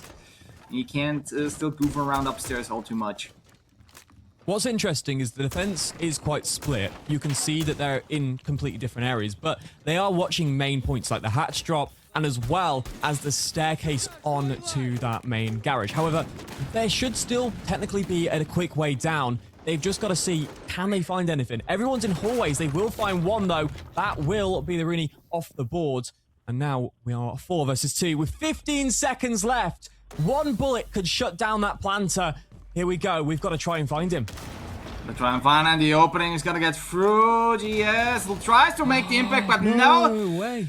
He's not going to do it, but it means the timer will be resetted. Now the diffuser is going. There's another 30 seconds to play. Deathline gets a shot on the Sin. Shuts him down with Simillion. Takes out GS. And ladies and gentlemen, we got a winner. And their name are Unit Clan. Yeah, really good for their qualifier here. A very close game towards the end when it came down to Vendetta trying to bring back rounds. But yeah, Unit Clan, they had the control they needed and they brought it in. But over to Erebos. Yeah, and what a fantastic match. 7-4, a lot closer than our other series today. And we may not have gotten your wish, Tyrell, of a very fast round here or there, because that match was extremely slow. It was extremely methodical, and on Vendetta's attack, they seemed extremely lost. And I think that that's really where the difference was made between these two squads. They made a valiant attempt on their defense, but their attack was extremely lackluster. Now, can you tell me, maybe, were there moments where Vendetta on their attack could have found gaps, could have been more aggressive, could have been more explosive? Yeah, it's the time for me. We've seen it today a lot. Teams that attack slowly are getting punished by the clock because they're just pressed by the time. And the fact that Vendetta would really wait until that time come down and then would lose all control of the area they were trying to go for, just because of big picks. The C4s that are coming out as well were massive. And maybe as well, my big one was lack of information being gathered. The drone economy wasn't as successful as it could be on the attack, which was my biggest problem with it. Yeah, definitely agree. And one thing to mention, Moon Demon, absolutely lights out in the server, was just completely decimating all of Vendetta. Now, we have to talk about the fuse for Unit Clan, because the Blackbeard, the Blitz, those were both up and available. The Monty was banned, yes, but the idea to bring along Fuse was definitely an interesting one. And Tyrell, I want to get your thoughts on that, because I have some ideas as to maybe what the plan was, but I want to hear what you think. So logically, for me thinking now, you got now, like, shields are become much more available, much more common to see. It's not anymore you just run around with Monty. You don't have any more, like, you could say old school, where you went to Brazil and you found Bloods and complete a really rush heavy attack. So again, you technically can get a shield with him as well. So there is a play of like, okay, you may not get shot first. They have to deal with you. They have to waste time. And then again, that fuse charge again, you go through a hard wall. That pretty much doesn't matter, and everything behind it explodes. So that could lead up open to floors. That could perhaps even hurt a few players right here and there, destroy utilities. So I would say it's more of you're using a hard breach without getting without leaving a hole in there, and without having to then later on clean up whatever is still left behind on there. And then again, perhaps they even trying to think like, all right, what if the plan is underneath? We can get the fuse upstairs, we can prep the fuse charge, and just spam it, delay it. But then again, that would make the pick for a block or a ram kind of a bit for me. I'm not gonna say on logic, but it's sort of like you're kind of covering already both of it. So maybe somebody else. But hey, we might say like, they won the game, they won the match. So I guess they got every right, and they showed us, it works and it's doing its job, and well, that led them to victory. Yeah, I agree with a lot of what you said, and my idea behind it is the fact that they were very, very heavily indexing on that verticality, on that soft destruction, and maybe they just wanted that extra bit of utility to try and very quickly open up things in the flooring that they maybe didn't want to dedicate the time to use the ram or the buck, or maybe they wanted to use the ram and the buck on a different spot. So maybe there was some ideas there with the soft destruction that we might not have seen completely from our perspective. But in the end, a very interesting choice, considering that they did bring the shield with the fuse, and there were still other shield operators available. So very interesting, the decisions made, but making it through, getting a decent amount of points to try and get themselves through to the next stage. And UniClan maybe, just maybe, might just be one of the surprises of these qualifiers if they can continue on their hot streak. But we're going to be back with our next match after this break.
The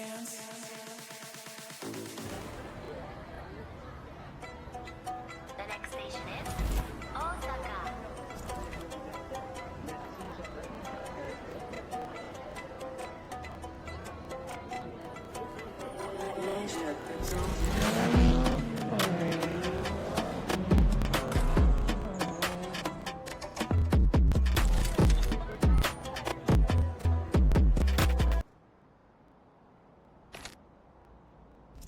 Live anti-cheats miss things, forensic scans do not. With Detect.ac, you can catch cheaters yourself without any forensic knowledge required. Think of it as a full system virus scan, but built specifically for cheats, bypasses, and anti-forensic methods. Our scanner detects everything from private bypass methods to mainstream cheats using deep forensic analysis across the entire system. Start a session, send your suspect a download link, and watch the live updates come in. Once the scan finishes, review the logs and take action with confidence. Use Detect.ac and remove cheaters with proof, not guesswork.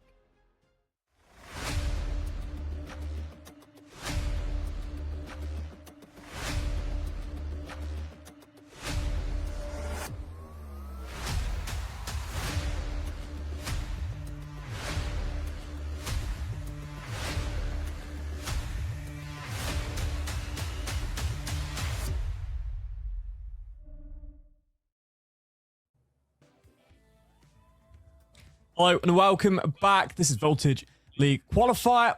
Tyrell, welcome back, my friends. We have now got two brilliant games for our next series. Two teams that are going to be amazing. We've got Deja Vu and Turks. Am I right in thinking you've got a little bit of knowledge about Turks?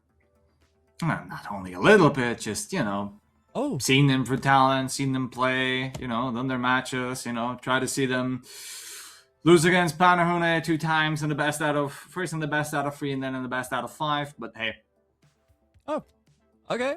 I think I know them pretty well and pretty good, and I think also know which maps they're definitely working on well and which ones they're not, so I think there shouldn't be all too much surprises here and there. Amazing. Now, actually, we might as well just have a look at the maps, to be fair, and then you can give us a bit of insight onto that maps that gets picked. So let's have a look. Of course, wow, looks like we are back on Border. Well, for me anyway. But yeah, it looks like some of the big maps have been left out of the picture early on, by the looks of it. And we have that bank and Fortress that have been banned off as well. So yeah, Border, defense first, of course, for Deja Vu. Tell us, what about Border for Turks? Do you reckon they'll be strong on that, Tyrell? See, that's the thing. Like, throughout the entire, at least in talent, they haven't played Border at all. Like, we haven't seen it for them, which, again, might be a very great advantage because you don't get data, you don't got much stuff on it, and seeing that Fortress being banned, that's like one of their really great maps. That's like one of the maps that perform very well, as well as like Nighthaven Labs. So, again, a little bit of a, how to say, curiosity, a little bit of a new country for it, but then again, I mean, for Deja Vu, it is a great thing they banned Fortress, because that is, again, I think back there, I call it like each team has kind of like their sort of like hunting ground, and Fortress is definitely one of theirs, but we're going to see how Border will go out, and I think, at least from the terms how the map is structured, and especially visually, and perhaps even like operator-wise, it should fit Turks quite well. So, yeah, I think... actually... Say what's interesting actually, sorry to jump in, you say about the different operators, it looks like they've been getting rid of electricals a lot. It seems that the Bandit and Cade's been their big one, and the Monties and the Shield. So do you think that'll play into the strat a bit more? Not necessarily. Like, they still can play Shields, that's out of the question, but they're a bit more reluctant to use them themselves, because they got more like, they're trying to split off a little bit of things. They got people who really hunt, they got people, they're trying to play a much more faster paced in a way, and then really try to focus to get most of their plans going. Especially on defense, they definitely like to stretch out. They like to play more loosely, so nothing is really completely connected with each other. So as soon as you lose one, you don't essentially like lose the line. Like as soon as like the dominoes falls, because if you lose type A, and you can't open this and this can't go there and yada yada yada. So definitely a little bit something you need to adapt to, something to chew upon them. So I'm curious to see. And then again, like, who knows? Maybe I find another map for Turks that are also going to work for them well. So again, more info, more data for you all to find out, something to play against them. And hey, they're also one of the top candidates for Challenger currently. So perhaps I mean, what's interesting, you say that top candidate, none of them dropped a negative rating. They were all 115 or above. The highest rated being Salim, 1.85. That was in the last game against Valid Unit R6. So yeah, some definitely big players on that team. So I guess my next thing is, can you potentially give us a prediction on what you think the game will be here on Border today? So not knowing Deja Vu quite well, I would definitely say we're gonna see probably something like a 7-2 or a 7-3, at least from my ballpark, at least from my knowledge. And then again, as you said, like people like mentioned, like Silim, yes, they can definitely pick up, yes, they can definitely run around, but here's the thing, even though they're like with 115, like the irony is all of them players can take up on this role, so all of them are quite flexible. So once you got somebody who is not doing all too well, they'll definitely compensate each other out all the time. So it might be one map, it's not for them. One player might struggle severely, especially given what perhaps some strats they play, but it's already counted out as soon as they perhaps go on the attack, as soon as they switch to the next map. So they're always in balance. So I would say they're consistently good. They're also very consistent in what they do. You don't really get so many, I'm not going to say like fluke rounds, but not many where they struggle, where they completely are flustered, whatever. And especially once we've seen like games against Panahuna, who are the top guys pretty much. They're number one currently. And they lost rounds, but it's not like, they just steamrolled through them. There was literally like one tiny few things or just 15 seconds that really took them apart. So again, I would say currently from what I recognize from the teams, it's one of the stronger contenders together with Only Esports, I would say. So you know what? There's going to be something to find out. And hey, if Deja Vu can upset this team, that's definitely something to put on your resume for this one. So. Well, yeah, what's interesting is they've already upset someone today. They beat John Terry 7-5, which was a big one. And already jumping into the game then, we have got the bans in play already. And it looks to be just quite standard at the minute. Grim and the Azami off the board, Tyrell. So, yeah. Yeah, I wouldn't say not all too surprised, especially Azami. It's kind of been, you could say, a staple up on Border, especially. And given out the next round of bans, well, Forn, I can understand. Glass, on the other hand. What's the Glass ban doing? Yeah, that's definitely something I would say a bit more new to me, but hey, I haven't seen new Glass to me as well. I don't see a Glass ban often. That's something else. Potentially a bit of research from one of these teams, but I don't know what the hell that is. But yeah, either way, we're going to go to that top floor. Yeah, I like the Fawn ban. Like you said, the Fawn's more justifiable. I think the Fawn can hold key areas of the map, especially by the balconies and as well in CCTV. So yeah, good bans over the all. Tachanka's on the board. That's a big one as well. We love to see the Tachanka, especially on maps like Lair, and we now see it here on Border. Do you think it'll be impactful? I think he takes a little bit more the same role as a Smoke would do, or like a Goyo. You're delaying them, you're making sure some things are unpassable, at least for the time, so again, huge time. But once you lose him, the complete utility falls flat. So if Zayd plays it correctly, if he stays much more, you could say defensively, much more passively, not gonna go for a huge risk and picks and make sure he's one of the last guys in the last crucial 30 seconds there to really take his utility, then it's all good and fine and well done. Let the hard work, let the early deaths go to people like Dela, which we see on Thaw. Or, for example, on single, because Godoro decides to, I'm gonna ruin your day, and I'm gonna ruin your day hard, as some will also fall, and maybe it wasn't the best idea to open a wall, but look at this rotation through, and immediately striking back, taking out Godoro, and taking out the Nomad, and maybe a second one to fall as shots are flying, but no, Beezer. He's gonna, look, Shock's already planting, plants down, Sage falling, Risky takes out Salim, and it's all on to Pure. What just happened? Incredible. The fact that he's managed to sneak in the back there, the bloodbath at the front as well, got the plan down, but now 30 seconds here, and it's just about to be alive. A C4 out will not find it, and Eraser has done his job and erased the one line off the board there. A brilliant pick. Holy moly. A good first round. Turks, unbelievable. I mean, I was just drifting off, and all of a sudden, like, that's exactly what I see. Like, start up the meat grinder, let's get going, and thank you, Turks. Well, now we're finally alive. Now we're finally awake. Yeah, I'm hoping to see just this high momentum now coming in from this first round. Really positive. Setting aside the glass ban, potentially now we will see a bit of an increase in rounds come into play that we haven't seen already today in the qualifier. But yeah, the last game, brilliant. But this one, it looks like a good start. Here we go. Yeah, look at those kills. Just see the back and forth, just waiting inside of security and just taking loads of picks there.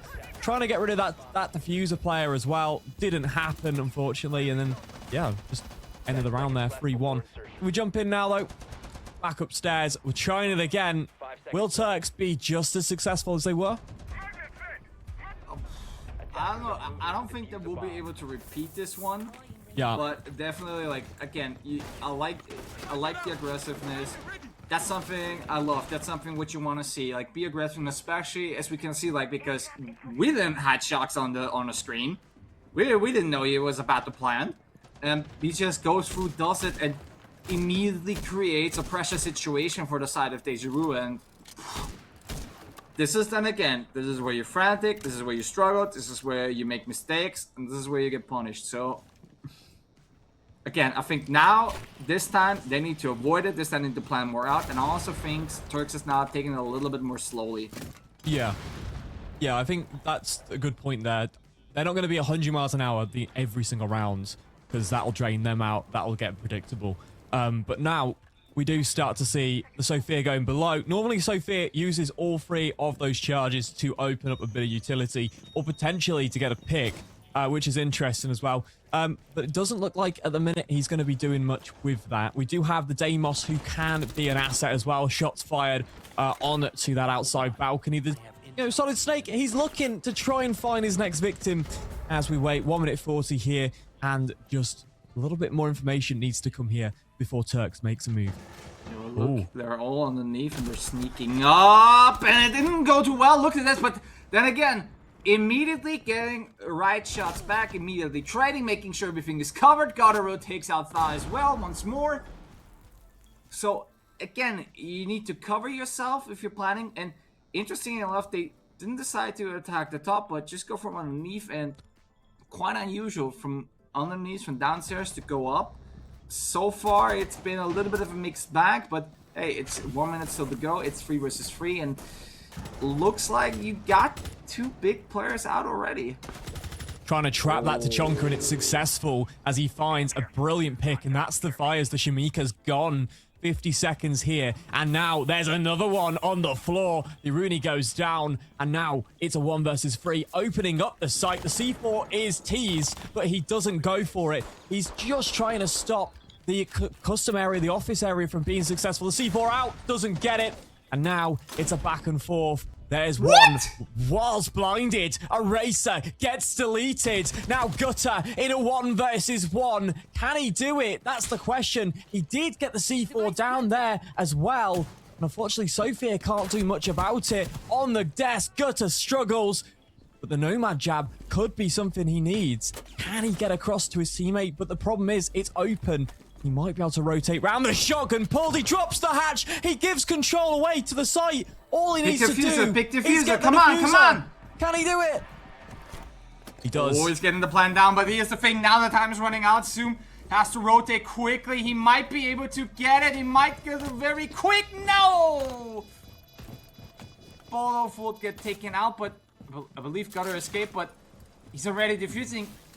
Is he gonna make it in time? Is he gonna? No! Baited. Zoom decides to say no, takes the shotgun and shuts him down. Oh. That's a great response. Oh my. Brilliant response to Turks there.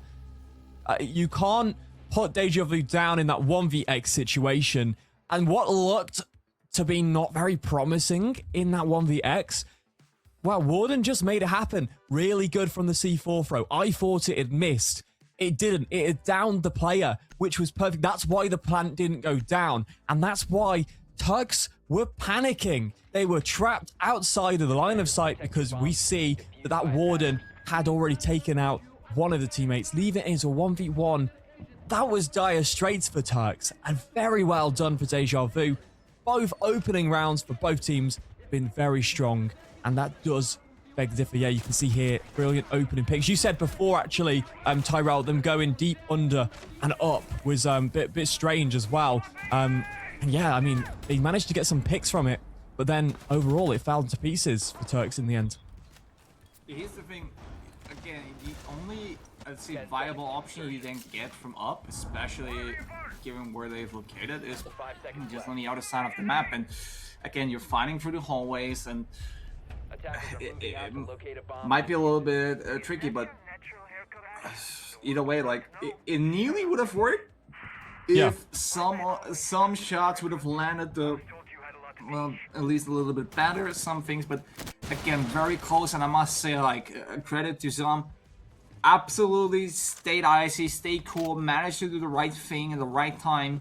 And, you know, again, if you award MVPs for each round, I mean, if Zom is not on your pick, then I don't know, what are you watching? Right, okay, we move in to the round. We do have that blitz on the board with the Doki, and our defense looks more like a bunker than anything else. With that Goyo and that castle coming into play, we of course have the Ella and the smokes as well. But it is going to be to try and keep people further back, and I like this. It's just to separate the tellers from pretty much everywhere else. But talk about it, it's going to be blitz. Brilliant pick. Again, they're just a few feet away from the site, so I think they will try to go again much more aggressively, as you can see. And yeah, well, even though Single is now going to reinforce himself down in the toilets, but as you can see, Risky, he's going to get hunted down. Elitha, in the meantime, will take out Salim, but Risky is going to get taken down. He's down out, not quite out, but Sade, at least, he's going to take a bullet of huge peak, and again, another one. Theezer is out for to be drying out, and leaves down all to Gutter and Shocks. And even though they got good weaponry, but they don't get quite into, but Thom was kind of like, he doesn't know exactly where Gutter is, and he manages to get the kill. But as you can see, Shocks are absolutely low HP. He's not gonna be able to hold out for the fights, but if nobody's gonna pick up Pure, then he will finally succumb to his pain. And look on your left. Gutter. Wow. Use everything what you got on your mouse pad. Yeah, that proxy alarm giving away the position, but still the gunfight is won in the disadvantaged favor. Now, 40 seconds here. And of course, that 2v2. Low HP, though, for both Risky and Shocks. 30 seconds here. Diffuser is on the floor in the middle of the area, but he's going to catch him off guard. Damage onto Gutter. Can he find anything here? Player rotates into square, shuts him down. Gutter's down. A 1v1 once again. 20 seconds here. What will happen? Pure Risky is on that east stairs. And of course, that diffuser is not in the hand right now. His phone destroyed. For one shot, and it's all one bullet that it takes. Pure will manage to win this one out. And again, that was way too close. Yeah. Massive. They're not gifting each other. Like, Turk sees defense and thinks, okay, cool, yeah, we'll just go there, good luck, have fun. And then forces them to duke it out, slash it out, and sometimes it works, sometimes it doesn't. And This is just 3 rounds, you know. They couldn't have been closer. They couldn't have been more a few points decisive. I mean, that is the excitement. This is why I love Siege. This is why I used to love it. Bring it on. Give us the fight. Make it a life and death situation. Force it out. Stop with the whole, like, stop playing chess, you know? Let's just take out the guns, slash them away, baby. Yup. Now, we have finally realized that Solid Snake needs to go off the board. It's finally gone. Changes Turks a little bit, but they're going to probably bring in like a replacement tracker like the Doki or switch it off with a Deimos because it's not banned. So, yeah, overall, but yeah, you see just the constant trading off between the two was brilliant to see overall. I mean, yeah, look at that. Just the back and forth gutter, just about catching the player off guard. Fortunately, he does get caught out later on, and Pure Risky shutting it down overall. 10 seconds left before insertion. Yeah. Like I said in the preview, I thought, you know, Turks will perhaps take it 7-2, you know, even though I don't know Deja Vu, but you know what? After this one, I sure as hell don't remember them for sure. I mean, they're definitely putting on a show, and even like I said, I think they upset some team before as well. They did. Yeah. So, yeah, it's one of those, isn't it? But yeah, you see that, and I don't really know what happened there. But overall, we jump into the round. Eraser on the IQ, just trying to find those Valkyrie cams. You know, it's the standard exchange. Valkyrie for the IQ. They got to counter each other. It's always been the case, even in the past. Here we go. Let's move through the rounds as we're trying to open up Gutter. Just trying to find anything that he can before he places down the rest of his Nomad jabs. And Zom will find Zelim. And that's the Doki down. Yeah, Zelim not having all the much regret of a time so far. Not been able really to put down the work. You know, again, he's somebody who at times can really carry the team, can really put down the numbers for you. As you can see, Sengel will take out Gotaro, the man who has been so dangerous. And look at this. Sangha will try to put himself up on the board. These are getting taken out, and it's all down to Shax. And Bodov will, even though Bodov will play a Monty on his own, try to make as much move as he can. But Shax, so trying to fade out a little bit of the smokes, and I guess now they will have to work together, go together. Sangha will fall down. Well, unfortunately, Bodov does not have any more support. They're trying to pinch and they're trying to use it even with a 2-man, but the smoke counters are delaying Bodov very severely, and he even knows somebody's down there is about to disrupt them, so he will need to rotate up there and through the smoke. Sharks will find 2! Flying slide will go! Opening up massively. Some in the meantime will shut down Bodov and drops down immediately. Just follows up, but no! Here comes Pure from underneath. Holy moly! That's crazy. It was such a good comeback. No, they're not. Absolutely not. Yeah, what a brilliant pick. And in such a situation where your man advantage is so low, this man just turns the game around and goes, no, now we can make it easier. Yes, it was unfortunate that Turks didn't manage to get another round there, and we did lose it later on. Great pickup and clean-up play from Deja Vu on the bomb site, but good chance there for Turks. Just didn't quite play out the way they wanted, but it was leading that way. And they are contesting a lot of these rounds. We can't just say, yes, it's 3-1, but Turks, they're still trying to show us that they have something in store. I mean, overall, the performance has been massive. Like, even when, again, you got to take back the last round. Turks are literally definitely like 2-5 or 2-4. They still decide, you know, they're going in, they're working it out, they're painting it out, they're managing the shots, creating the chaos. Really give themselves a fighting chance. And honestly, like, I'm gonna be honest, usually qualifiers, you know, they can be such a hit and miss. You can see like everything drowning out, you can see frankly sometimes really stuff that's really boring, that's really draining, sometimes not really worth. But this, I haven't been excited for qualifiers for a long time, let me tell you this. This is definitely a show to be put on. Perfect. And with Tyrell's excitement, Eraser is going to be starting off his entrance. He tries the triple breach there with Sophia. It is a common spot where people might stay. He didn't have any information. He has utilized it. I don't know if he's managed to get anything there. Potentially could have utilized one of those to get rid of the shield instead. But it's okay. As we do move forward now, we're trying to find if anybody is inside of this security side. With 2 minutes on the clock, and we, of course, have such a massive Lion and Dokkaebi set up there. We'll take some damage from the flames. The Shimikas as the racer off HP. Already 12 Shimikas left, so quite a lot have been used there. 6 have been used there. Selim using his Dokkaebi move now. Shocks using the Lion Ping as well. They try to make a move, and move that will do Shocks will find Zay, taking out the Chonka. Again, someone's very crucial for later on, but Tha in the meantime takes out Boldov, makes it another one, takes out Selim. Shocks will at least get another one as for revenge, and now we're quickly, I was gonna say quickly on the 3 versus 3, but no, Frieza decides Fa needs to go, and hit goal he will do, leaving Sengel and Zom left alone to defend Deja Vu's round. And with Frieza again using the gun, letting bullets fly, it's all down to Zom to clutch it up. And you know what? He might even gonna do it one more time for us. I mean, we've seen this before, right? And the Wamai magnets are catching things here as well. The drone, unfortunately, going to give him away, but he will be taken down. Eraser making sure this time. But yeah, absolutely. We just see right now, Deja Vu, they've dropped a round that was important. Turks are picking up the pace. They kind of are getting into the game now. And we're on for either a 4-2 or a 3-3 split guaranteed now. I mean, like I said, now even now with this round, like I said, Turks, you got people one map coming off, but then sometimes others. And again, everybody's capable of stepping out. You see Theater right here.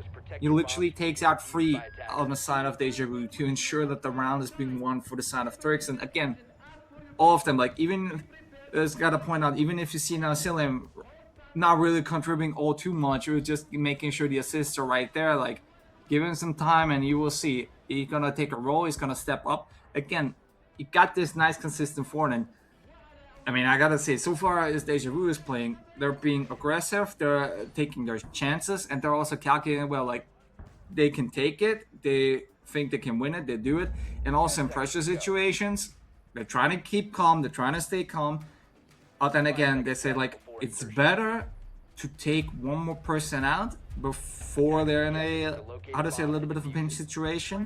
So again, the less people that there are, the easier it is for them to deal with. And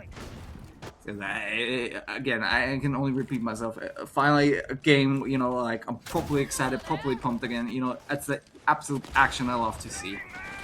Right, well, just a near miss there as well.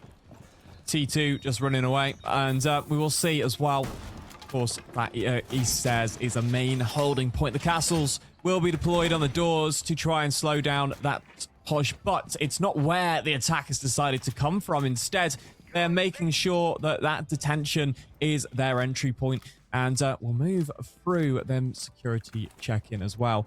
And I guess they want to get control of that square. They still need to take those players from upstairs down because the verticality can limit any push onto the bomb site, especially tellers. And we'll see that Twitch will start getting rid of as much utility as it can. Again, Turks sticking with things here pretty much the same as in their lineup. But, a nice pick from Single, who's managed to get it from within bathroom. That shotgun is lethal at that long range, even with the changes to the gun recently as well. As you can see, cams have been taken out, but the attention not quite there. Tha is gonna punish Bolo for it, and now it's just like, look at this, everything left, right, center, left, right, center. It's now 4 versus 1. It's all down to him to try to clutch up for Turks, and now in a 1v4 situation, stunned and blinded, he will find his first kill on the map, takes out Pure, and it's now he only needs to find Zom, Said, and Zengel. And as you can see, he's definitely hunting down everybody, rotating down, giving a little bit of time to breathe, and well, I guess it's time to make a phone call and find somebody out quickly. Yeah, that's a good point. He's managed to hack cams now for his team. And now, as well, he's going to be able to have a little bit of a detonation on Zommel. The thing is, if he answers the phone, then he doesn't explode. If he lets the phone go, he doesn't get called again because it won't allow him. His phone will be destroyed. So there's a lot of benefits here, but we're just going to drop.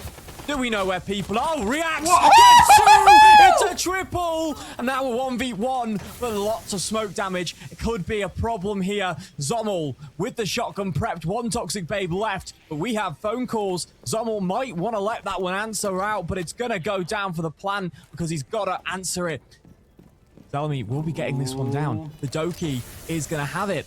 It's going to be corners off, but it will be Zommel to finish. That was so close once more again. And once more, some clutching up the round for Deja Vu. I mean, there's 2 rounds you can really contribute to some winning it for Deja Vu. My oh my, and even Selim now, he was about to clutch it up for his team. Yeah. And it looks so well, especially now once he knew like, all right, Smoke's there. He's not going to come through there. He knows he's coming through that. Don't worry. It's a proper challenge. The first one who sees, the first one who gets it right, wins it. And again, so close. And he, whoo! Yeah, I think Turks have got potential to win clutch situations. They just fall flat because Deja Vu are just as good in that tight situation, those pressure situations. So now we see the role swap 4-2. It's still quite even in that sense. Like 4-2, it's not too bad if you're down. As long as that split is quite even. Turks now have an opportunity on the defense to get a couple more rounds here. Of course, now we will see the 1 mile. He's gone both Shields, Blitz, and Monty, and the Mirror. That's quite an interesting one here. Turks not really wanting to play against that kind of shield component is very, very interesting. But then again, you still got the Blackbeard open, and technically you Yes. also still can get the Fuse in, even though Fuse, I wouldn't say is very limited on border, but Blackbeard, the man's been introduced to this map, and before then we all know what a absolute psychotic nightmare he was. And if we're gonna take another round back, a few of the replays, if you're not watching out careful enough, as you can see, flies, everything, as soon as you need to click, form, whatever, and all of a sudden in the next 10 seconds you can find yourself in a 1v4. And I mean, again, like Selim, he was doing it brilliantly just on the last second, last stretch, the last gunfight. Again, look at that switch, look at him go, swapping from Senna to Sage, getting the kills, getting the shots done. That's again the last 1v1 situation, and I believe it may have gotten a little bit more HP. He might would have won it, but again, a headshot's still gonna delete you instantly. But hey, I mean, we're definitely being treated with this one. There is no denying that.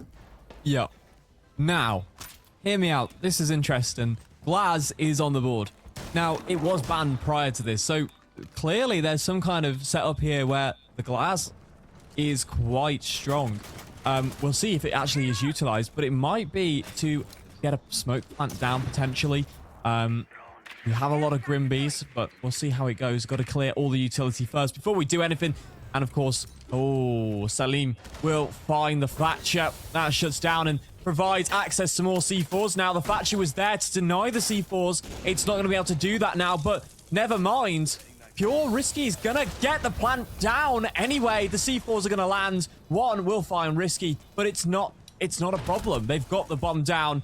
Zing will go down, though, on the floor inside of service. Yeah, some rotating, trying to make use of the glass, trying to get through that smoke. And even though he finds him, he tries to spot him, tries to clip him, but it's not going to quite make it. Thies, in the meantime, he will take a single, finish it up. But I guess we just looked at the wrong moment. Sam gonna get a kill on Thigh. In the meantime, will get Gutter, but Salim will get Thigh. And well, nobody was paying too much attention. There was in the corner, and look at this. You're gonna get diffused.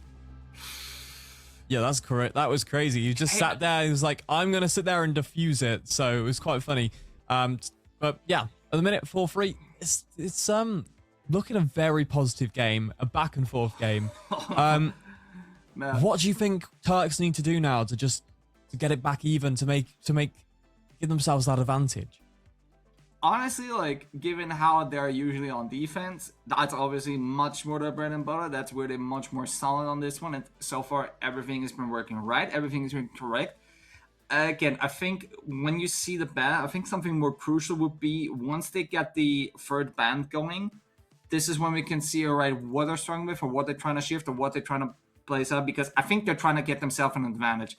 And I think getting rid of those shields, they know something are right, especially like, let's say, I think it now makes sense, like before they banned the glass, because they want to make sure like, okay, they're not trying to get this classical plant what they anticipated on this round, for example. Yeah.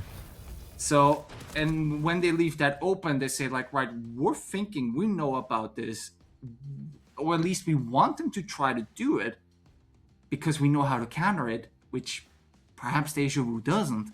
So again, playing a little bit of psychologically, playing a little bit of tactic here and there, like leaving certain operator off, leaving certain operator on, perhaps even baiting them to follow through certain strategies. And so far, it's been working out. So, you know what? We may seen it the first time. We thought like, that's weird, that's odd, but now it makes sense the further we go on about it. And so, you know, like I said, I guess third band is going to be exciting, and it's also going to be exciting how Deja Vu is going to strike back on this one, because again, you got the plant down, you also decimated quite a few players in there, and you lost it because they defused it. So that really stings, man. Yeah, I feel like in that moment, actually, defensively, you know, just throw the C4. Like, why were they holding out that C4 for so long in that situation? Like, they have done the hard part. They got rid of the Thatcher, who was literally the whole counter to that C4. So they know that there was no need to stall. But yeah, you could hear the plant going down. You see the smokes in. Just lob that C4. But no, they managed to get the round back where they needed it. That was important. But yeah, now let's see how this game will progress as we move forward into this prep phase. And looks like we are, of course, going to be heading in with Braro and a Solace coming onto the board and a Warden. So a lot there to deny wall access, as well as plant access and any of those lethals that are going to be thrown. But of course, we are expanding upstairs, opening up the wall, and making sure that vertical is a hard time to get, as well as making sure that east stairs is the standard. Again, order is played pretty much the same across the board. You see some odd, weird strats that come into play, but most of it is quite standard. Of course, it is that gunfighting map that we spoke about earlier in our first series of the day. Now, let's start off with the round. Zom, bringing in the Grim and see what comes of it. Yeah, interestingly to see now the attack lineup from Deja Vu, because given that you only got one bomb set upstairs, more or less, I'm missing kind of the verticality. I'm missing a Buck, I'm missing a Sledge, I'm missing lots of Shotgun, Ram, it'll be Ash, Sophia, doesn't matter. Like any type of soft breach, anything to open up floor, at least to a certain degree, to make it be more, how to say, intimidating. Or even in the case now, I'm kind of like missing a Deimos, I'm missing some sort of, I mean, okay, you got Dokkaebi, but also, you're attacking underneath. I mean, yes, you're literally now losing time. And again, if you want to go upstairs, you don't got the right tools. For downstairs, perhaps, but again, I'm a little bit skeptical on this one, because so far, the way how Turk set it up, the way they're anticipating it, it's going all to plan. It's interesting as well. We're playing Windows a lot right now. Like we've seen in our first game here on Border. It was mostly Windows, and oh, nice pick there. Pure risky does go down. It will be the Solace to claim first blood, but never mind. Equal it out. 4v4, but Slem to find a refrag. A brilliant one at that. And now we see... No! Such a long angle. You know, really making use of the DMR, you know, taking out the range as best as you can. Did he just do that? Yep, and got taken down in the process, but he did get away with an easy kill. But now, once again, we see the very standard 1v2 that we have been seeing for most rounds. Will Turks be able to clutch this one up like they tried? Good use there of the avoiding that verticality, but he's let the phone call go through. He did take some damage, but they can't ring him again. There's still 2 more in the pocket. They don't matter now. The Dokkaebi isn't as powerful as it could be. This is smart. But now, 40 seconds, you've got to watch the hatch and the staircase here. Stop them from getting down onto the bomb and descending to get that plant down. Yeah, the thing is, they got the vertical holes upstairs, so they might be able to track you down. But look, Thal managed to go down in the plane, but decides to stop it and get the kill onto Gotaro. Again, it just in the blink and you miss a moment. Like, half of the players are dropped out of the map completely. Yeah, And absolutely. we end up in these clutch situations. It's crazy. Yeah, I mean, it comes down to, I mean, is it good exchanges? Some of them are, yeah, we've seen a couple of good refrags there. And some of them are just, like, silly plays that you lose that man on. And it's just, like, losing such important operators early on. Solace, great pick to start off with. Yeah, then we lose, like, the other big operators in the process. Let's move on, though. It's now, of course, Deja Vu taking a little bit more of a decisive lead. We've seen it, though, before. Turks, can they claw a few more rounds back to keep it somewhat level? It's a big question, really. Big question indeed, and I think Attackers need to locate even though, again, it was close, but we got into the point where people got traded. Now, all of a sudden, the right angles were held to, as soon as you kill someone, when you want to rotate back, you cut them off at the rotation. That's where you get punished. And I think Yeah. you didn't much see, you see a bit little of one-on-one encounters. Sometimes people knew that they're gonna get peeked up, that there was an angle on them, and they still try to go through. They still try to force their way self in. Obviously, that gets punished. But again, that 5-3, the battles, the war that's been going on through here, this is incredible. And again, a big decisive round coming up here. As we see how the defense will work out for Turks on this bomb side, and perhaps even for the rest of the game. Again, All right, well, let's start off then. I mean, yeah, it's going to be an interesting, again, like we said before, you mentioned going under. They're doing it again. Do you want them, do you think that they should be just clearing that top floor to make sure they can establish that verticality? They haven't got really anything vertical. That's the thing. I mean, they've got the Sophias. Yeah. they don't got much vertical, and usually the play-by-play book is, you know, go from self from the top and make yourself way downstairs. That's been for how many times? Obviously, they decide to ignore that pattern a bit. They decide to go a bit more directly, but I think in a way, if they work it out right, you give pressure underneath, you know, force to sort of cause an early rotation. And if you get the picks right, like, oh my goodness, Sade, how the hell are you still alive, man? Well, Wow. it took Brilliant, a lot man. of resources to get him, but boy, was it worth. Yeah, it's important there as well. You got rid of the shield, a little less pressure now. It's not necessary the whole time, but as you can see now, Gutter in a back and forth, but a great trade-off there. Salim going to take down Risky, and of course that return fire. Brilliant. Now, a 4 versus 3. Deja Vu losing that man advantage on the attack. We have seen again that Dokkaebi is still alive. Can it do anything? No, it can't. Odolf will find T2 and a 2 versus 4. See, single. Well, looking a little bit around. So in the meantime gets fragged massively. He has to deal with one of the players on Turks right up there, and I believe that's Shocks, who is giving him a lot of pressure, taking away a lot of his cover, but some doesn't matter. If you take it away, I'll just take your life away. Manages to win this one out and save himself a little bit more. The man already sitting on 10 kills. He is not taking a step back. He's making sure he's gonna win. He's gonna win for his team and give himself and his team an advantage. As you can see, Single, even though he's hogging the side, he's ever so far away of actually getting the fuse down with, I mean, if you look at the time, good luck with 20 seconds. Indeed. Look, can he get that pick? That's the question. See, Oh, yeah, yes, he can. Oh my gosh. What a pick. 2v2 now, though. 10 seconds. The attack's got to descend. This defensively, he's going to get the down. It doesn't matter now. Snuggle has to find 2 picks. He gets 1. Can he find the next one he needs? The final piece to the puzzle. He's on the floor. No, you can't. And now the defenders are going to take this round for themselves. Galero missing.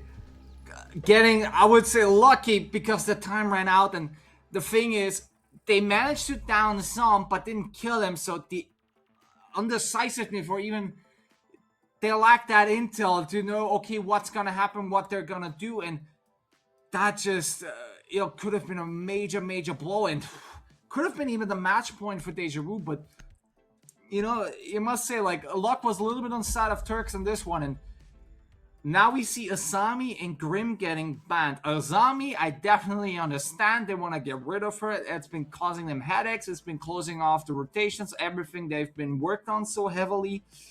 And the Grim, well, perhaps you need to explain me more what Grim does. Because as far as I remember, it gives you a swarm that detects anybody who's going through. Or has there something been changed? Yeah. Obviously you can utilize that to kind of find specific areas that you want to deny that push through. So I feel like, yes, a lot of teams like to run the Grim because of how many Grimbies you get given, but also for the fact that it's got that information, especially in final execute moments. It's not useful in the sense of you can just use it at any point. It has to be at specific moments. Again, something to really put it down for further on, and even though you might just see a little bit of forfeit victory, that's just because we're going to have a little bit of a rehost going on, so don't worry, it hasn't done it, and don't you worry. If that would have been our ending, that would have been a very, very anticlimactic ending, and we weren't going to let that end, wouldn't we? No. I'm not going to let this happen. Especially because how good it is. No, it's too good to end now, isn't it? I guess, have you got any highlights to what we've been watching so far? Like your favorite moment we've just seen?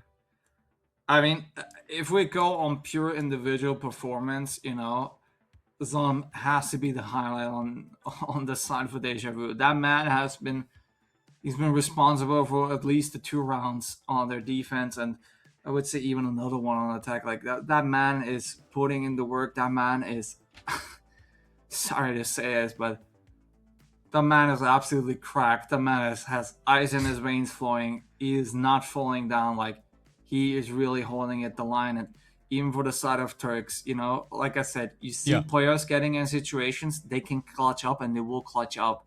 Again, it's really fractions that make the difference on them. And dude, either way, like, whoever is going to win this one in the end, nobody can say like that was undeserved. That was a very hard fought victory, and boy, this is gonna be a good one to remember. I don't know what your verdict is so far, but enlighten me. I think I really like some of the aggressive nature that we've seen defensively so far. For example, I mean, the Azami play was brilliant as well onto the Blackbeard. I think we've seen it about 2 rounds ago. Utilizing the impacts to stop it from entering. It's just that aggressive nature that Border brings to teams, and the best and most aggressive teams succeed on them. Both teams here are aggressive.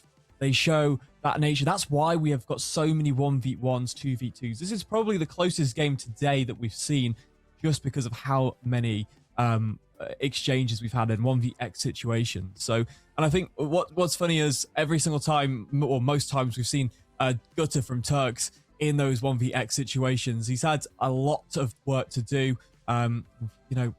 It's just a really cool situation to be in when we see these games. Turks and Deja Vu, very good team so far. Definitely much of it. I can't even deny it, or there's not much to add on to these two, because they're going for a round like boxers. Like, they're trying to make to round 12 and beat the absolute living hell out of each other, and even if it has to take longer than it needs to, but hey, we're all the much more richer for it. And I'm pretty sure afterwards they're gonna be drenched in sweat, gonna be absolutely beaten, defeated, and whatnot, and they're really gonna wish, like, boy oh boy, I don't want to play in this qualifier anymore. But that's only one somebody's gonna advance, and they're gonna have to go through perhaps maybe all over again and again.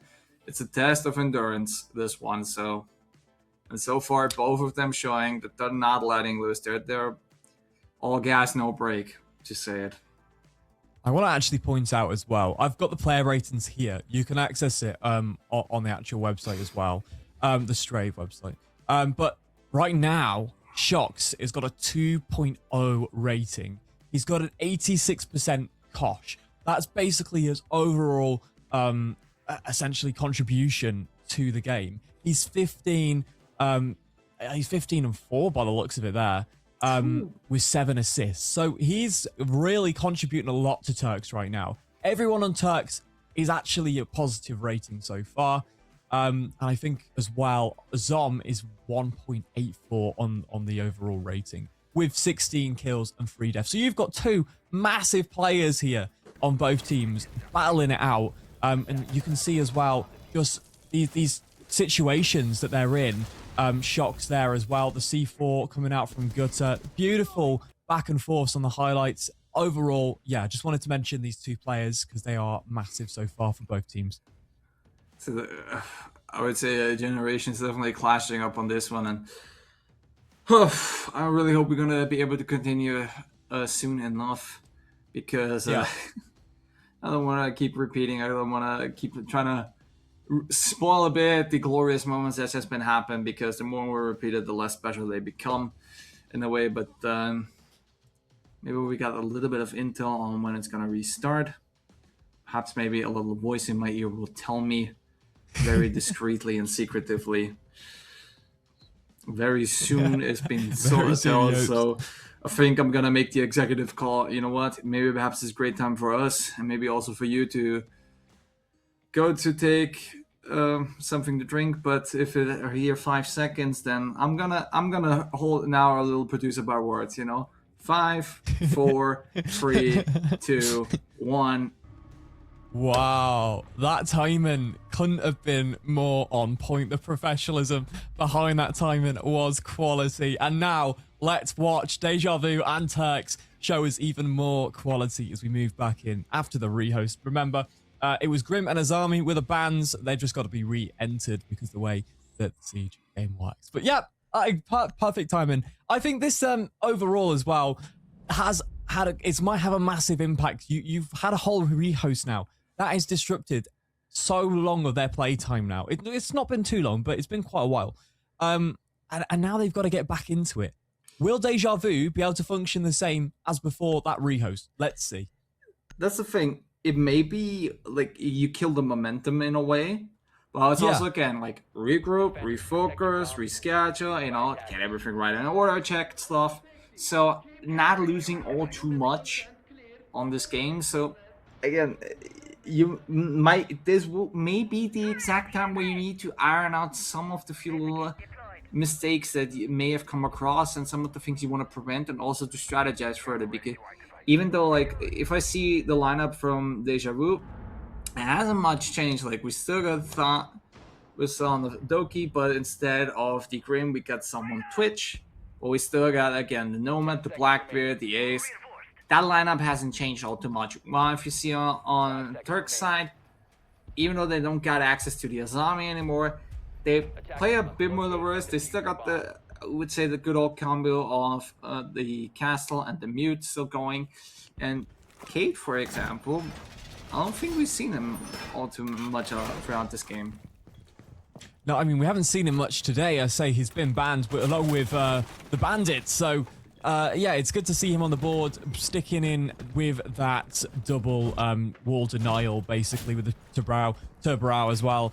So overall, starting off with that shield, and we have the Thatcher, who's already taking a lot of damage. It's Zom. He's going to fall off and shoot his gun there to see if he can move away and find a different angle. We don't want to be losing that, because they might be going for a similar play. Those C4s, there's 3 of them on the board. One of them's got to get a kill at least. And so that Thatcher's job is to ensure that doesn't happen. The frag's going over as well onto that door to try and get the castle barricade off, so they can kind of prep a little bit before they get in. But here we go, 2 minutes, and we're already on that east stairs. Yeah, preparing yourself for potential flanks right here and there. making sure nothing will happen to your teammates, ensuring that no one's gonna sneak up. And even though Selim is holding, I would say, quite adventurous, but I believe it's you get double doors, right? Yeah, they got rid of the first layer, but not of the second, so they might be in for a little bit of surprise. And surprising for Gutterer will be he will find players of Deja Vu shooting at him. Yeah, I mean, here we go as well. The battle between the two. Deja Vu now trying to force their way through the offices, just barely missing those bullets. Snuggle is just going to sit in that office area waiting for the walls to get open so he can get at Gutter, who's now going to prone and are going to be saved by the mute jammer, but never mind. It will be the Cade to find Risky. A 4 versus 5 as Turks take the man advantage, and now it will be Zaid trying to push his way through the offices, but he's stuck at the moment. He's just trying not to lose his feet, but he's getting shot back and forth here, as now it will be this crossfire to watch through the soft wall.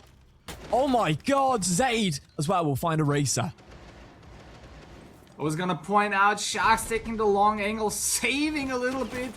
See him right there, but Zaid in the meantime will finally find him. Some though will get Gutter. Bodolf will, I believe he comes from the flank or something, but takes out Zaid, takes out the Blackbeard. A huge pick right there. Some an absolute low HP right here, and there. I thought he only one with full HP and guaranteed right there, but Bodolf and Sharks also very, very much hurt. But with just 15 seconds left, the C4 is up in hand. They're gonna have to wait. The Thatcher is gonna go out. They won't try to make the call. C4's fly. Some will take Bodolf, but Sharks will take the Some, and no! Sharks again clutches it up, moves it about, and look at this. It's 5 on 5. It didn't quite go as they planned with that Thatcher. They weren't quite safe. The C4 shut it down, and that is brilliant. Turks finally gonna be getting that equal scoreline that they've been desiring for so long. Yes, it is finally somewhere they want to be. Ventilation Workshop's where we're going to go next. And let's take a look at how they're going to set up for this one, because the game is so on right now. Holy moly, I'm sweating for both teams at this point. You know, not because it's just hot and just no air in the room, but this is genuinely like they are duking it out left, right, center. I am. This is amazing. Again, Sharks again up on these rounds, being such a great performer. Like there's doing such of the great hero work, but again, gonna get shut down. He's gonna get the revenge for the last time he was supposed to clutch up. Nearly got it. Now he's able to do it, and look at this. They're now getting rewarded with this. And again, one round, you got a match point. Make it another, and you're gonna win it. We're pretty much on the tennis tie right now, you know? It is, yep. And the only thing that can change that is T2 as he takes down Shocks early on. A brilliant. Hold on. Did he just cancel his spawn peak or something? I believe so. he just Uno reversed the spawn peak and said, "No, I'm gonna peek you instead." He got a pick from it straight away. Perfect. Oh, vertical. Oh, just missing out. A racer couldn't quite do it. Well, someone who's not gonna miss out, that's gonna be Pure, who would take out Gutter, and all of a sudden it's not looking all too healthy for Turks, and now with the push, the grenades flying in, at least they are able to abandon the side quickly. Salim comes back for a revenge. Zaid in the meantime will take out both of the smoke, and oh! Feezer shuts Zaid down the Blackbeard, and it's all down. No, Some gets taken out. The man who's been so vital for Deja Vu. It's all down to Thaw while Single is down, and holy moly! You thought it was going bad for Turks, but it's now going bad for Deja Vu. Oh, he didn't quite get it there, did he? But yeah, I mean, it's not going quite good, is it? Got the C4 on the vents. That was a brilliant C4, massive. Now Turks have the leading advantage here. Match point, it's big. I honestly was about to write this round for Deja Vu, but Turks just turned it around. As I said previously, this team, all of the players can step it up when they need to. When they put in the right positions, they're full-on balls to the walls. They can manage to do it. And again, they're proving it right now. This has been so explosive. I am lost for words. Explosive indeed. But now we head to this Talus side. Now, how will Deja Vu react to being put under pressure over the match point that they have now got to chase?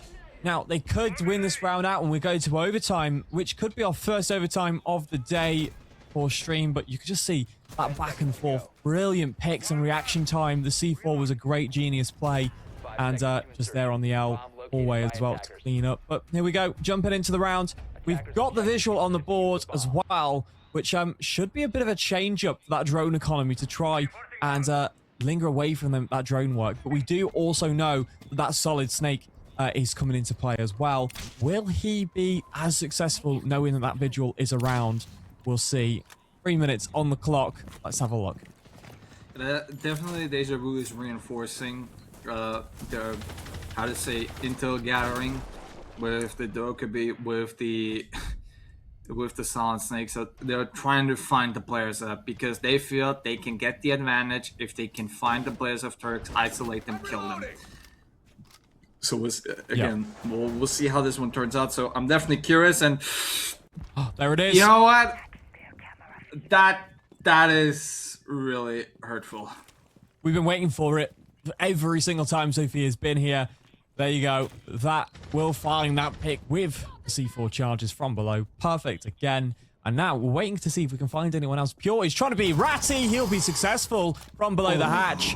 Just not a sight that you want to be sat in. And we could see this change now in Deja Vu's favor completely. Can they win the round out? That's the question. Shocks to take Zom down. A 4 versus 3. It's a lot of pressure now for Turks. They need to win this round to guarantee a victory here. But it will be risky to go up. He'll be shut down by Shocks. The 3v3 is upon us. 1 minute 30. And on the top of the hatch, Shocks is just lying in wait to see if he can punish someone. Just watching a move in between. Gutter sat in this waiting area. Turks lost out kind of on the early intel on the players of Deja Vu, but Triple. They're making it up right now, as you can see. Shocks taking out single, and even though Shocks and Sailing are heavily wounded, Science State still got enough full HP to engage in the gunfights and might be find the kills and clutch up on it, but they look to be much more careful, but not careful enough. Fall will fall onto, thanks to Guttural. It's all down to Sade, who has the intel, who will use it, will punish Guttural, but he's managed to rush through the side. He needs to get that plan down going, whilst Turks are playing they're slow because they're afraid. They don't got much HP, but they need to use it, go from 2 sides and win it out. Sade, though, decides to not go stick fully through. Perhaps try to get one more. The plan will go slowly and surely. C4 is flying, but that will not connect to anything. A few more holes and Sade will go down. Turks will win it out. Shocks. An amazing performance. Takes 4 down of Deja Vu and wins this game for Turks. 7-5. Man, was this a nail biter. Turks have just caused a massive upset for Deja Vu after they had caused a problem with John Terry prior to this. Now Deja Vu are on the back burner as Turks have just got themselves into a great position for today. I mean, what an incredible match we've seen. They come from 4-2 split down basically into match point, putting that pressure on and winning such a good situation there. Shocks, can we just say he is incredible, especially in that moment there where it mattered, everything was on the line. He's just managed to get that triple that he needed the entire time. It took him for a while to start, really, but once he, I don't know, found his mojo, found his juju, whatever, the man was slaying, the man was lighting everything up. It didn't matter what you threw at him, he was able to fend it off, to veer it off, to make it count, and Boy, oh boy, oh boy. But hey, we can't put out Zom for the side of Deja Vu. That man has been terrorizing for the side of Turks and has been really, really like, that shouldn't been things they shouldn't have wanted, but thanks to Zom, they managed to do it. So Yeah. really, I think we've seen like players stepping up, trying to beat each other up, take over the reins. Like, this is no like David versus Goliath or something. This will literally like at any moment, at any time, somebody can decide to, right, I'm gonna end this one and I'm gonna make it memorable. Oh my lord. For 12 rounds. Yeah, 12 rounds that were absolutely memorable. They're if this doesn't make another highlight reel, then I don't know what else, but my oh my oh my. Right, well, Tyrell, we will be back then after the break. Hopefully for another game like this, because that was one to remember. Don't go anywhere. We'll be back with you very shortly. Guys, back.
Live anti-cheats miss things, forensic scans do not. With Detect.ac, you can catch cheaters yourself without any forensic knowledge required. Think of it as a full system virus scan, but built specifically for cheats, bypasses, and anti-forensic methods. Our scanner detects everything from private bypass methods to mainstream cheats using deep forensic analysis across the entire system. Start a session, send your suspect a download link, and watch the live updates come in. Once the scan finishes, review the logs and take action with confidence. Use Detect.ac and remove cheaters with proof, not guesswork.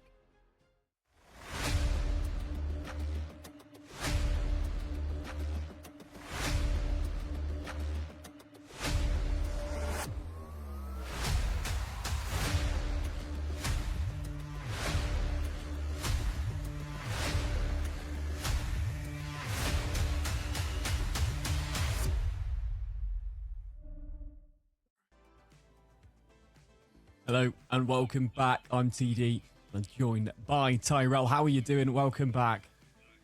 Oh man, I gotta tell you, I'm sweating. My back is completely drenched in sweat. Everything is wet because, boy, we came off from a banger.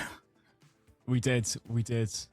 And the next one we have right now, we're going to be following on with Turks again because they're the only team that's currently not started playing their next game. However, it's Lenovo Legion versus Turks. So it's going to be an interesting game. We actually know that Lenovo beat Unit Clan 7-2, a team that we previously watched on Nighthaven Labs. But now, let's find out exactly where we're going to go to for Lenovo and Turks. Ooh, oh okay. no. You say, oh no. Talk to us about this map then. Oh no.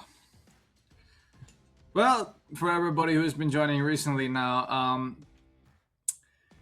Turks are somewhat known to be very good on Fortress, and by that I mean they're very, very solid and very strong. It's their hunting ground, and well, given that Voltage Series is not the only series partaking in the CL circuit, there's also other leagues or series or whatever you can call championships that are thrown out there. And well, if you know, you know, especially from talent, these two teams have faced off each other beforehand, whether it be in the group stage or even in the quarterfinals. And I gotta tell you, Fortress, no chance. That is going to be Turks' map to lose, quite literally, because pretty much that's their hunting ground, that's their playground. They even beat teams like Panahuna on this, so you know what?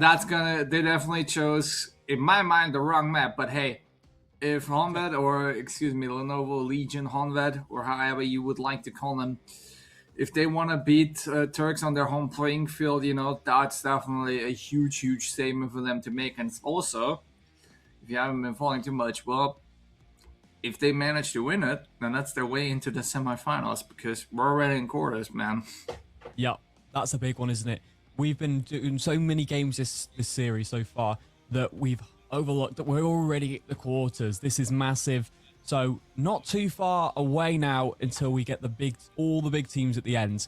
And I think as well, Fortress is such a dynamic map when it comes down to it. There's so many new strategies that have come in. It's more recently been added to the pool. So yeah, I'm looking forward to it. Really quickly, we're just going to have a look and discuss about the Challenger circuit, the Nordic. That's just been, it's a bit of a series that we've got. New Tier 2 EMEA Challenger circuit, secondary tournament with €2,500 cash prize with R6 credits and Tier 2 points. And the Nordic qualifier is August 22nd, EU, and MENA qualifier August 23rd. So take a look at the website, and yeah, that's the Nordic Challenge Series. So out of interest, is it still limited to Nordic teams, or is it now completely open? I think it's to do with the amount of players that are in it overall. So about two or three Nordic players that have got to be into it. Yeah, so basically, I would call it the old National League system. But hey, I haven't said anything. Apparently, this thing has been dead, and nobody will want to talk in here about it, so I won't mention it for any further time. Even though it's been my bread and butter for when I was still relevant, somewhat. But anyways, back with the nostalgia trip, we can leave that all behind. Nobody gives a shit about it anyways, but somebody, or at least somebody we will all do care about, will be the matchup between Homelet and Turks. And where we discussed Fortress, we discussed how it's going to change, we discussed how it's going to be in their favor, and honestly, I'm curious to see how it's going to happen and also which operators are going to be banned. So let's see, perhaps maybe we can get ourselves into and see and truly find out who's going to advance to the semifinals. What's going to be interesting as well is a one-to-watch player for Lenovo with a 2.3 rating. 13 kills, 2 deaths in his last game against Unit Clan. It's Dodo, so definitely going to be someone to keep an eye out on as well. But yeah, I just think it's going to be quite a high energy frag game again. It's Fortress. Everything goes through that upstairs, doesn't it? Really, that middle command area. So it's going to be a lot of getting ground, making sure we can get into that building, and I'm interested to see what the bans are going to be like as well. As of course, we've already seen how Turks plays. As they were on border, will they be able to match Lenovo's battle? Let's take a look and see as we move our way into the map. Fortress, as you can see, all the different bomb sites that we'll probably be rotating through most of them here, the dorms as well there, and that games room. So yeah, what should go to a bomb site first for Fortress, Tyrell? Well, even though I have now seen it quite a few times, I still don't exactly know, but I know one thing for sure. There's a room with a big-ass cannon in there, and I think that's one of your closest bombs that you can have, and again, one of your most favorite starting points, you can say. And again, as I'm seeing the bans, the Monty getting banned, that is something I really can get behind, because that has been such a, you could say, a door opener for the side of Turks. And especially with Decade also gone, you also take out one more part of electricity, and perhaps maybe we get another Tennessee 2 times electricity ban, and yes, we do. Look at that. It's just consistent, isn't it, through the entire day now? Just that double electrical, get it off the board.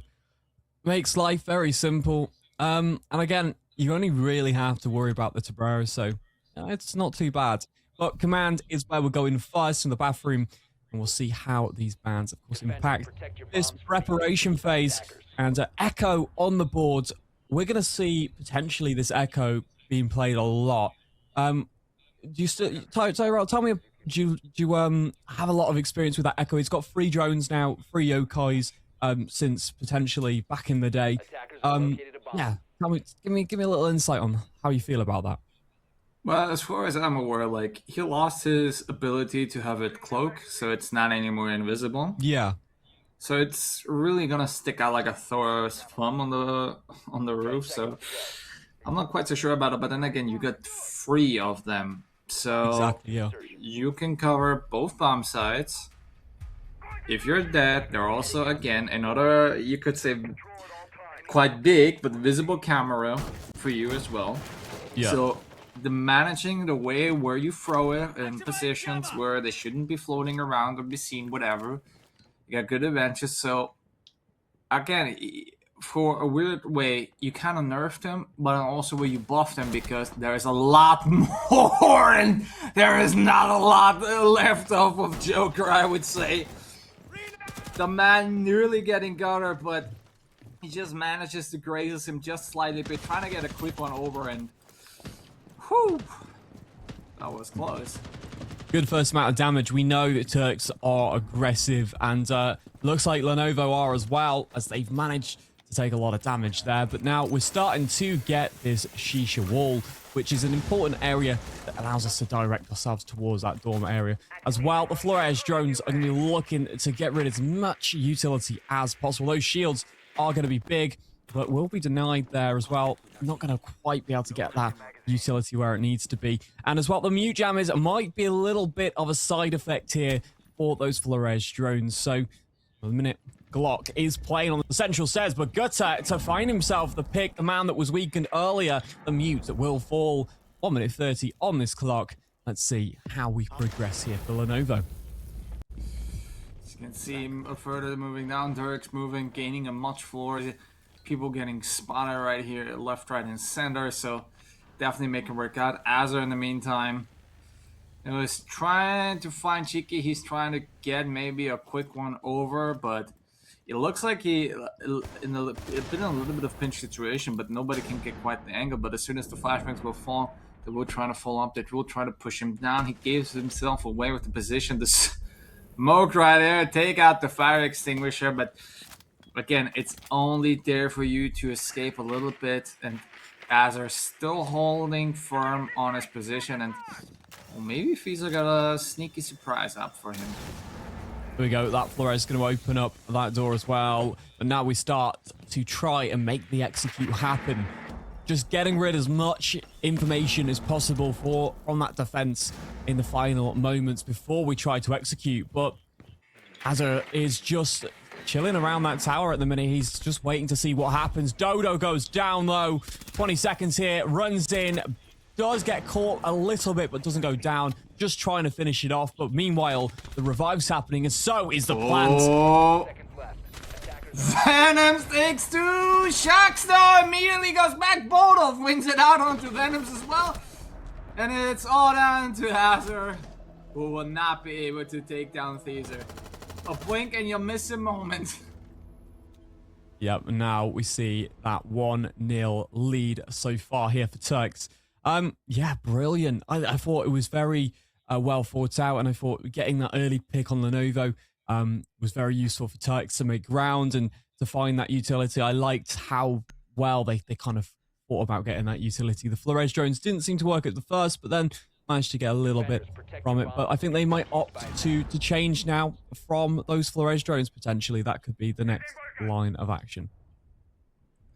As you can see, the next round off and the next bomb side for Turks, and given the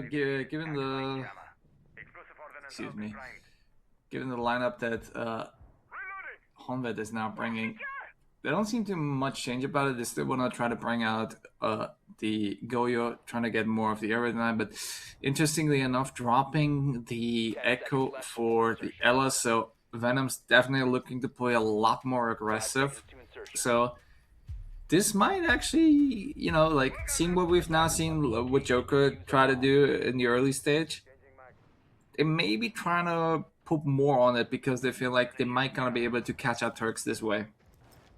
Yeah, potentially. I mean, yeah, he's just holding this staircase. It's got to be successful surely in a moment. Oh, just reacted in time to cause that defender to drop back off as well. But taking some damage on to the sense there as well. It's very useful, but we've got that impact being ready as well. And overall, good starts. Managed to keep everyone alive. Defensively, they were hoping for an early success.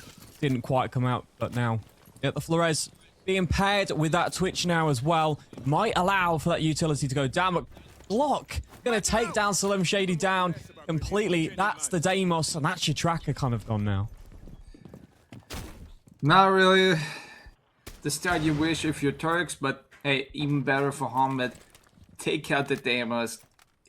Really gives you such much more breathing room, especially given how most of the players of Hamid are now spread out. They're definitely very roam intensively, very heavy, very offside. So you're really taking out a huge piece for the side of Turks, even though the man advantage will not be as big of a deal. But again, it's now gonna take a lot more time for Turks to find you, to take you out, to establish something. So again, it may be just one person, but it really shifts the balance now hard to Honda. All right, here we go. 1 minute 10 on this clock. It slowly does dwindle, but a pick from afar. The DMR shuts it down. J9 off the board. Shocks showing his power, his fragging ability. And here we go. This 4 versus 4 situation will continue as Toxic Babes get deployed there by Dodo, leaving 1 left in the pocket. And that shotgun from Gutter becoming a very useful tool for making those rotates, so you don't have to keep going long all the way around. We'll be allowing for that later round execute as well, the lines of sight that will create. But it will be another one. Glock will fall. This is massive now, allowing more room on that bomb site. As you can see, trying to use the drone holes and even managing to hit Venoms a little bit right there. So the Turks are definitely closing in right now, but the thing is, the time is ticking and the time is not running for them. They really now have to get themselves in and get themselves into the fight. They need to take the intel, find the players. There's got to be fight. The finds Azar, quick snap!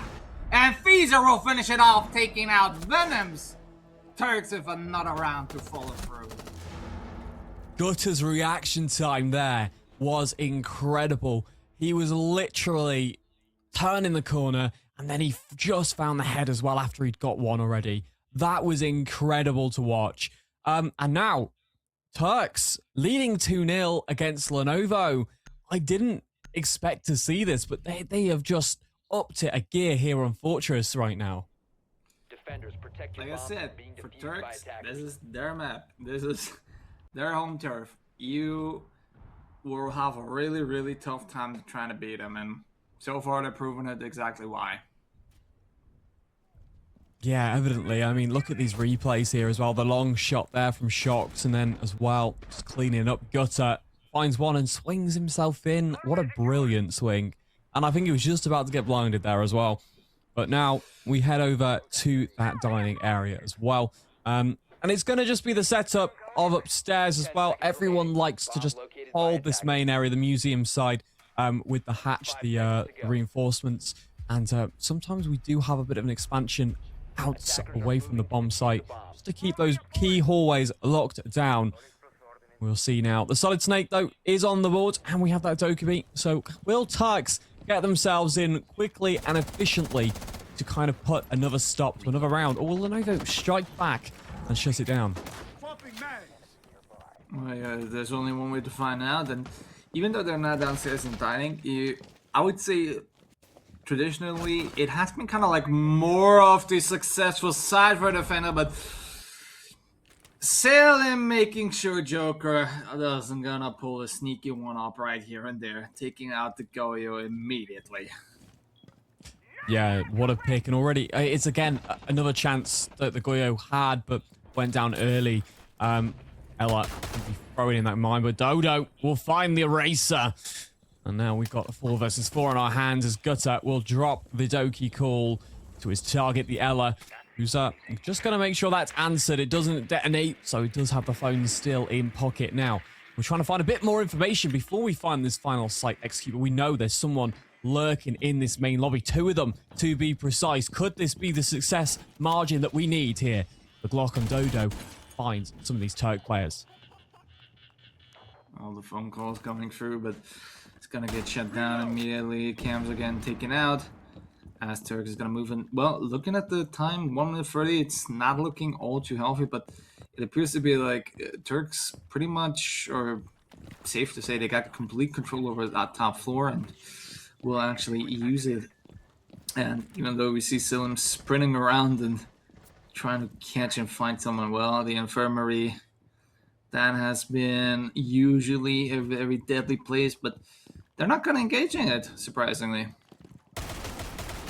No, but I think as well they do need to get through this direction as well. It's just going to be the key point to getting into that bomb site. There's so many lines of sight into the corridor as well that you've got to be careful. But here we go, the long shot from the Solid Snake. It will be Dodo to take some damage here, but he has not got a phone anymore, which means those Doki calls won't be as successful. 1 left in the pocket from the Doki anyway. And now Shox is trying to sneak his way into the dining. Will he be able to deal with a shotgun? The Toxic Babe is deployed. Good time wasting skills here by Lenovo, and Glock from behind. Shox will fall. He will fall. It usually means that somebody is gonna have to pay the price for it just in a second. As you can see, Venom's taking out Gotaro, and With Turks now scrambling, Bannon takes another and Glock will finish off Salem. Honved will take their first round then. But you look at this, the third bomb side, always the one the attackers never seem to manage. Yeah, I feel like they did really well there, quite patient defensively. Turks were like, what's going on? How do we get away into this bomb site? And by the time Turks realized that they were kind of like behind them and kind of causing a bit of a problem, 3 kills in the back, massive. Solid Snake's gonna go. Hopefully this shows you the power that Solid Snake has here. Lenovo don't really want the quick access into the Fortress map here because it makes their life a little bit harder. They want, Turks to really work for the information that they are, of course, trying to find. And the mirror will go. I mean, it's okay. They don't really plan to have the mirror all the time on this map, especially since we've got different ideas of playstyles. The Skopos coming out to play, and of course, bringing back the Echo on the board. Yeah. So, who is Skopos? What the hell are they doing? And what are the potential upsides? Because I've never seen this operator at all. Okay. And I've now been sort of like, cast a little bit back and now seen a few ranges, but I've never seen this operator being brought at all. Valid question, honestly. Skopos has, of course, got its deployable shield, which you have seen on the bomb site, which then turns into a second character that it can teleport to. So it's pretty interesting. So it's good for retaking control of key areas. Going back to site is a big one. You can just drop your shield and basically teleport back to site. So yeah. But Skopos is currently at the very top, seeing if he can find a pick that he needs here. This is interesting. I mean, if he's bold enough, he will try, but I mean, even if he's lucky, he might even be able to get to us, but I think once you get spotted, he's not trying to, and I think he was managing to spot there. That's bold off with the, oh, now I see the switch. There it is. Oh. So basically, you're getting another operator just to roam around and screw up. Yeah, I mean, there are the downsides to it, of course. Just, but it will be Dodo to find Salim Shady. Again, it doesn't bring as much utility. Yeah. But yeah, overall, let's jump in. It's 1 minute 50 here, and Skopos is roaming himself around. He's lost the his second, his backup. Now he's just going to be stood. And he's going to find a pig gutter to go down here. What? Take another one? No! Oh. That could have been great, but do you see him snap onto Feezer? Oh my god, yeah. Holy moly. Azza as well will follow up with a kill on his own, leaving Shax all alone, and well, I think now you're blind. There's only one way to deal with that. Step out the radius or destroy it. Well, it looks like Twitch knows he's got low HP and needs to find where it is. Will find it. Successful. Now can try and take the gunfight with a little less problem, but there's a shield in the way. And now it's a bit of a dire situation. 50 seconds. You could rotate the map. Either way, you're going to have to run into someone. Which gunfight would you rather take? And I think this is a good play. He's just got to be cautious of where these defenders are lurking. Getting ever so close here on the corridor. We'll find the bulletproof cam. Yeah, well, that's... Here we go. Either way, he's not going to be able to do much. He's been spotted. They know it, and they also know which doorway is going to come through. And well, as they're holding a very, very shallow angle, or just stepping one step aside, getting all the bullets he needs to. I think by then, everything is now settled and done. But it's now a 2-2, which I must say I'm a little bit surprised the way how Turks began and now how Honved is now climbing it back up again. So, you know what? Keeping it even, right? I think it's just Lenovo have just kind of woke up again. They've started to figure out what Turks' attacks look like now. They've started to do a little bit of adaptation. And they're taking massive gunfights that they need and they're winning them, which is massive as well. overall here as well, we've got the 2 English coming into play, 1 C4, plenty of bulletproof cameras. It's something on Fortress that they are utilizing quite well. A lot of bulletproofs, a lot of line of sight information coming from them and then Barbs. But here's some of the kills that you see as well. The Scopos was a nice trial and it worked quite well. It was able to find a lot of movement, and there you go. Venoms to flick on and find the pick there, as well as Shocks. It does die in the end. But yeah, good so far from both teams. Now, who will take this next round? Looks like we're going to see the Flores and Twitch combination coming again. And of course, that Doki on the board. Let's see how that's going to turn out. Whether Turks are going to be able to turn things around, start back in their winning ways, or whether Honvet will still keep a lid on it right now. As you can see, utility being used, barbed wire is getting destroyed, barricades getting shut off, and I believe Glock, he may or may not want to leave the impression that he wants to sneak out and get a quick one over, as you can see, Azur and Salim are both trading quite many bullets, and quite a lot of blood is being lost over there. Yo, this is where you really got to counteract on that Doki call. Have somewhere to put pressure on, but Azur will shut down Salim, and now he's going to make sure that command area is shut down by reinforcing it off. Great pick, perfectly timed. But here's another. Shocks to take down Venoms, and there's another for him. A double kill turns into a big situation as Gutter will take down Az. A 2 versus 4. 1 minute 50 here.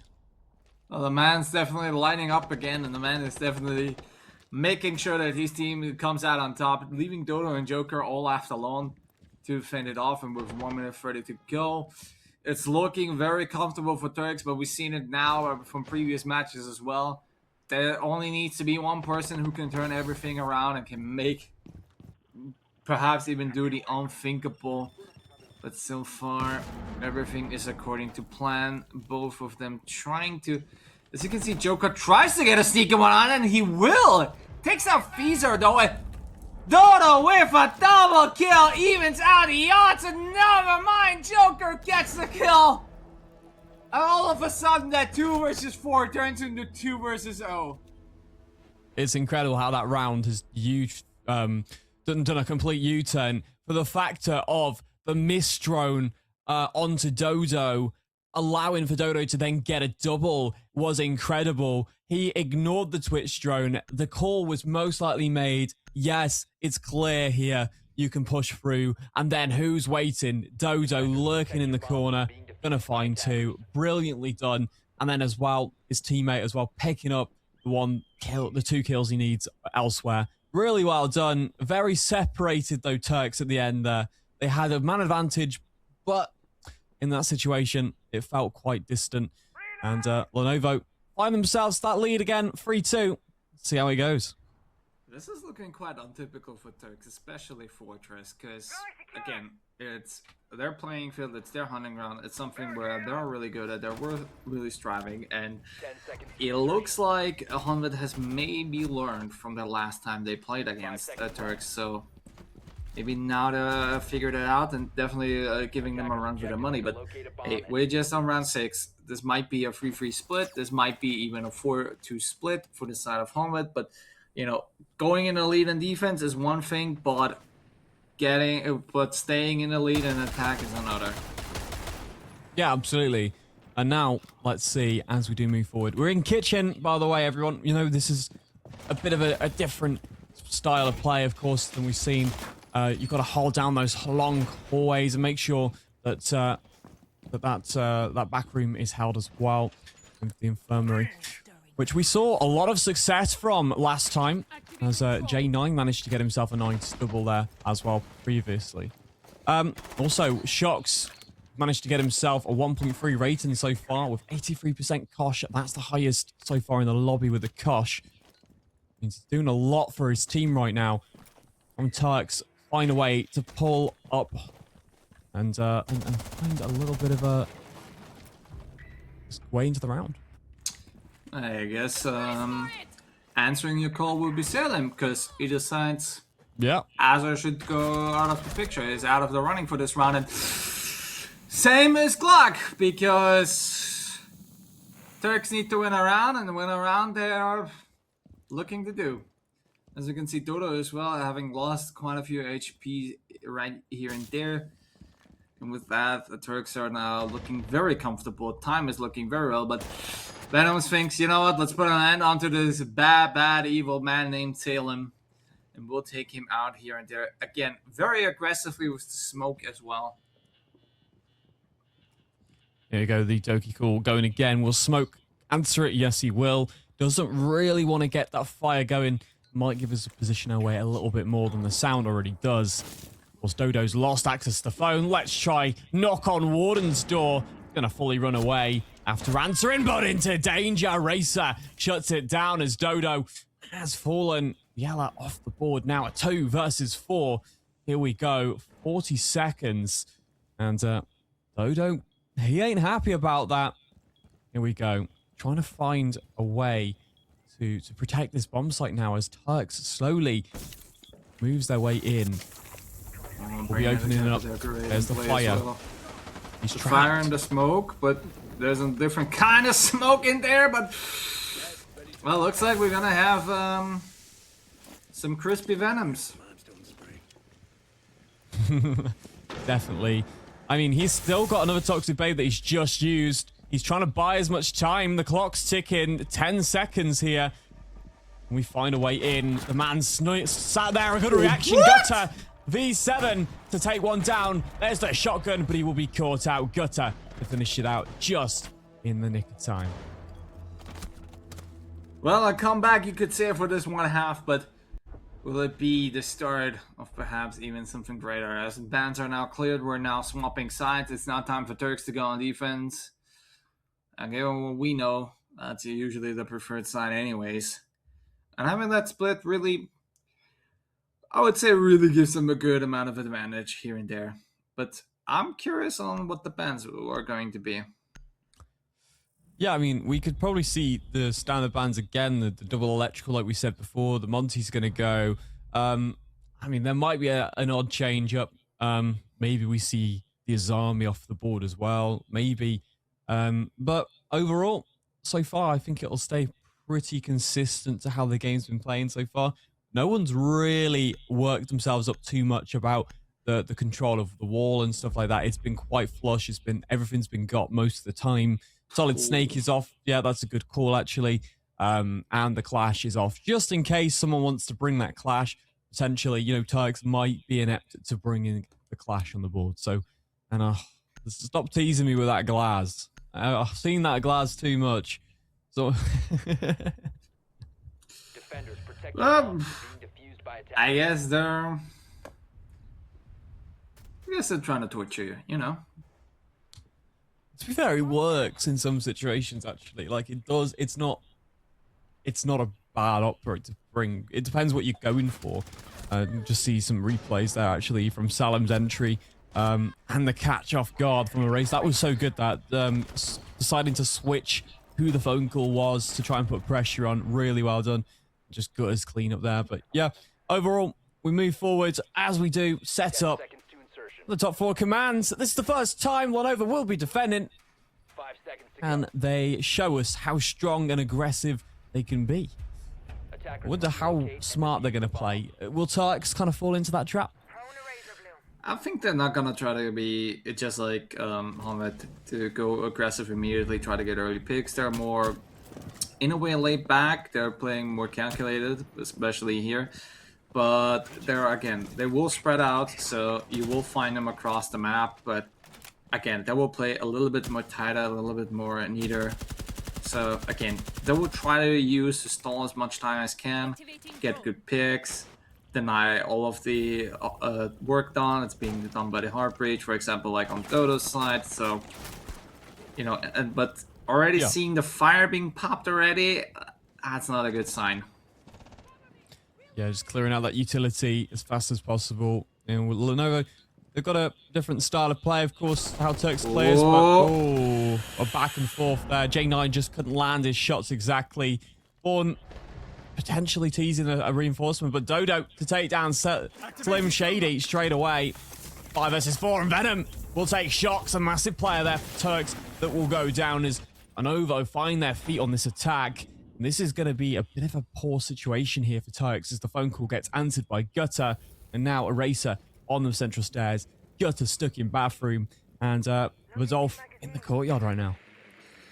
Already 2 people down with 1 minute 30 to go. It's not the way you want to start, but again, you just gotta hold out and do as best as you can. As I mean, we'll see like clock again, like completely all the way up to the other side now with the smoke canister coming out, with the whole entire wall being reinforced. They're now blocking again. You're now delaying it again. The fire, it's working for them. They're trying to stall time, but the thing is, they can't stall time, but they might not be able to stall enough time, especially with Fiza now going aggressive. He manages to hit a little bit of Venoms right here and there, but again, now with the drones, they're trying to aggressively hunt. They're trying to bring him down, but Block in the meantime will find Gotaro, and it looks like Fiza is getting pinched. They're trying to take him. He's gonna find a foot. He's gonna find a head as well, but unfortunately cannot move himself out. Dodo will shut him down, leaving Bolov all alone, and that was a Dodo right next to you, man. Something I noticed actually watching today, a lot of people just go like blind for a moment and just the most weird coincidences. They just see each other like, oh, don't react at all. It's quite funny. However, yeah, what a great double kill there from the Azami. Utilizing the concrete barriers just to keep shutting down the door entrance, actually managing to get a kill from the player who's basically stuck in it, and then just reacts onto Blackbeard because he's turned the back of his head. He wasn't too sure. Really nice pick there. Here we go though. We found Lenovo. They found their footing on the attack. Turks, they've got to figure out how they can shut these attacks down. The utility got used mostly within that minute. We saw 2 toxic babes, during that minute as well. But overall, we lost the man advantage, and Lenovo kept it cool. Okay, that's the replay that you wanted to see. A brilliant clip there. But here we go. Let's move in to this middle floor here. 5 seconds left before insertion. It's gonna be now make or break for the side of Turks. If they can win it, they're still in the running. If they lose it, well, I think maybe Holland have done their homework very well on Turks and managed to dismantle them on their home turf. Yeah, so absolutely. Even though it's 4-3, which usually is not really a count to be bothered with, but it's kind of the make and break situation right here. Yeah, say it's the fact that we're at the quarterfinals as well shows that there's a lot of points on the line here for the qualifiers today. Dodo will be fine in the Eraser though. Down the Denari goes. He's 5-5, but now he's gone. He's completely gone. It's unfortunate. In the first 40 seconds there, getting that early pick is massive. Turks are already a round down. They can't afford to keep dropping these against the Lenovo attack. We'll see how they try to progress forward here. As we can see, Venoms making use of the Blackbeard once more again, supported by Azar here and there, and with the Doka beat by Clock calling out at least Salem right here. It's not going to be able to do much damage, but it's going to help them reinforce a little bit their push, as you can see. But from the looks of it, we don't have anybody from Turks upstairs. No, it looks like they've all rotated off, which is the trigger right now there for Lenovo to try and get that verticality in the places that they want it as well. They have plenty of pocket utility. Don't forget there's EMPs and nades there as well. The Blackbeard has got 2 of them. So yeah, if he needs to, he's got prime opportunity to get rid of key areas. However, we notice there's 2 C4s and we still have 3 toxic babes, and we're about to hit the 1 minute mark. Any verticality here could be punished by those C4s, and any descent into the bomb site might find a toxic babe coming down. Here's the grenade out, and oh, it's a back and forth. B7 Norms is sat in the sitting area, and Gutter and Badurk will both pick up a kill. This defensively is really positive as those toxic babes start to rain onto the site. And now it's Lenovo in a bit of a disadvantage. So you can see Joker now carefully picking up the fuse and making sure he has a line of sight. Tries perhaps even inflict some damage, perhaps even a cheeky kill right here and there. He opens himself up, but would you look at that? He is able to get Salem actually through this one. Evening out now the man count at least, but with 20 seconds left on the clock, it's now down to Venoms who needs to really push, break himself the opening, get Joker onto the plant, and with Monk on the support. As we see flashbangs are flying out, everybody's tucked away in the corner, swings are gonna come through, damage would have been taken, C4 is now up in hand. Waiting for it, Gutter and Shocks. They both will find the kills they need, and they both will shut Honvet down. Boy, was this the game breaker. It's now 4-4. A critical round for Turks. Absolutely. They've managed to really do well there. Again, individual players that can get kills on that site are making it so good to watch right now for Turks. They're really well done on that defense this time. And they've started to learn how to kind of get rid of Lenovo there, bringing all that utility. I think the time management was a little off from the attack there. Obviously, we know Turks had a lot of utility still in pocket. They made sure of it. You heard all of those toxic babes go off. And of course, that C4 kill at the end was devastating. But yeah, maybe it was just the fact that Lenovo, they eventually got control upstairs because Turks all backed down and they went back down to that bomb site. That, you know, Turks kind of had that that pre-placed plan to go, let's stall their time out. And it was a good idea. Here we go, though. We're on that middle floor in the dorms area. And of course, I've got the mirror coming into play. Attackers must locate and defuse a bomb. Interesting enough to see again a mirror, which hasn't been used throughout, I believe, the entirety of the game. So we'll see how effective they will use it and in what ways and manners. But either way, Goyo is still being one of the staples right here of this game, making sure that there is enough hot stuff to make sure nobody will further on move in advance. Once we see Joker, well, having a little bit of aggression problems on that door. Yeah. I mean, their attack slowly pushing through here on Museum. The Goyo kind of stuck. He's just very cautious of it because he doesn't want someone to be there popping it and they're going to drone ahead. There you go. He's been following that drone through to make sure he clears as much information. The quality about that shield is he's almost like a little bit of an observation tool with that shield because he can't die straight away. So he's very, very cautious to get as much as possible. You see how much ground they've now covered. All of Museum has been claimed by Lenovo Legion, and it's already a good start for them. They now just need to see if they can get some picks, or if Turks will bite back at them. They do have that mirror to deal with as well. And at the moment, those Salmas are going to be one of the main things to try and deal with it, unless the Twitch drone can get themselves in there. Oh, I like to see an active bandit tricking, but well, you might want to swing, you might want to try to shoot at Venoms, but he's not going to be someone you can take out that easily, as he unfortunately has to find it out the hard way. And with that being said, he's going to move out, but still, interestingly enough, we're now, look at the time and look how many people are still standing up. Yeah. Barely a minute. Toxic Babes being thrown now as well. 2 of them still in pocket. 3 C4s. There's a lot of utility. Gutter to find Glock. Now the Salma's starting to open up from that mirror, but one side is completely electrified, which does put a hinder on Lenovo's progress. So at least he manages to find the opening pick and give his team a little bit of a lead right here and there, but again, they're hunting around, they're searching around, they're not really establishing much, but Joker will find Gutter, will finally put him down, and look, nope.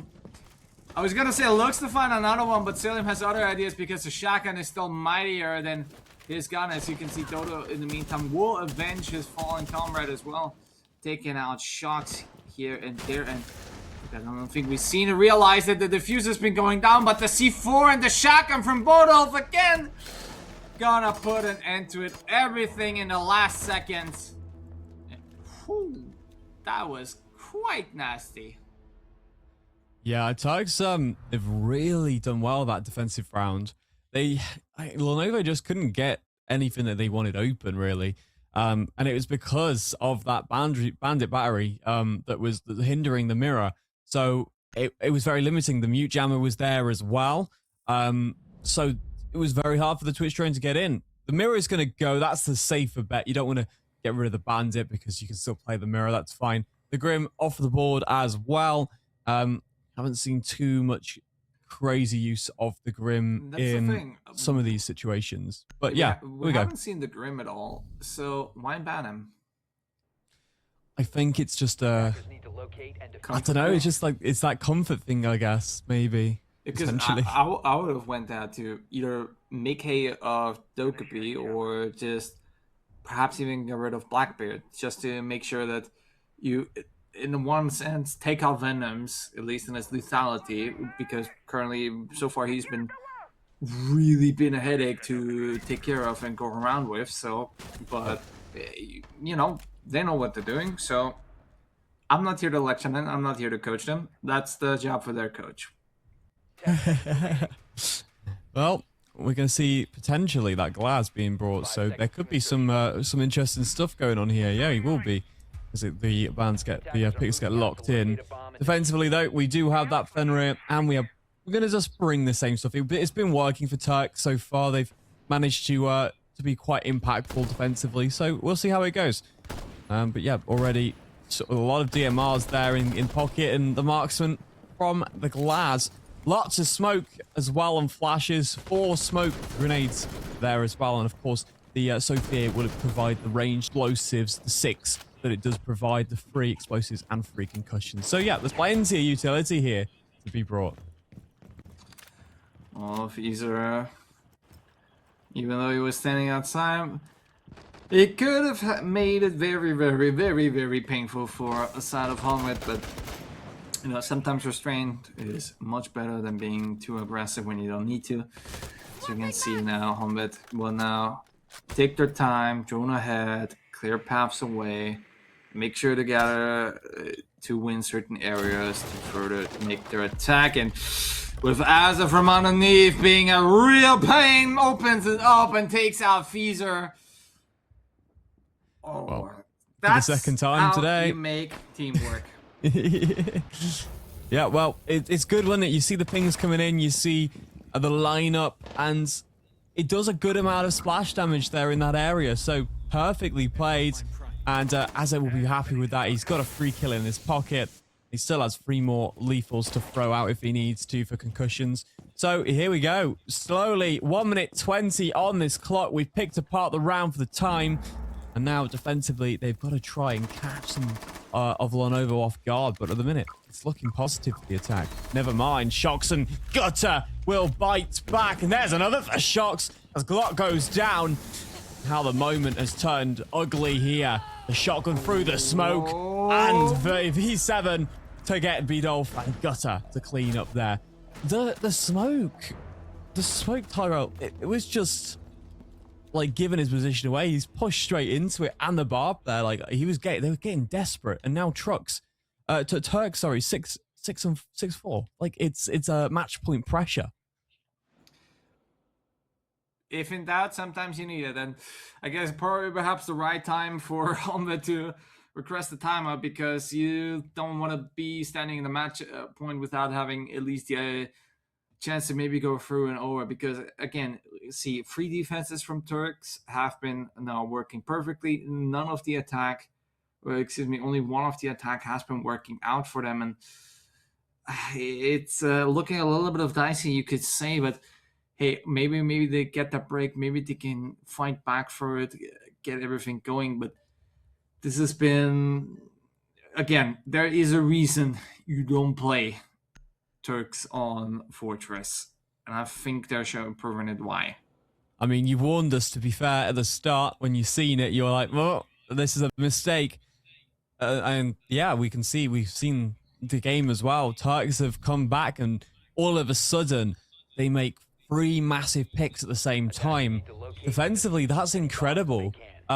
Just the odds of actually winning the attack, then Lenovo just go right down, and now they've got to think about what they can do to change it. That hopefully that tactical timeout is give them some insight, but putting it into practice, you only get 1 chance here.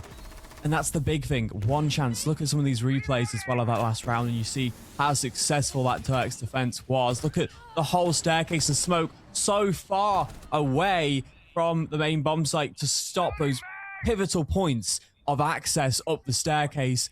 Perfectly played. Let's move in to potentially the last round, and it could be quite upsetting here for Lenovo if they can't pick their punches. Even if Lenovo is gonna lose this round, at least they bettered up their score, because the last time they faced, at least we got it documented, was 7-3.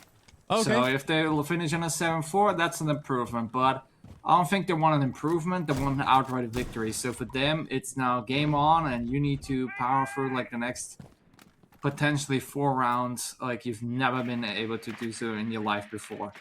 Yeah. Turks, in the meantime, they still got a little bit of buffer, but again, I think they also want to end it quickly. They also want to get a little bit of rest, a little bit of time before they're gonna have to potentially move on to the next match. So again, I think after going through so many battles and so many wars, you know, you're gonna be drained, you're gonna be out of breath, you're gonna be sweating, you just are tired. So perhaps maybe they can get this round for them, get themselves a well-deserved break and also well-deserved victory.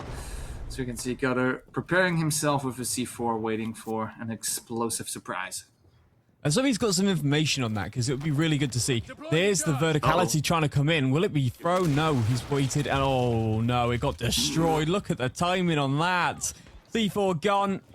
Big chance to try and take it. Wasn't the right moment in time. That's unfortunate. Now, here is the EMPs being thrown everywhere. It has caught the C4 there once again. And they got to just try and shoot it out. Maybe they'll find someone in the process. Gutter's just trying to spam that nitrocell because he wants it to go off. I think they've shot it by now, no? Yeah, I think they rather deactivated or destroyed it, I would say, but you know, the man is trying, the man is doing it as best as he can, and we see now the Sen's gonna roll through, trying to give a visual blockade for now, and it looks like they're preparing themselves to get a quick one over, try to go plant, and perhaps even don't even care if how many people are standing. I think the smokes that they were gonna bring in, that's the reason why they got the class. Yeah, and I think there's such a long angle there as well that that allows him to be so powerful, which they've got to try and clear out here first in the infirmary, and it shocks. He's a gunner, though, and that's the problem. You've got to watch out. Can you find the pick you need? It will be an exchange, a battle of the places, and a 4 versus 1 as Turks drop every man into the sun. Salimi doesn't manage to find the pit, and Dodo will finish off that round for them. I think something nobody's expected, blocking every single thing up with sense.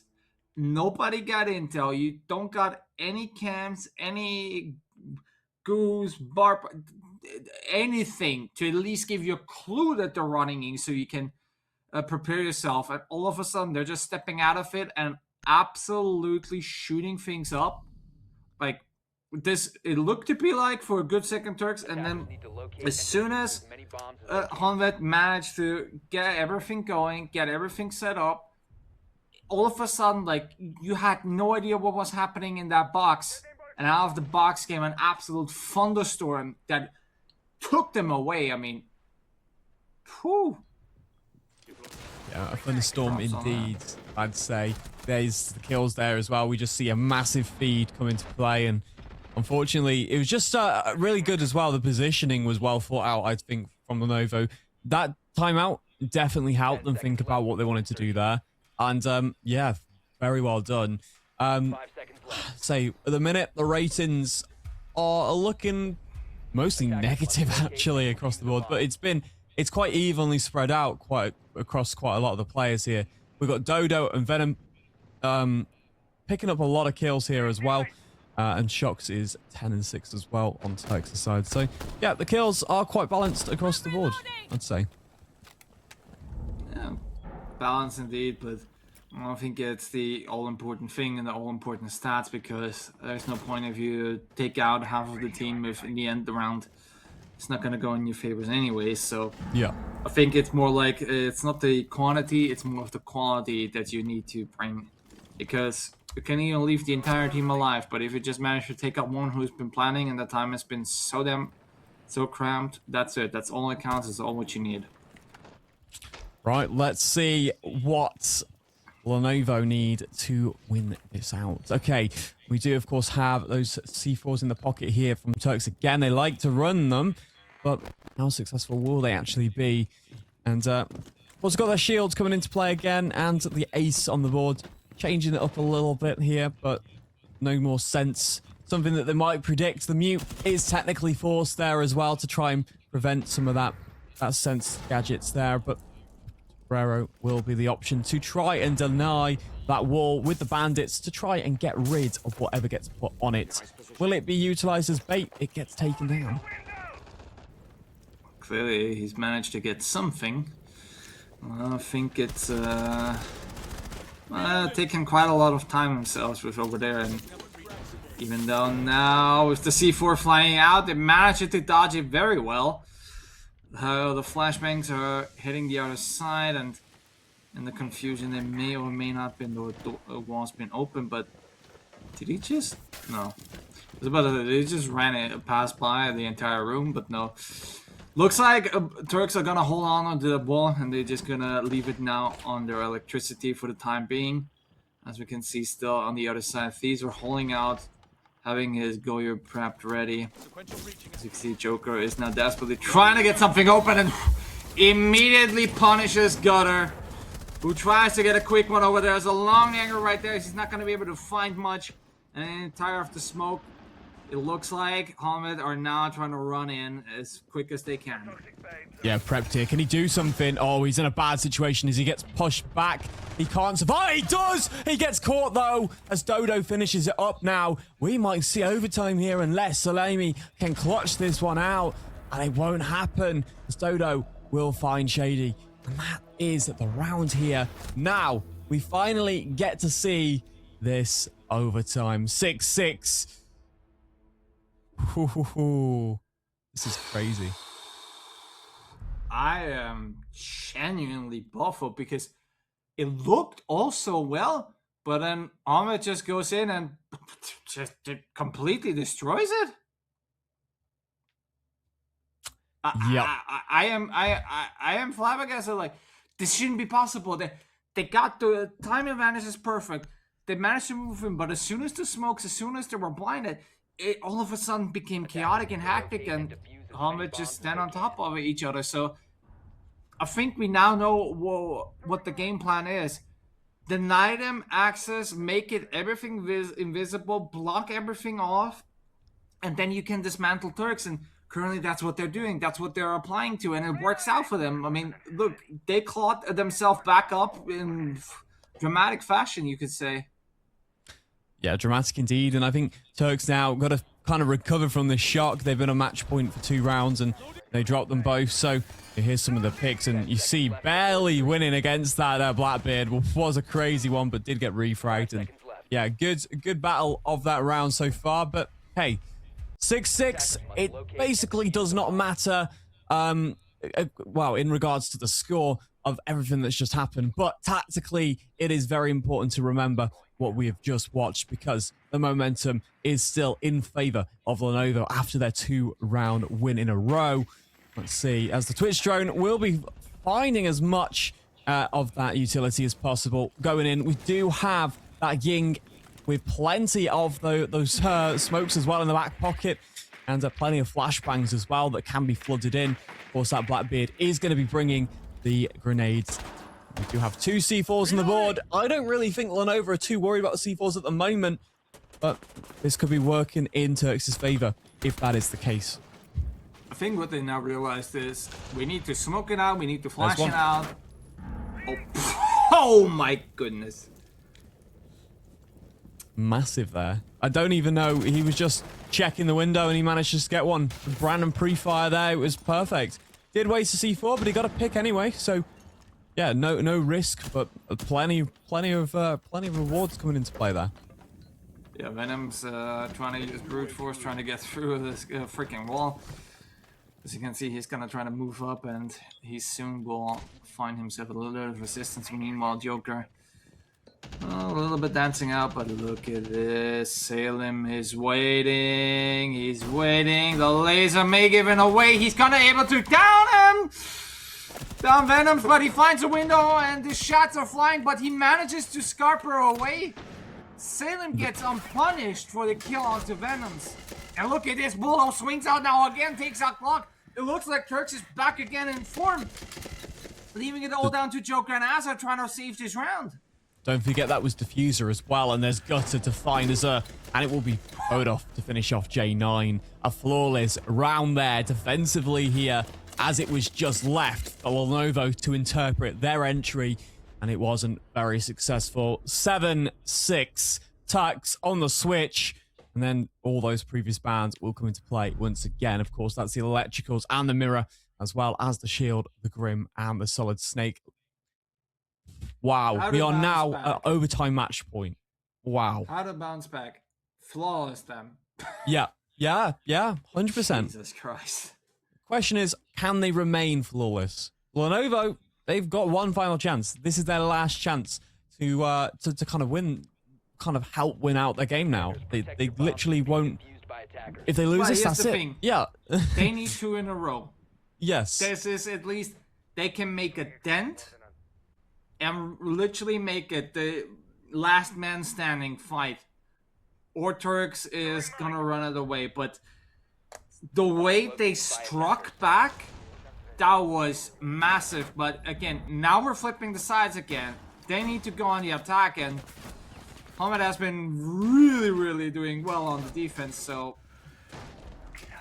it's curious how this is gonna turn out for them to be, because and then again, you got Hamid who are very aggressively on the defense, so we might gonna be able to see maybe Joker or perhaps maybe Venoms who trying to get a quick one over again, try to be spawn peek. I mean, as you can see, Joker's running out, giving a little stuff a jog, placing a few jammers here and there, trying to use the utility as well. But look, he's now surrounded already by the players of Turks, and that's the thing. That is something that punishes you. Be too aggressive and you get paid for it. Thie's already getting the first one and crucially taking out the mute. Yeah, I think he'll be very happy with that one as well. Mute's off the board. We also know that IQ's been brought to try and deal with the echoes a little bit more efficiently. That could be on the vertical. That could be in any way possible from below. But yeah, ideally now we see a lot of those Goyos being popped. And Turks can just get a bit of information now. They've make sure everything's been popped and make sure they've got an established line to get that breach open as best as possible. No exothermic charges used just yet. We've just hit the 2-minute mark as well, as now we've got to find a way to disrupt the rest of this defense. But Lenovo, can they hold out? That is the question.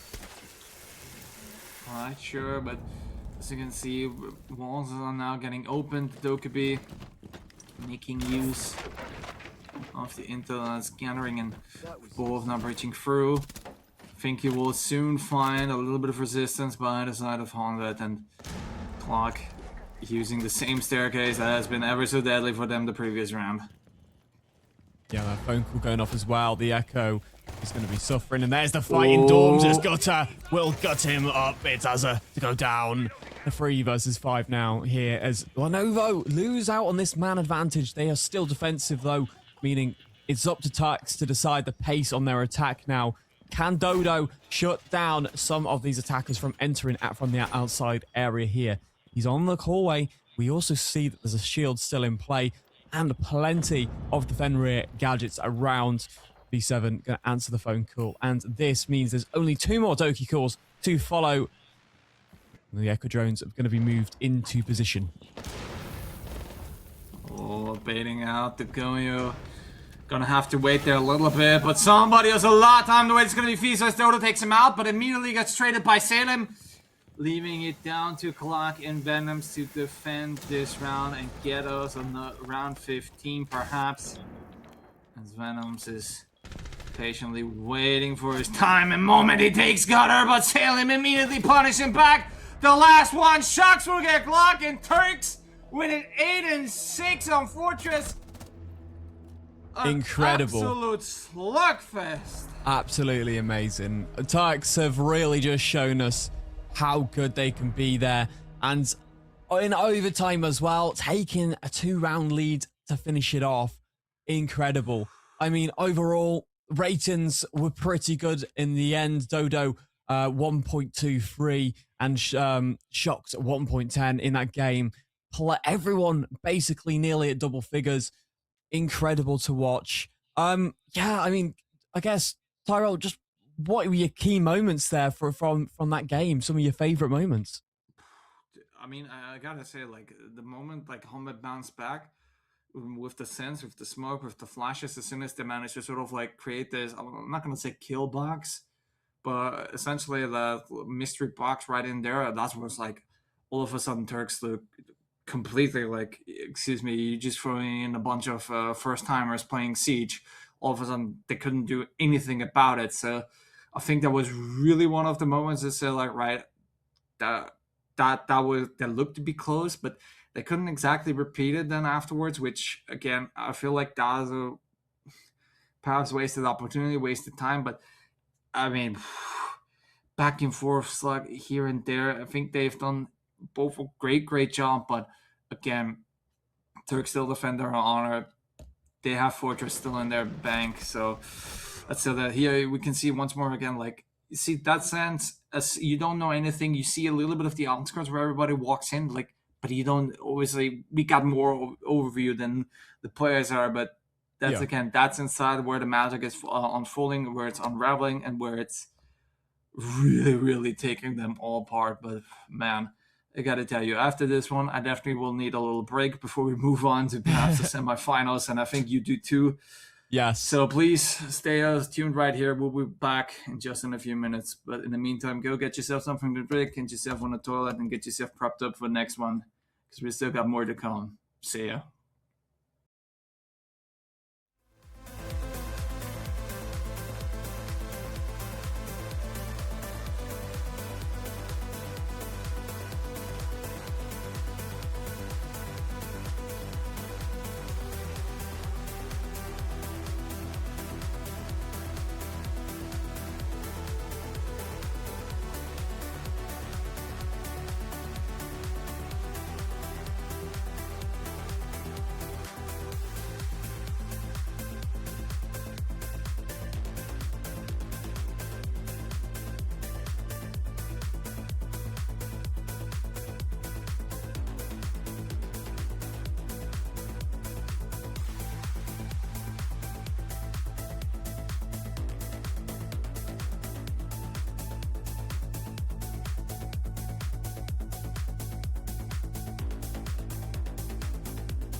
right, welcome back. Tyrell, we are going to be jumping in to, again, another incredible game. This is the semi-finals, basically.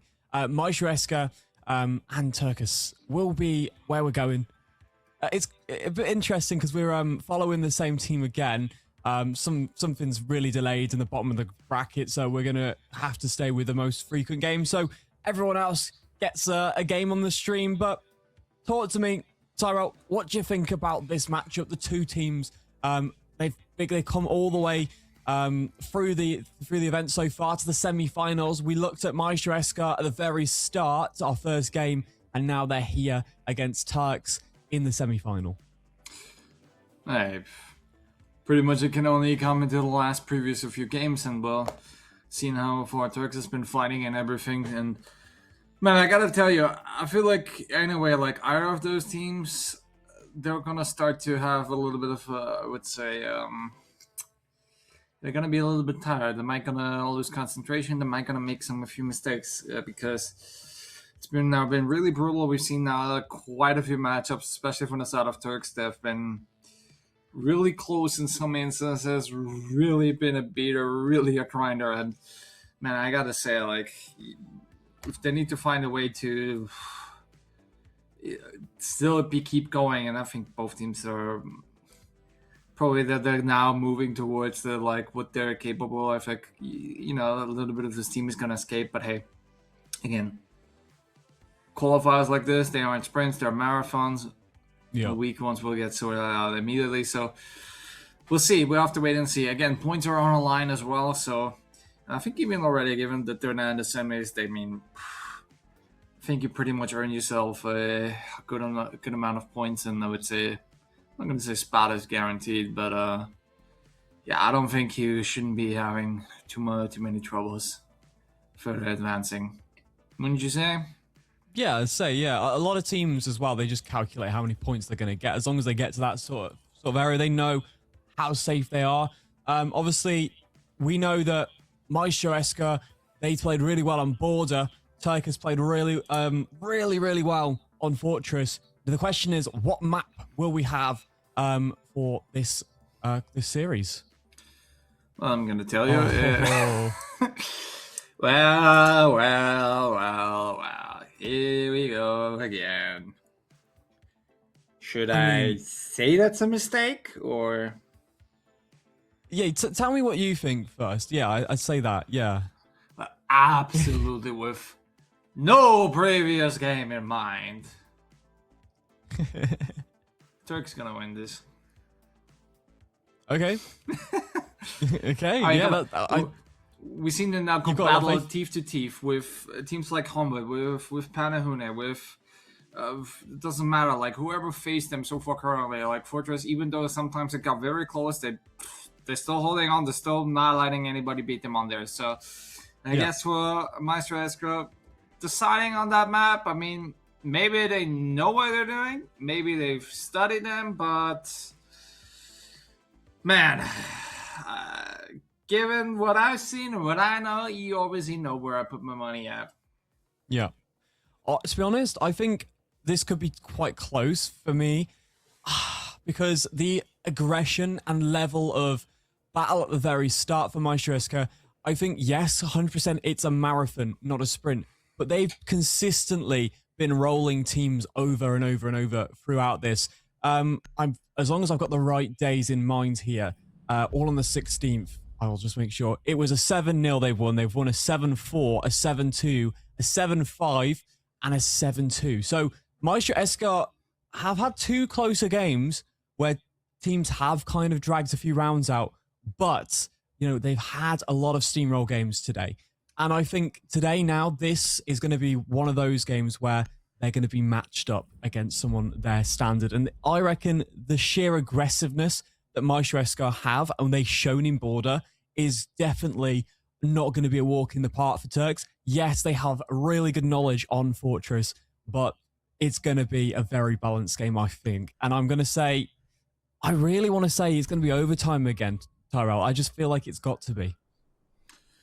Perhaps, but I mean, we're gonna have to wait and see and find out. I mean, obviously, Yes. you know, Maestro has got a little bit better because she always got the advantage of seeing them earlier throughout before I decided to eat Travi today. But you know, Poor Travi. yeah, things happen.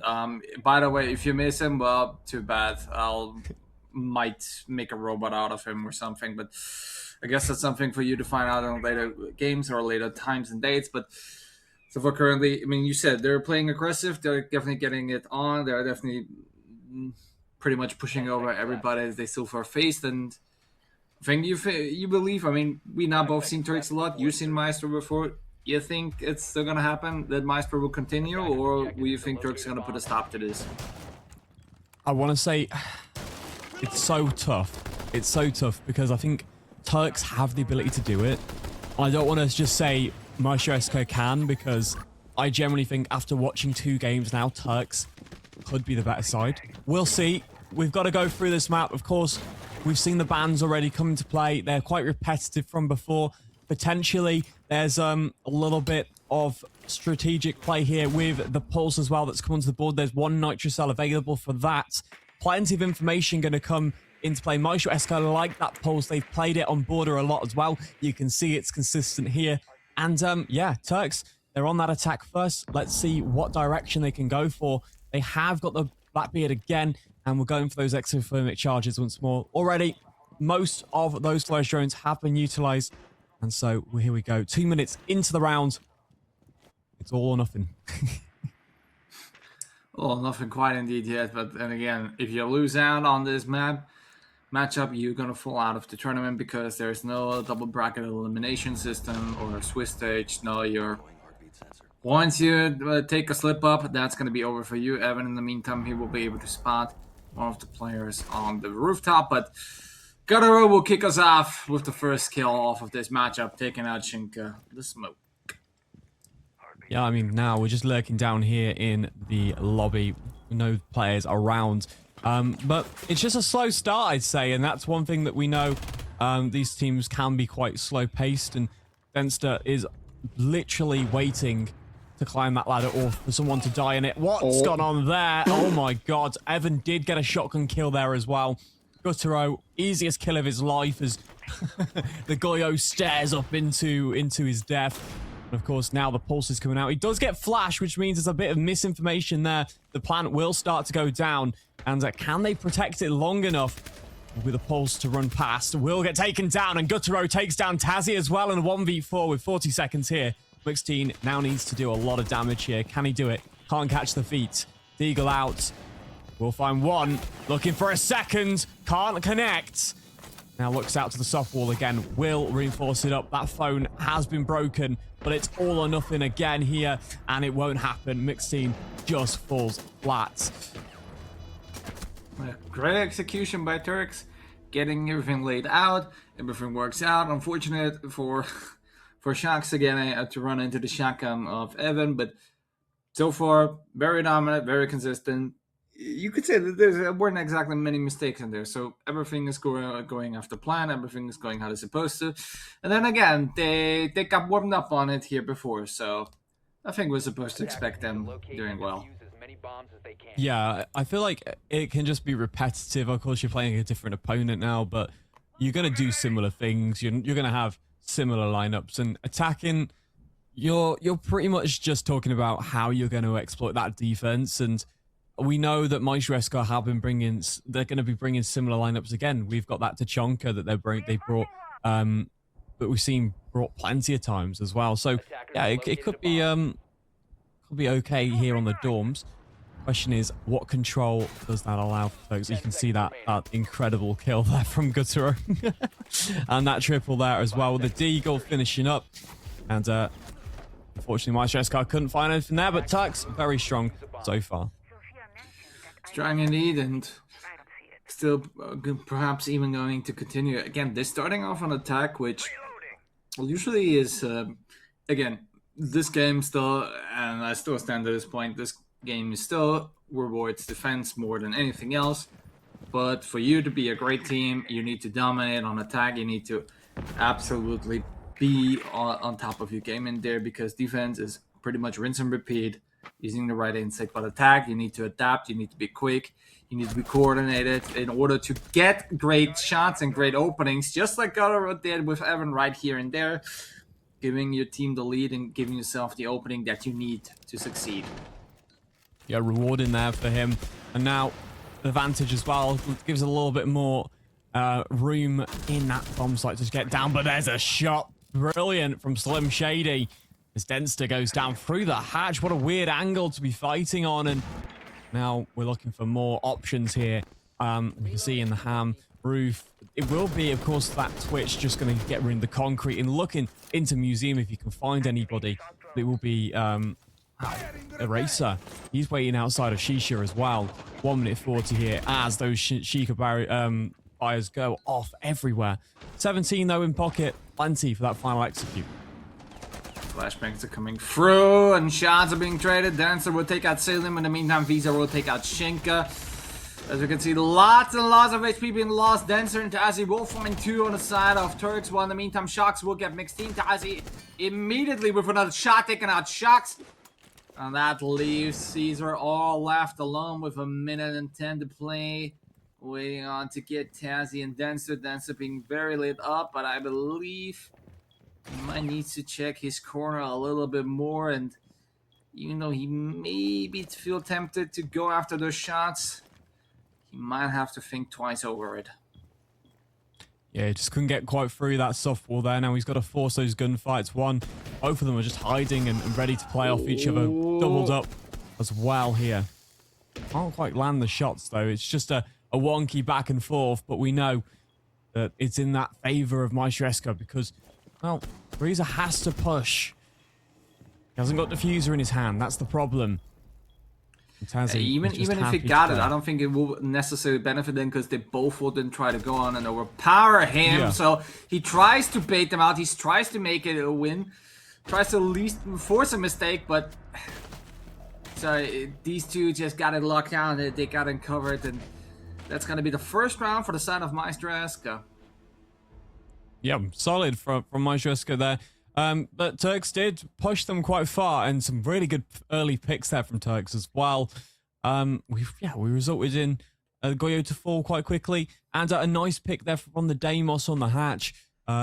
Yeah, overall, Maestresco were able to stand strong there in the bomb site and just hold it down. The diffuser not in hand, but yeah, the attack still had to control the pace there. Now, let's return. Okay, let's see how this command goes. In the bathroom as well. The picks, that's the early one from Gutaro as well. And that's the hatch kill that we've seen prior to that. A nice crossfire as well with the double kill. Tazi, the big player there as the Deagle finishes off that round as well. Shut down the Eraser.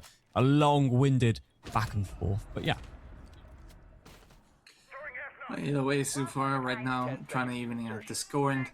Again, moving to a new bomb set. Again, new opportunity for both teams to see how it will work out for them. And you know, it's something we've been kind of missing for the side of Turks. We haven't seen Blackbeard for quite a long time. Both of them, he will do us the honor and we'll bring him out because, again, the Monty is being banned, which I guess is more a usual pick for them indeed. But hey, shield is a shield, and a shield that walks and shoots with auto is even perhaps more dangerous. And to be honest as well, the fact that it can throw nades but from behind the shield makes it so powerful to clear prime areas. Like, it's unbelievable.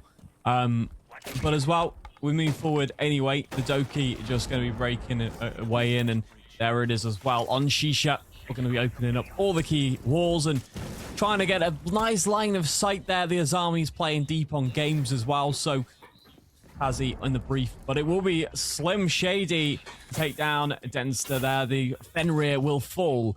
And a 4 versus 5. 2 minutes on the clock.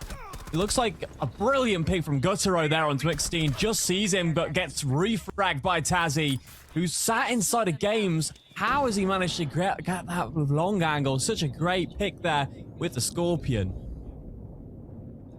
As you can see, still being stunned, still being slightly on the effect, as he wants to try to push up, but that would have been quite a dangerous thought. If I was Tazi, I would probably move out, but as you can see, Feezer will use a little bit of his you could say, explosive guys trying to take care of the barbed wire and not gonna get caught on for later. Let's move away. But so far, right now, man count is still in favor of Turks.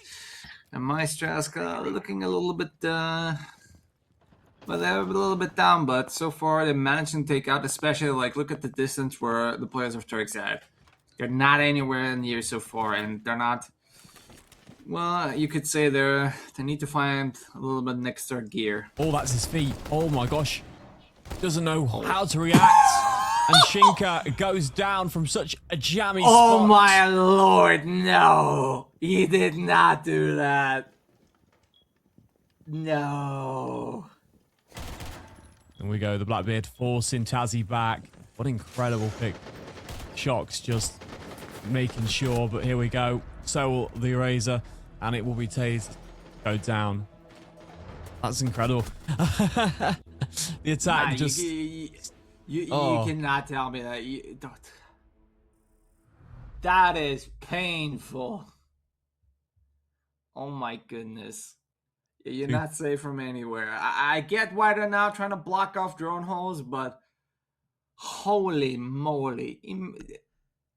How many things that need to go and need to be setting in the right zone in order for this to happen? I mean, come on.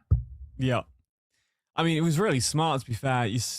I don't think he realized at the moment that he was looking at his feet, but I was going to say the situation was actually quite favorable defensively because the Dokis, one person had a broken phone as well, and there was a good positional advantage at that moment in time, but who knew a drone hole would change that? And yeah, it just did, didn't it? And Turks just managing to find themselves a good way in. Yeah, look, there it is. That's the drone hole kill. Beautiful. And then we see the follow-up as well. As Tazzy's left in that 1vx. So here we go. Let's jump in. We do have the Denari and the Solace on the board as well. And the Fawn will come in. Quite a lot of traps and denial being brought by Maestraska. And Turks opting potentially to go for a similar loadout with the Sophia and the Deimos there as well. And a Blitz instead of that Blackbeard.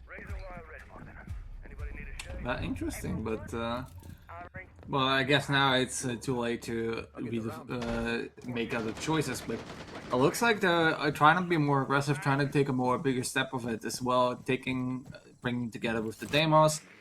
I feel like they're trying to speed this game a little bit up, try to apply a bit more pressure, and perhaps not get themselves in maybe a little sticky situation. So, but we'll have to wait and see, because again, the infirmary right here and there, that's pretty much, I guess, the stronghold right here for this bomb site. Once you get control of this, once you take out the player who is literally living in there, you pretty much, I mean, you pretty much get already done half of the way to your victory. Be very careful of the corridor out there, though. We saw such a success from Lenovo actually last game, managing to just get control of the first two doors, and they flooded it with those sensors. If I remember rightly, it was a brilliant attack. You do have to be careful, though. That type of control can flip this bomb site in half very quickly, and it looks like the Twitch drone is trying to be as successful as it can, getting enough information as it can, and Toxic Babe has been delayed, and it's just to try and stop Slim Shady at the moment, but maybe a bit too soon to utilize that at the moment. But Razor is in the courtyard and looking to try and mark somebody for death. It's Smoke going to be the victim there. So far, there's 10 people standing, and so far only a few droplets of blood have been spilled, but it's looking like for Shinka, they're closing in on him. Everything is gonna come around with now Bodov inside. You gotta make yourself ready, and with the support of Evan trying to get both, but shots are being traded a whole lot. Feezer will finally start us off, takes out Shinka. Meanwhile, Evan will take down Feezer. Silim in the meantime will take out Mixteen. But none of it is happening right here and there as Bolov is getting downed. But he might gonna be able to get picked up once more again. But if Evan is smart enough, he might gonna be able to risk it. But no, he's gonna move away and give them back their blitz one more time. Yeah, that Blitz does need to be careful. If there's any utility like Fawn still left around and he gets caught in Barb, he's gone as well. I think all the Denaris have been taken down. I don't think they've been very successful. But here it is, Denster. He's going to be engaging with this Blitz in a moment. He just needs to shoot his leg or his arm, just a tiny little bit. He knows. He's going to get a flash, though, and he's going to get taken. Don't play with fire, else you're going to get burnt, and he did. Because now those Guyos do get popped as well. Tazzy does find one. Evan catches off the Blitz. He just had to do a little damage, and there's another, but it will be Shocks to shut down Evan. And there we go. Meister Esker will win by time, making it 2-2. Perfect so far. Meister Esker just about getting themselves where they needed to. And Turks just falling flat, though. A good 3v3 situation in the end, turning into that 4-1. That Blitz got revived, and then it kind of just went completely different there. Solace, though, I was very concerned about the Solace. Did die very easily to the later revived Blitz, but overall, this has been a good start so far. Yeah, the thing is, you're losing out again once more time. Time is a big key thing. Yeah, again, I think they lost way too much time in Infirmary. They lost too much time breaking on everything. It's like, again, the fire and everything that helps out to delay. But at the end of the day, you just got to rush in, and that's where you make the mistakes, because we see now Evan managing getting 2 kills beautifully done. But again, it's more because everybody runs in. They got no point. They just need to straight focus. Don't take a look around. You don't usually go anymore for the corners that you want to check and everything, and that's where it then falls flat for you because the time is pressure. Because, again, you cannot waste much anymore. You just need to, fingers crossed, run in and hopefully nobody catches you apart in here and there. So again, this is now open up again to even out the score for the side of Meister Esker and Turks. So we still got 2 more rounds to go, and given how we've now been balancing out, back and forths, this might could come in handy. But again, Turks are the ones who are starting an attack, and we know that their defense is usually something they're really, really good at, as long as you don't entirely block off their entire side and literally leave them with no intel whatsoever. Once you manage to do that, that's when it gets really dangerous. Exactly, and we saw, Lenovo managed to do that a couple of times, where that's where they got a couple of rounds in against Turks, but overall, Turks are good at then re-adapting to that. I mean, but yeah, it's definitely a valid point. However, we're on the attack here, and Badolf will be taken down by Tazian, and Slim Shady to take a nice refrag there. As down goes the smoke, that is a massive pick early on. Yes, you have the Tachanka, but it is half the utility you were planning on bringing, and those Toxic Babes no longer are necessarily being able to be used because they're not on the board anymore. So it's such a big pick to take a smoke out early. Now, Shinka really has to throw those... Wow, he's going to have to throw those grenades in the right place, really. He needs to, indeed, but I would say something Gardner didn't need it to is to absolutely smithereen Mixteen, but he's going to do it anyway, and that's going to just yield him a little bit more advantage, but unfortunately, Selim will going to trap into, I believe that is Fenrir? Yes. Yeah. What are the things called? I think they got a weird name, I'll be honest. But anyway. Whatever. He was blinded, he was down and out, but somebody who's also going to be down and out, that's going to be Galdero. Thanks to Danster using that MP7 up on him. And as you can see, Selim is now moving on. These shots, everything is going out here and there. Shinka will get the kill on the Feezer. The Tachanka, the nades are gonna come out. They're trying to stop it, and they try to make it a burning hell, but the Fuser has been now planted down. Shocks knows that somebody's there, but here comes Evan right on the flank. Will take out Shocks, leaving Selim all alone to defend the diffuser. If he got the plays it right, he might be able to do it. Throws a little bit of a grenade right there, delaying it a little bit further, but they know he is right around there. He's in the corner. They're using it too, and there is no chance. Meister Esker taking the lead. Yeah, quite convincing there as well. Brilliant triple play there, just to find out the diffuser and snuff out the remaining players there from Turks. brilliantly done. Now head into the bathroom and commander's office as well here. As I mean, again, such a good control actually from the attack. Then turned, they got that bomb, they got a way in. Just the retake was brilliant from Maestreska. And again, we're now back and forth, 3-2. These are the games that are going to carry out. And well, we're going to go back in with a pulse and that smoke. I say a big part there was that Turks managed to get rid of the smoke, but in the end, it didn't actually matter, as Maestreska's response was in gunfights. But if Shinka can survive a little bit longer here on that smoke, then again, it will be more impactful and harder for Turks, and maybe we'll see some more rounds progress. But I do still like the pulse on the board.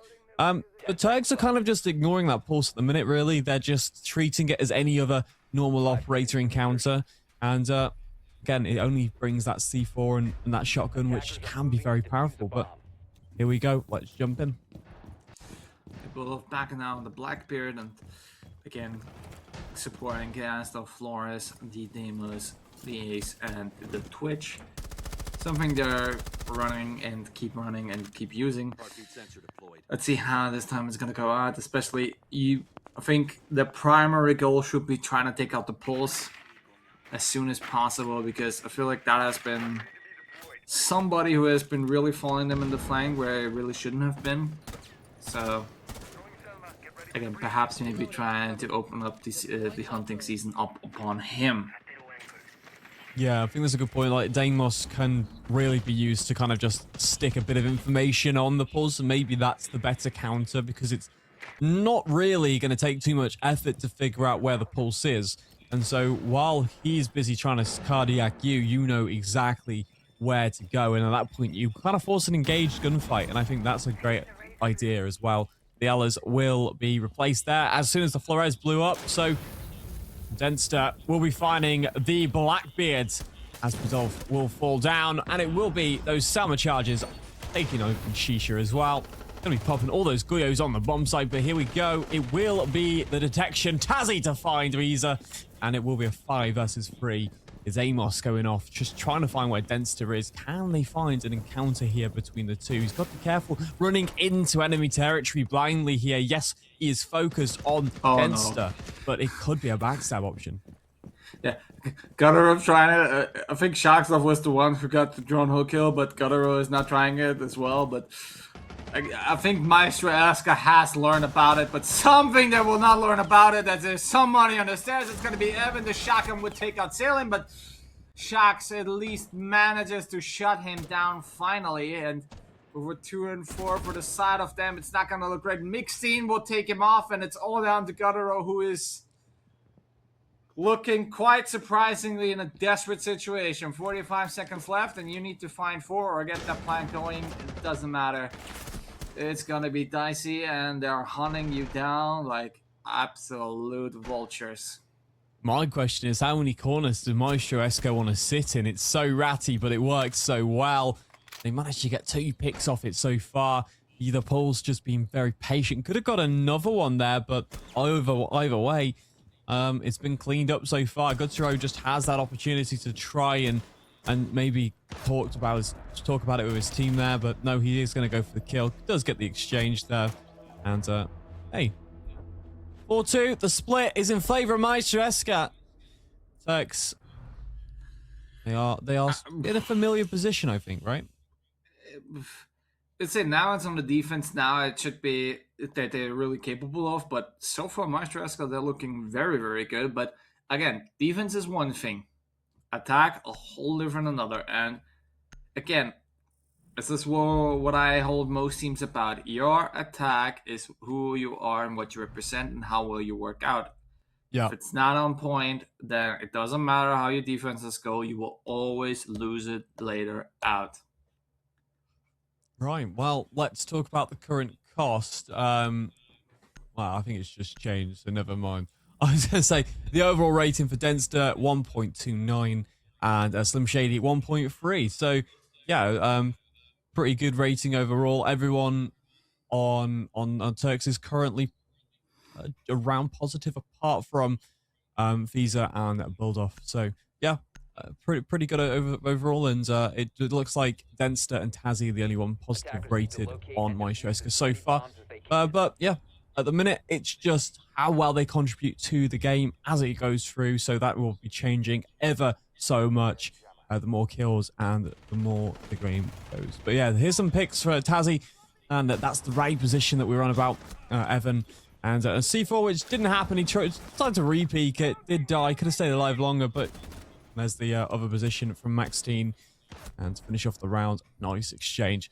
Right, we jump in now then. Let's see how this will go. A massive attack exchange at one moment. Aurora coming out potentially here. It's locked in now. That's incredible to see. Shinka potentially looking to block off some doorways with those Aurora doors. And as well, Maxine bringing in the glass. We've got the Ash on the board as well, which haven't really been seeing too much. Tazzy bringing in those Yings. What is this rush going to entail? If it's a rush, or maybe it's just that kind of smoke plant that they're going to go for. They've got to prep for. But yeah, this could be interesting.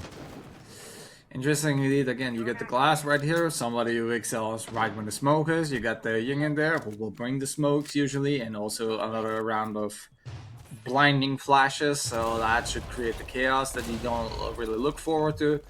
Got another Ash who is also, again, quite the shooty, and well, at least they managed to spot out that there's going to be something up there, but he's at least going to be able to catch out Tazzy. Again, the Ying taking out the main big piece. Shocks as well would take out Evan. The Blackbeard is out, and I believe the swing comes around. Dancer with the double takes out Gutter and Bodov. Meanwhile, Salem will take out Mixteen. As we're now looking further through, it's just 5 people left on the board. We'll make that 4. Caesar will take out Dancer, and I believe their attempt has backfired and failed massively. It's now down to Shinka to try and save this for the side of Maestresca. He might be able to. He doesn't see it. No, and Stum Shady will finish it off. Now, for me, I'll be honest with you. I think it could have worked.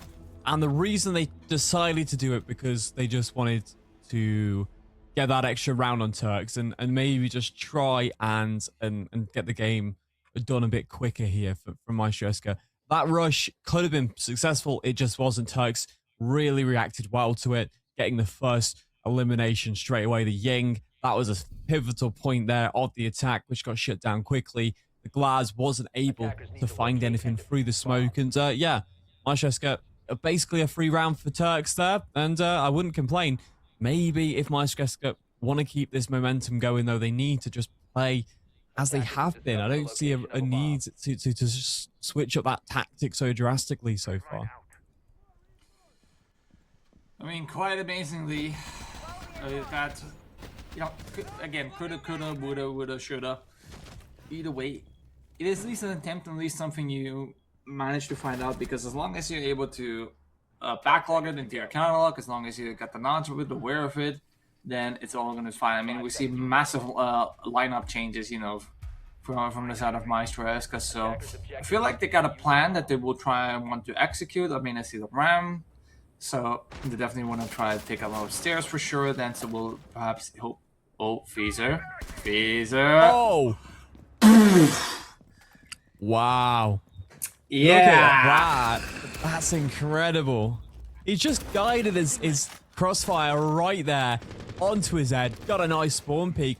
In fact, I'm pretty sure, yeah, he did it initially, took a bit of damage off, and then repeats. That's incredible. So yeah, good start. Reload it. You know what? If it works, it works. Especially you take out the Hibana. Like, there goes your heart breach. Good luck now.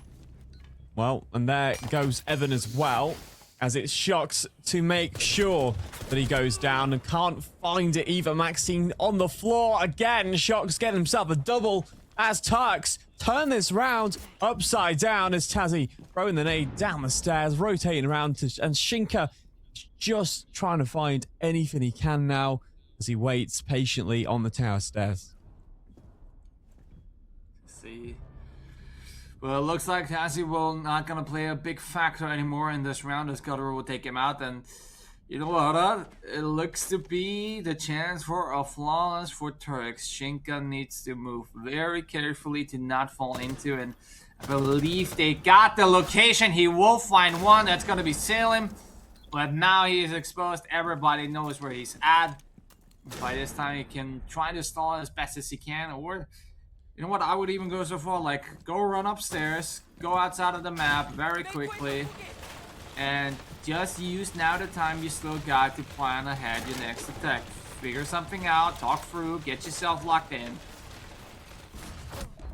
Yeah, absolutely. Good Roth going to finish off the round there. And yeah, just a lost cause there for Shinka, really, as the round does fail to be successful for them.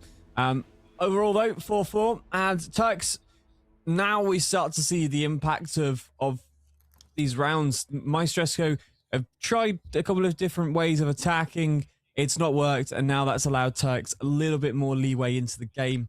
Yeah, they're being very successful defensively here.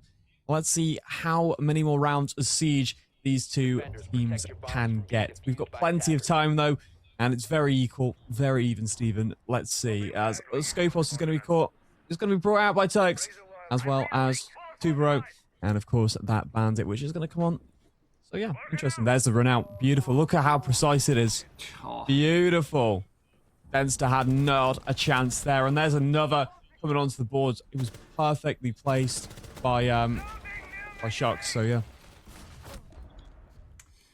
Well, a little bit stingy on the side for Meister Eske, but then again, Turks are now evening out the scoreline again. They set themselves up perfect again, and if I'm correct, it's now 2 defense that they won. Now it's going to be the third bomb side. And if they got this, then, you know what? I feel like they might be able to sail all the way through to the end without any hiccups. So, make or break for both teams right on this one.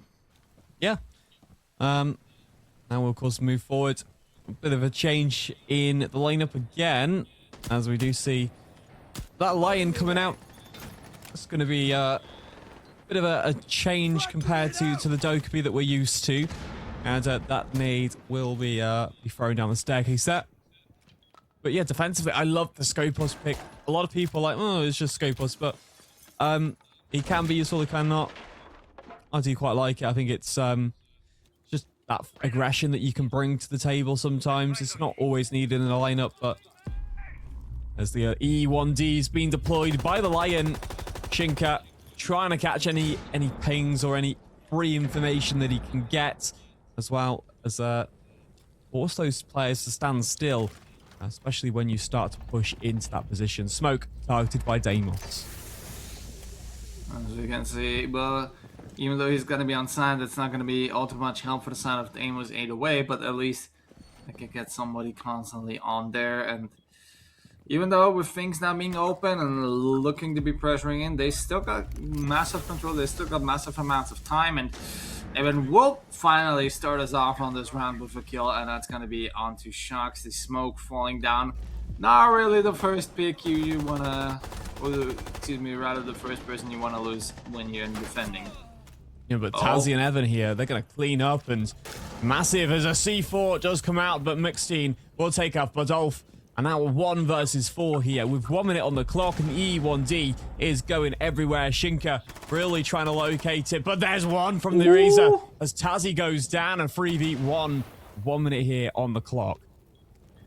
Yeah, you might want to look to the right because I believe he might gonna get pushed there, but if he plays it out, if the timing as well, he's not gonna catch someone running around, but he might gonna get shot to it. But look at this, Fizo is threading, just going through like a snake, going through, evading everybody, getting the kill onto Evan, and looks like he's managing it quite well. I mean, the outlines obviously from our side are helpful, but obviously Fizo doesn't have that, and you see how close it's getting with everything.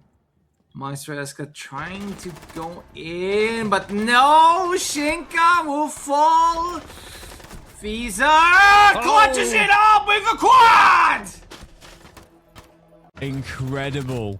Absolutely unbelievable. He's just managed to take that round and turn it upside down for Maestro Eska. How many men did they have? I mean, he's got so so well placed on the crosshair there. He managed to get lucky on the solo push from the Blackbeard. He found his head and clipped it and took him straight away. That was the best thing he could do. Got very lucky about the crossfire when he peeked in through that big rotation hole, but he got the kill that he needed.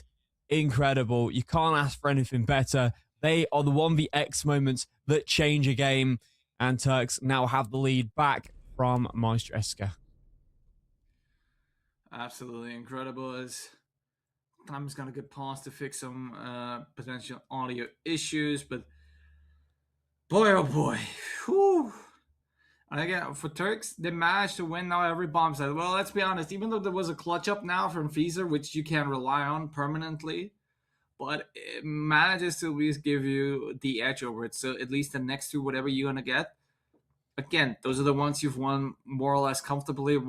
Those are the ones that will work out for you in a good amount of manner. So really, like, it's... There should be really now for Turks, for them, there shouldn't be something in the way to put a 7-4. But on the other side, for Maestreska, I mean, they got to step it up. I think losing this round recently, it really shouldn't have been necessary.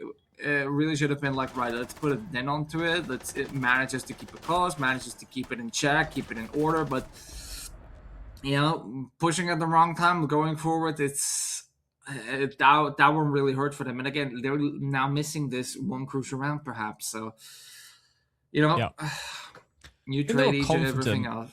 You know, they were a bit too confident. They were like, oh, you know, we know where he is. Blackbeard died in that situation, but you have drones, you have information. Yes, you know you don't have the diffuser, but pushing that long corridor in such an open situation wasn't the best for them to do. And maybe just a bit more communication in that sense, and maybe finding a better route to getting that diffuser. Maybe sending someone below to try and squeeze the play would have been brilliant, but it is okay. Things happen, and those moments are what make Siege. So, yeah, I mean, from now on, it's 5-4. We've got plenty to look for. That indeed. So, well, once we're going to get back going again, we'll see how it's going to further develop out and root out. But again, Maestreska at least have the opportunity. They've now seen how all of the defenses are from them. They've seen how it all works. So if they don't change anything, you know, then if they are clever enough figuring out, adapting their lineup, then it should go well in hand, should work it out. But again, if they decide to play more aggressively, Turks, you can see even Feezer from a few rounds earlier, you know, that's something that can really hinder them. And again, you want to carry the momentum. You want to feel good, so you play good. And especially with the momentum, when everything you're hyped up, everything is going, that's exactly where you want to be stayed at. Obviously, puzzles like this, they're kind of a little bit of a dent. But if your team's got worked out right, if you get the right amount of people to get you back up again, get you hyped, get you stoked, get the adrenaline pumping, and hey, even the worst strats you can have, possibly the worst picks, it doesn't matter, because at the end of the day, you potentially clutch. So, hey. Yeah, I mean, it'd just be overall interesting to see where we go from here then after the little pause that we get, because, yeah, some interesting changes in Maestreska's attacking lineup previously as well. We want to see how it will evolve, if they will be able to win the next one. But yeah, I mean, overall, I just think just play more as a team in that situation. They have spent ages changing what ops they're going to bring. They've gone through a lot of different ops. Let's hope they're more comfortable now. They've collected their thoughts after this small pause, and we can see that they brought that solid Snake out. We've got the Grim, and they're bringing that Sophia as well as that Blackbeard. So yeah, I mean, a bit of a more standard loadout. Of course, they might change a few things there, but we'll see. And it looks like they're trying to adapt the lineup of Turks on attack, don't you think? Yeah, most likely. Yeah, I'd say so. Yeah, could be that. They've got a lot of nades there as well. 4 nades on the board. So that'll be very useful to get rid of a lot of that barb and some of those extra Goyos potentially if needed. Yeah, interesting, given how much nades and how much Frobos they got, you know. I'm surprised I haven't seen a Jaeger at all. Yeah, I do. I see some teams bring that Jaeger, but I feel like the game has changed so much after Jaeger's nerf was a big one, where it just completely changed the way it functions. Like, a lot of teams prefer to bring the 1-mai in that sense, and you don't really see utility dump after we changed the game in that way. But Denster will find himself falling flat on the floor. He might get a revive, but it does look like a hit and run. Tazzy reacts.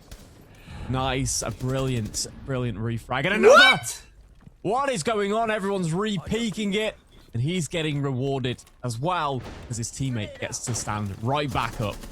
Oh, Evan taking a lot of your bullets and even losing out to save them on that shotgun.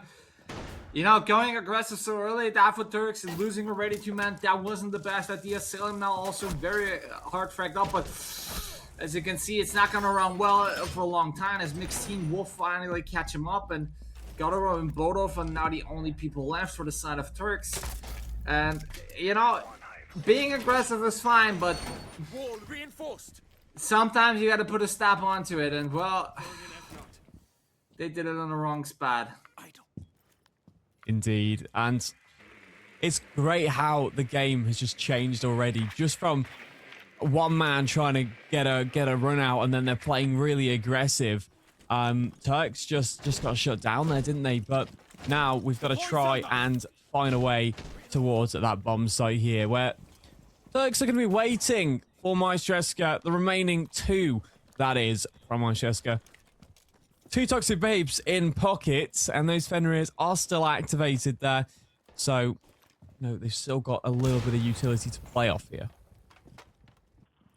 So you can see, currently they're moving now quite slowly, even though they got a really great man advantage right there. Smokes are being popped out. You already see people are getting affected by stuff here and there. The Damo is targeting and finding the last players, and even though Gotaro is dancing around, he may or may not be able to fully. So look at Bodov go! He's evening out the playing field in just in a second as he gets 2 ties in mixed team, but is trying to find a third one. Denster will come around and pick him up, and Gotaro gets the diffuser down! It's all down to Shinka, who's trying to find him and does it in the last second! Maestro X clinching it in the last possible second. Holy moly! Talk about keeping it close there. That was something else.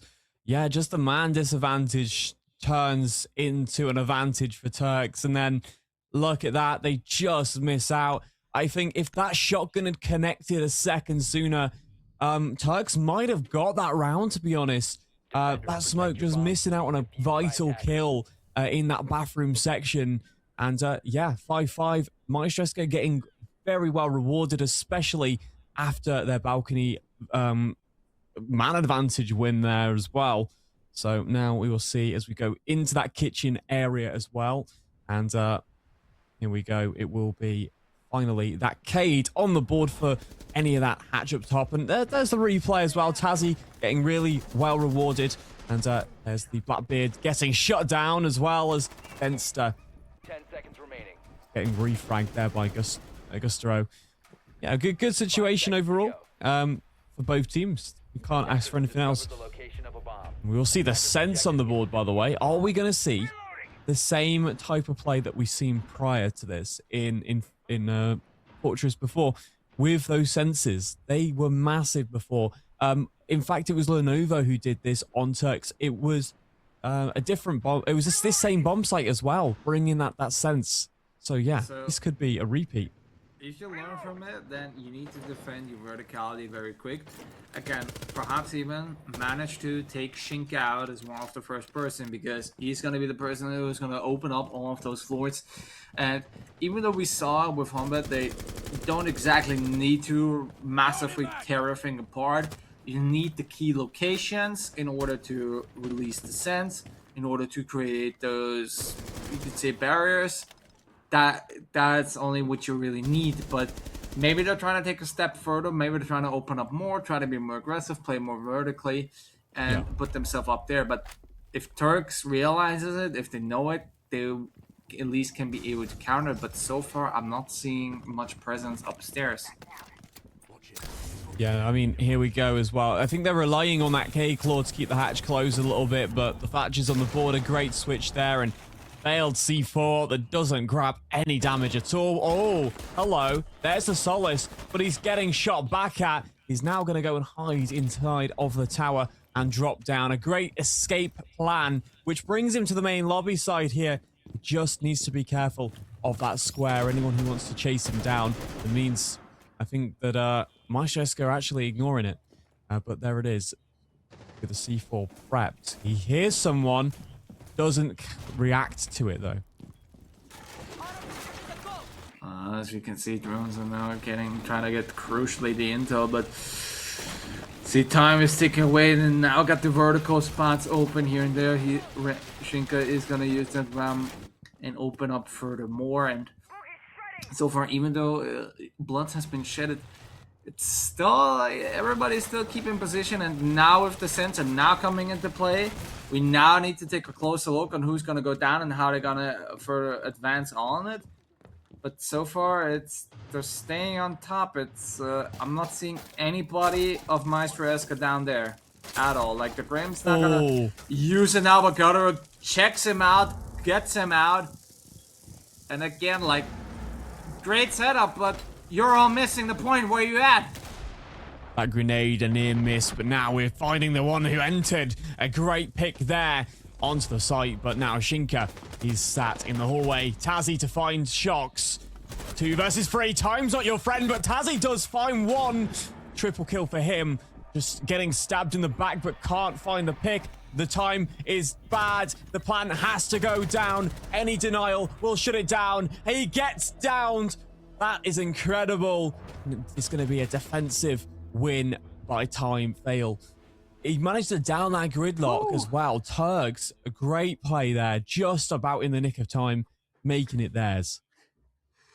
Well, nick of time indeed, and well, see, that's been close, but then again, they now got the match point secured, so just one more and they're done. Otherwise, they will have to fight again onto the overtime, and I gotta tell you, it's if it's gonna go again overtime, and we're seeing perhaps even an 8-6 for Turks, then we're definitely developing a trend here, ain't we? Yeah, I'd say so. I mean, they must love this map now. They've played it literally 2 times in a row.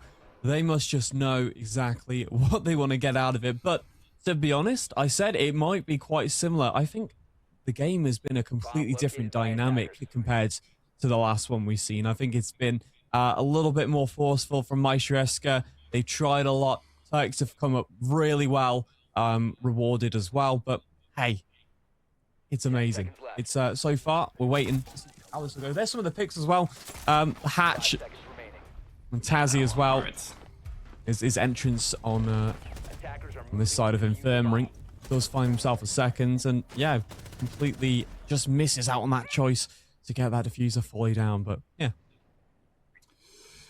It's the thing, like, I believe that maybe Turks was thinking, like, doesn't matter, we can maybe move over, you know, they should be quick. So they allowed themselves a little bit of more to be aggressive, a little bit more things that you perhaps maybe don't see. It's a cases it got rewarded, a cases it got punished, perhaps even further. We've seen a few great plays come out. But it's, even though we've seen them being great and everything, but this has been a little bit of a shaky ride, a little bit of, how to say, not everybody is fully focused on it. You know, sometimes they just like, I just want to get it over with, let's get it done, like, and just perhaps even try to get the first pick, try to be a little greedy, just to, like, you know, relax. But then when failing, perhaps getting a little bit frustrated, but either way, that can all be left behind for them, as long as they will manage to get a win out. And for especially for Maestro who have been doing so well, who really didn't feel any pressure from any other teams that so far have faced them. You know, it would be good, or it would be great for them to try to get this round going, try to force them into overtime, perhaps even try to force the win, as Mixtein will start us off taking out Salem. Yeah, the power of Solid Snake here making such an advancement. They do get to dorms just a little too late, but it's going to be open straight back up. That's going to require the double reinforce off. And there you go. Right away, it's going to be a little bit of a chasing the tail ends there as well. 1 minute 15 here on the clock, and you can see that our drone economy has slowly been dwindled away as well. Lots of information had come in early into dorms and gave Solid Snake the idea that he could push in, but this is the drone hole war that we're used to. You missed his foot, and he's gone back for seconds. Too late. The attacker has disappeared there, and now just holding this standpoint with 50 seconds on the clock. Remember, this is match point. Turks are 1 man down. This is very favorable for Maestro Eska. But here we go. They've got to try and find an established route through the museum side, and that's a lot of damage. He can't connect exactly where, but Shinka with the nade. 5 versus 3 now. So you see the Green Bee. Shaxatov will manage to get the click onto Tazi. Here comes the rush by Gutaro. Takes out Mixteen.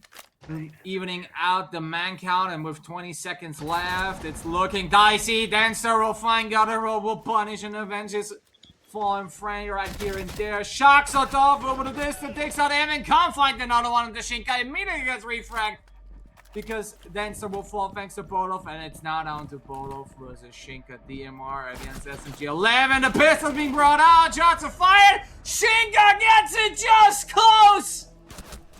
With the pistol as well, look at that. God! Oh my god, indeed. They just chased each other around and just about by the nick of it, managed to take it over to overtime now. Can Turks do it again, though, is the question, or will Meister Eska be able to take a few rounds here in overtime? This was incredible. Look at how quickly that man disadvantage just changed into that 1v1. Really well done. And the SMG, sorry, the shotgun there from the Guyo was a massive pick, which allowed for Smoke to get one as well. It's a great man retake there. Protect your bombs from being defused by attackers. Oh my lord. Victor's gonna be thinking to himself, God damn it, you know, we were just as close to ending it out, moving on, getting further, but Maestro Eska, I mean, they're absolutely probably just pulling themselves a leg out or something. I mean, they just managed it to close it out, to force another overtime. And, well, Turks have been in this situation before, and with before, I mean, we literally about like 45 minutes ago or something. Yeah, You yeah, know, so literally. at least they got an advantage. At least they know the pressure. At least they know how to handle it. Perhaps this time they also know how to keep Maestro Eska a little bit more in check. And again, they will still continue to be on the defense. So it should be work out for them. Again, now with the ramping starter, let's see how Maestro Eska will attack. And again, Feezer. Feezer's had enough.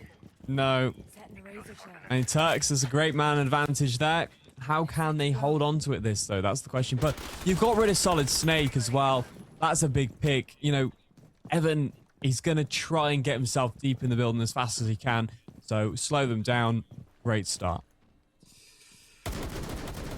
But at least not somebody who's going to be utility-wise going to contribute all too much. But then again, in terms of roam clear, in terms of decimating their man count, you know, you're losing a key variable right here and there. And oh boy, I'm pretty sure Evan is going to be slamming on his desk at this point. Yeah, I mean, I would be as well. But here we go, 2 minutes in. Some of those Candela's going off, 3 in pocket.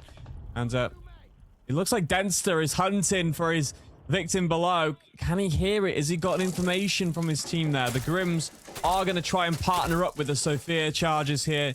If anybody gets caught in them, he should be able to do something. And there it is. A brilliant pick. Another one for the Iza. And Shinka, a prime player there for Maestro Eska, goes down. And yeah, that Aurora just didn't quite work out the way they wanted it. Maxine is stuck here in tower. He could get swung here as well. He's just got to be careful. He's playing that pistol, that machine pistol at such a long range. And hoping for the best here. 1 minute 20 on the clock. And we're here with Tazzy in games. As you can see, still trying to wait out a little bit the fire. That's been there from the Goya canister hit there. And looks like he's trying to see paint dry.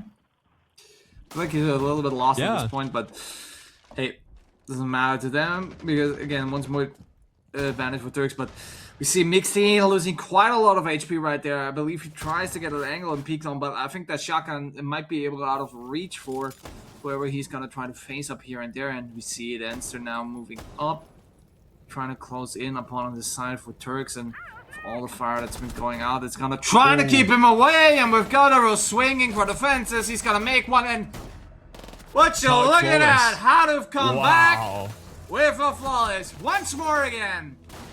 Wasn't that the same situation before in overtime? Didn't Turks get a flawless back? Was that correct? Or am I misremembering? I believe so. Yeah, that's incredible. Turks just seem to be great at overtime pressure. However, it's not won yet. It's not Turks just yet. Maestro, they have basically one more chance to make this equal, to give themselves that match point. But right now, it's all in favor of Turks. The pressure's on for both teams, really, to perform now. But yeah, off to Doms and Games we go. Attackers need to locate and defuse bombs. One more to get it going, and one more to seal the deal for Turks. And I believe that's going to be their entry ticket to the grand finals up on this qualifier. Or will Maestro Eska pull out 2 rounds that will make him immortal on this one? Yeah, absolutely. But here we go. Shinka's bringing that to Chonka again. Denster on the Fenrir, and we do have that mute coming into play as well. Tazzy got the Ella, and here's some replays of the attempt to shut the door, and he got shut down very quickly there, didn't he? There's a nice one. Gustaro managed to find Denster. He actually got 2 there, and then the finishing blow. But yeah, Turks. Now they got to attack. They got a flawless defense. Now they have to attack. Let's see where this one will unfold. You see, bread and butter for the side of Turks. You got Blackbird, you got Fermat, you got the Flores, you got Demos, and you got Twitch. So, you know what? If it ain't broke, don't try to fix it. They're all comfortable with the picks. They all know what to do. So I think they should be able to find for them on this side. So up down to Maestro Eska to try to put it in, and then honestly, I think he just saw actually a foot on him, but maybe with a little bit of chains in placement, he might actually even got a sneaky one up on. Well, regardless, now we are starting on that breach. The Flores is a free open up for the soft wall, but it does cost for the utility in the process. But it will be Deimos tracking the Ella up the main stairs here, as well as Badolf will be Grismodded there as well. Just trying to look through to see if we can make some grounds. We know that there's no one in that tower now. The drone, great information, but there is an open path straight away at the bottom of that hallway. Will be shocks to find one on the floor. Tazzy goes down. The Ella has been silenced. 1 minute 30 here on the clock. More Flores drones going off, and these Denaris are still intact, but potentially quite easy to shoot down, actually. Well, you're gonna have to wait and see on how it will unravel for them, but somebody who's not gonna be unraveling all too much defense anymore, that's gonna be Feezer. He's gonna fall thanks to Evan, who manages to wield that SMG-12 in a perfect way. And as he will jump out, it looks like he's trying to make a little bit of disturbance, or just trying to rotate back for a little bit of a shortcut outside. As we can see, now with the thermite charge being set up, Gotaro is going to open up that wall. And he is going to, well, find nothing. In the meantime, Denster, he will find shocks and perhaps even another one, but he's cautiously trying to go back. Right, well, it's time now. It's 17 doses of fire to throw. There we go. They're just going to get launched into the area that they know that this attack is going to come from. Of course, the Deimos is going to do a bit more tracking there for Mixtine, who's on this main staircase. And Nade is going to roll all the way down. Does just about survive as he pops back up, but it will be Badolf to find Denster. And now a 3 versus 3. Mixtine can't afford to play around. He does shoot Gustaro in the back, though. But a nice exchange comes back here. But will we find Mixtine? Slim Shady goes down. A 3 versus 2. The plan has to go down. Gustaro is going to be taken by Mixtine. And the fire will be massive from Shinka to shut down the plant there. And that is why Tachanka can be used in those ending situations. 7-7 maximum overtime now. Let's see how it goes as we're OT match points. Everything that has been played, everything that has been done previously is out of the window. This is 0-1, time to count and shine. Turks are getting now their last defense in, while Maestro Eska will only have to manage to win one more time in attack. And holy moly. And I think if might as well take a timeout, and it's probably the best you can do. It's now good for everyone, everything isn't it? needs to get reveled in. Yeah. I mean, at this point, that timeout allows Turks to gather their thoughts as well, especially here. But I think both teams need to do it. Maestro Eska really need to realize Turks flawless them when Turks were on defense last. So that is the reason probably they need this Turks timeout. What happened in that situation? They need to unravel it and potentially figure a solution out here. But as well, just going to take you guys over to the kills there. Gusto and the Racer 14, and we've got a 12 there as well, as Tazzy's 13 and 10. So yeah, very high fragging game, and you'd expect that from two incredible teams all the way in overtime match point. Everyone's reaching that 10 plus kills. It shows how much of this game we've had, especially the gunfights in it as well. They're definitely changing a lot in the lineup, because we're seeing now Lion being brought up for the side of Maestro Eska, while in the meantime on Turks, I don't believe I've seen Tubarao right now throughout the entirety of the round. You still got at least the Goya up there, as well as the Smoke. And I think they're trying to get now rid of the utility, seeing how much stuff has been flying around, so trying to counter it. And perhaps again, they're really trying to play on delays. The Goyo is delayed, Smoke is delayed, the Tubarao is delayed. Even Wamai to an extent, and if you can manage it to do actively with Bandit, they're trying to stall as much in the time as possible and force it to be chaotic, hectic, where they think they can shine. So, all or nothing on this one. All right, it is, and I guess now we got to see what direction this game will take. A lot of C4s in pocket, actually. Prepared. Gusto has one ready ripped. He's got, 3 C4s on the defense. It's perfect. 6 grenades, though, on the attack. They are ready to throw some nades, and they've been very successful overall. We saw Turks were good with their nades as well. But yeah, it was with the nades, been very successful at getting rid of utility and pushing players out of prime positions, which is why you would bring so many, especially here on Fortress.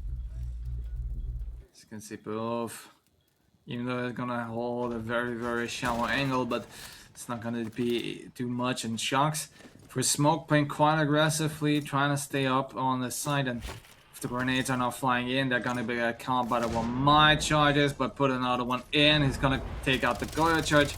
And with the run out from underneath, it's not gonna connect though, because that's Evan, that's Blackbeard. He has an entire shield in front of him. It was worth a try, wasn't it? But now he's given his position away there as well, and his intentions, and potentially might have someone watching out for him if he goes for it again. Guyo now being targeted by Deimos. The hunt is now on, but are you safe? Are you far away enough from this Deimos? The cams are literally tracing your every step here as well. And the E1D to go off there from Shinka, but here it is. The shotgun back and forth. One of them's repelled at the window. He's got to be careful here. But Shox does manage to escape with a Toxic Babe going in. But Denster to find Badolf there. A 5 versus 4. Turks shut the situation down though. Tazzy goes down. Gusto finds another. Evan will fall flat as it's a 3 versus 4. And it's Slim Shady onto Max Teen. Denster to take down Shox. And a 2 versus 3. 50 seconds here. Now, Maestro Eska needs to make this push, but Gusto says no. A triple will shut him down. Shinka can't find it now. Denster gonna try and find one. He does. Slim Shady goes down. Can he catch another? No, he's too far. Now 30 seconds here on the clock. 30 seconds right here. He's gonna have to move carefully. He's still got that LMG. Massive pre-fire potential, so potential works out. You see fees are getting down. He's swapping. He's making a quad. The man is the sole survivor and the sole person to turn it around.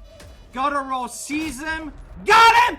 Insta ends it with an ace! Wins the my last God. round! Oh my lord! Lost for words. Hard fought indeed.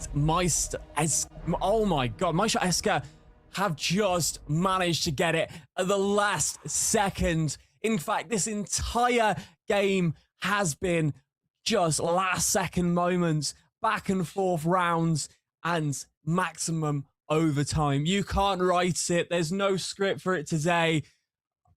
Tyrell, just give me some of your thoughts on that, please. Whew. I haven't seen a round end like this at all. Overtime, last round, literally round 15, and you're just having to bring back you're just gonna have to clutch up, ace up, and win this entire game. And the funny part is, Gutter was again the guy who had 4 kills as well up on this round.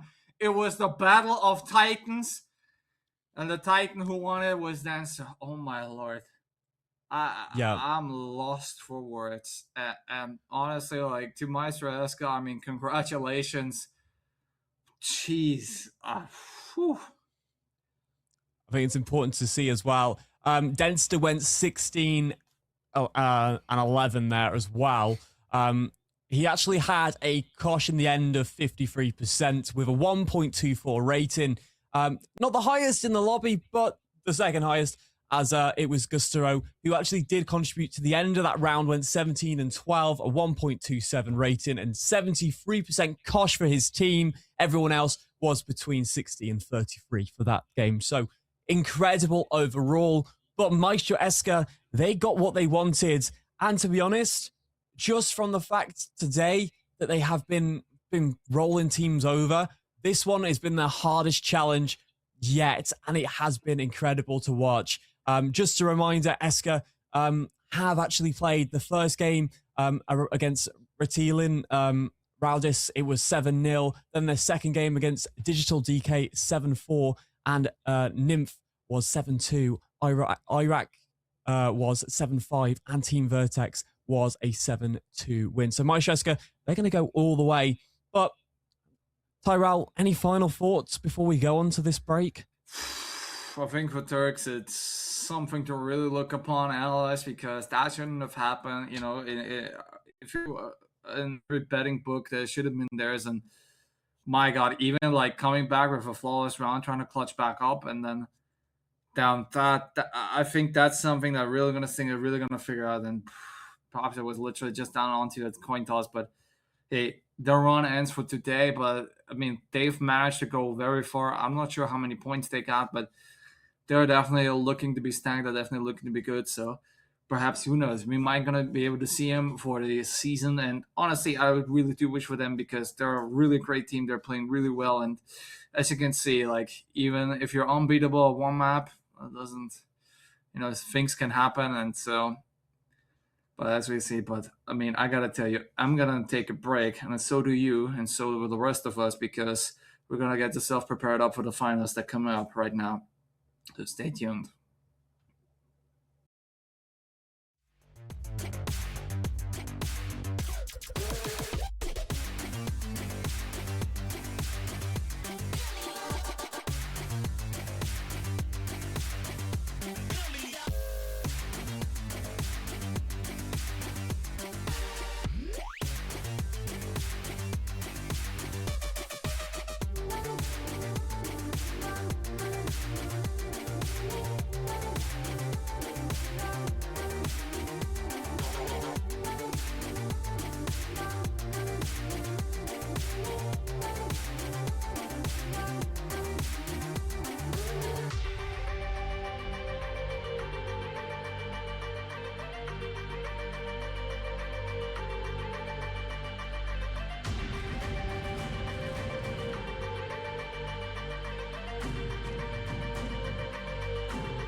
station is Osaka.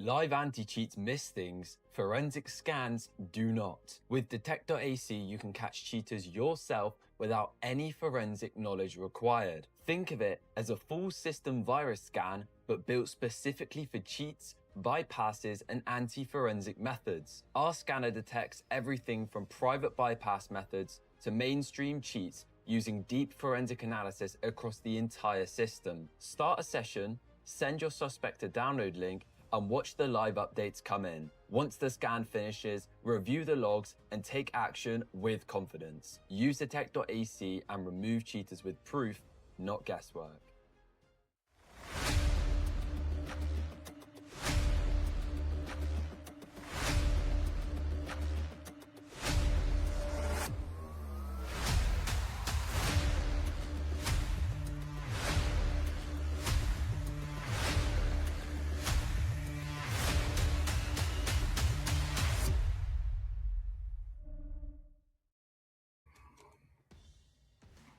Hello and welcome back to the Voltage Series Qualifier. I'm It's TD and I'm joined here by Tyrell. We have got another matchup for you now as well. It's Maestro Eska and Kokoski.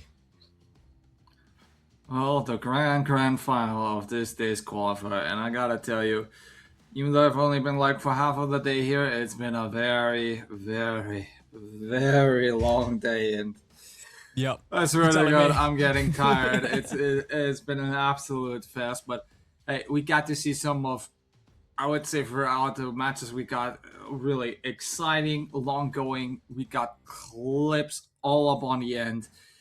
Jeez, I mean, I've never seen so much. I would say you got so many people coming out of the show, performing, giving us highlight reels from left, right, and center, and I guess now the culminations is about to come in and see who is going to be the winner of today's quals. Yeah. Well, what do we know about these two teams, Mr. TD? Right, well, already we have seen a very, very close game already. Maestro Eska, they have shown us how strong they could be in the final moments of Fortress, just about winning it out 8-7. However, earlier we saw Kokosi. They played they played decently. They've had a good run today. We watched the Entropy game. They had basically no falter against Entropy, winning 7-1. That was our first game watching. That was their second match of the day. So let's just have a little look at how they've done for the day, and I'll just let you know. So Kokoski, they beat Apprentice Esports 7-2, and they beat Spanish Inquisition 7-3. They beat Fans of Attic 8-6 in overtime. This is where their scores have got a little bit harder, and Unfinished Business 8-6 there as well. So I guess we best have a look and see what maps we have today to have a look. It's going to be interesting. Oh, okay. The final All right. map. Tyrell, we're That's revisiting a map that we've already seen today. What you've It's not seen too today? bad. What I've seen today. Lair. I do like a bit of Lair. What about you? I got to have it like once, experience it, and it is a very weird mix-up because in a way it reminds me of sort of a very darkish villa. Yeah.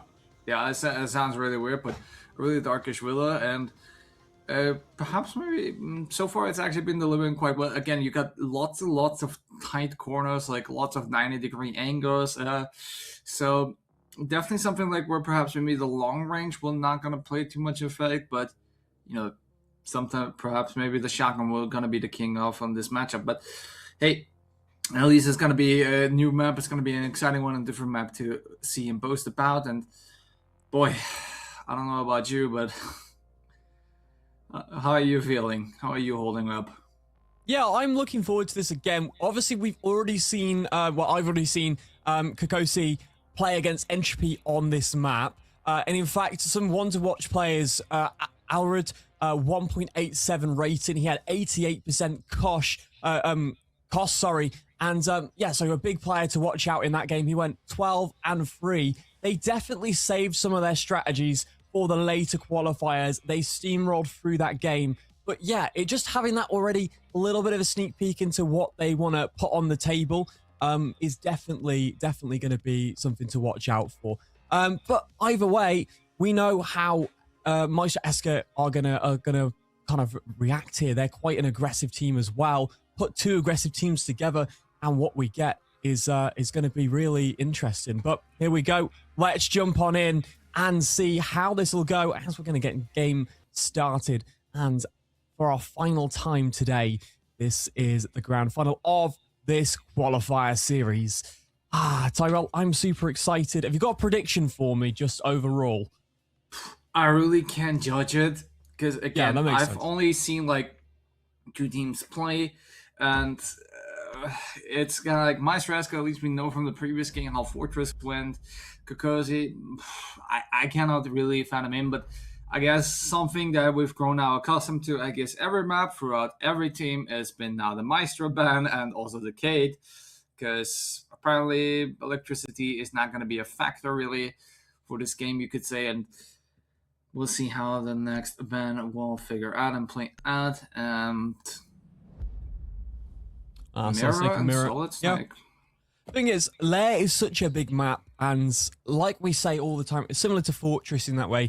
If that Solid Snake's on, how much ground and space does it get so quickly? Because of the long hallways on Lair as well, we know if that hallway is clear, then he's going to be able to push in and have those drones and those shields as well. We know they're most likely going to be playing that shield composition on the attack, potentially. We see the Blackbeard all the time. There might be a change up in that. It might not be exactly how I think, but yeah, I'm loving to see it so far, and we've got a Maestro going into this round as well.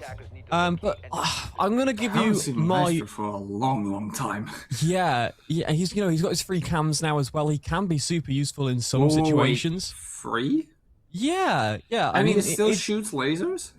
Yeah, but it's weakened, so you can just use it. It's like a bulletproof camera now where you can just be like, nah, you can't see anymore, and just slap it. Just give it a slap, and it's not as useful. But it's still massive if you put them in the right places. We've seen, but I'm going to say Maestro Esker. This is my prediction. I think they're going to take this game. I think it's going to go to overtime, and I think they're going to do an 8-6 overtime game against Kokosi. That's just, we're going to throw something random out there, and hopefully it sticks. But yeah, let's jump in to the map then. 3 minutes on the clock.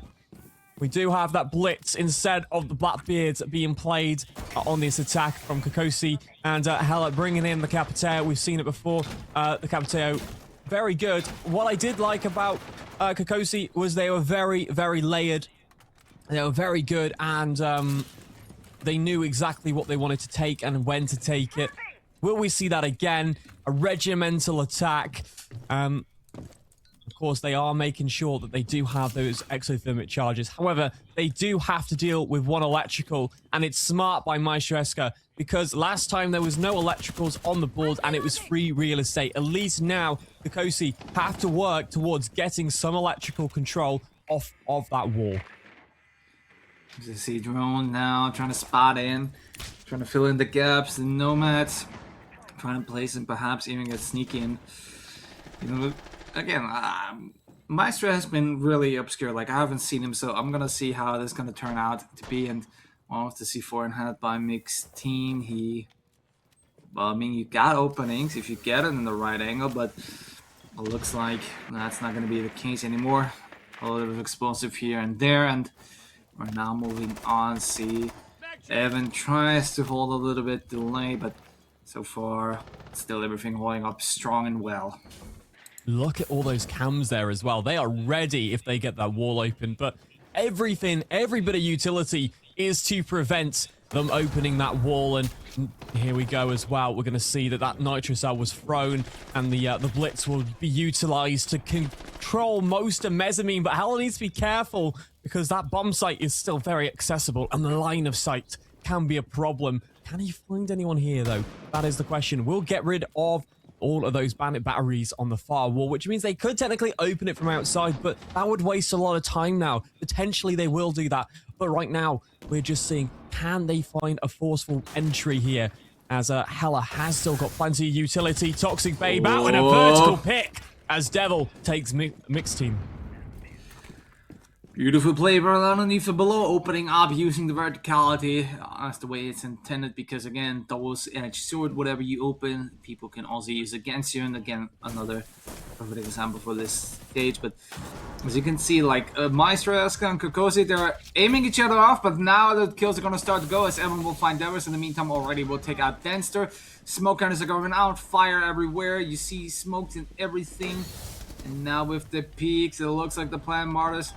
Now to go, Tazi gets a kill, gets another one too already. Well, that leaves Evan to find Merritt, and it leaves down Hella to be the last man standing. The Capital, he will find Tazi. With diffuser planted the flank, he will shut it down. Goodbye, Evan. And it's all down to Shinka, who will run around. Brandon, he gets him with the shotgun, and it's time for a little bit of disrespect. Show him who's boss right here and there as he will finish off this round. And whoo! My oh my! Bomb diffuser disabled by defense. What? Get a reverse, you know, the plants down. Didn't have to play aggressive, but got a great kill there. Watched the flank, managed to do it. Just couldn't find the final pick. And yeah, I mean, you kind of could have played off that diffuser. The time was ticking down, but still really well done. We did see that late rotation as well. From Kokosi, they managed to open the wall, the external wall up very quickly, which allowed a quick line of sight. But all those Maestro camps, although they were not active because the Maestro was dead, they were still giving plenty of information there, and it did result in a great retake from Maestro Eska. And I think they did super well just understanding where to play from.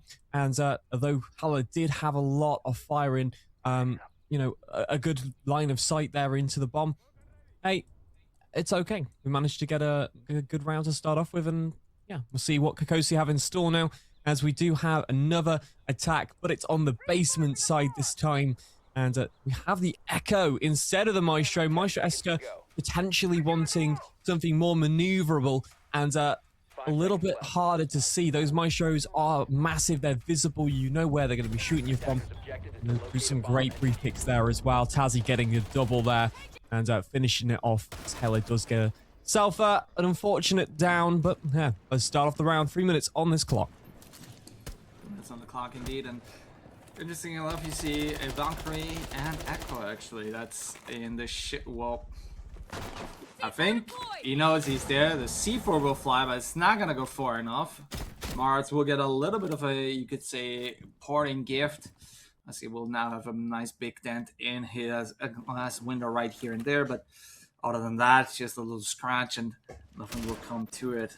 As we see, actually, Maestro, excuse me, Kokosi actually moving quite in a quick fashion. They're not waiting all too long. When they see an opening, when a gap, they see a room, they're definitely taking it. They don't mind. It's like, you know, move fast, move quick, you know, don't waste too much time with other bullshit.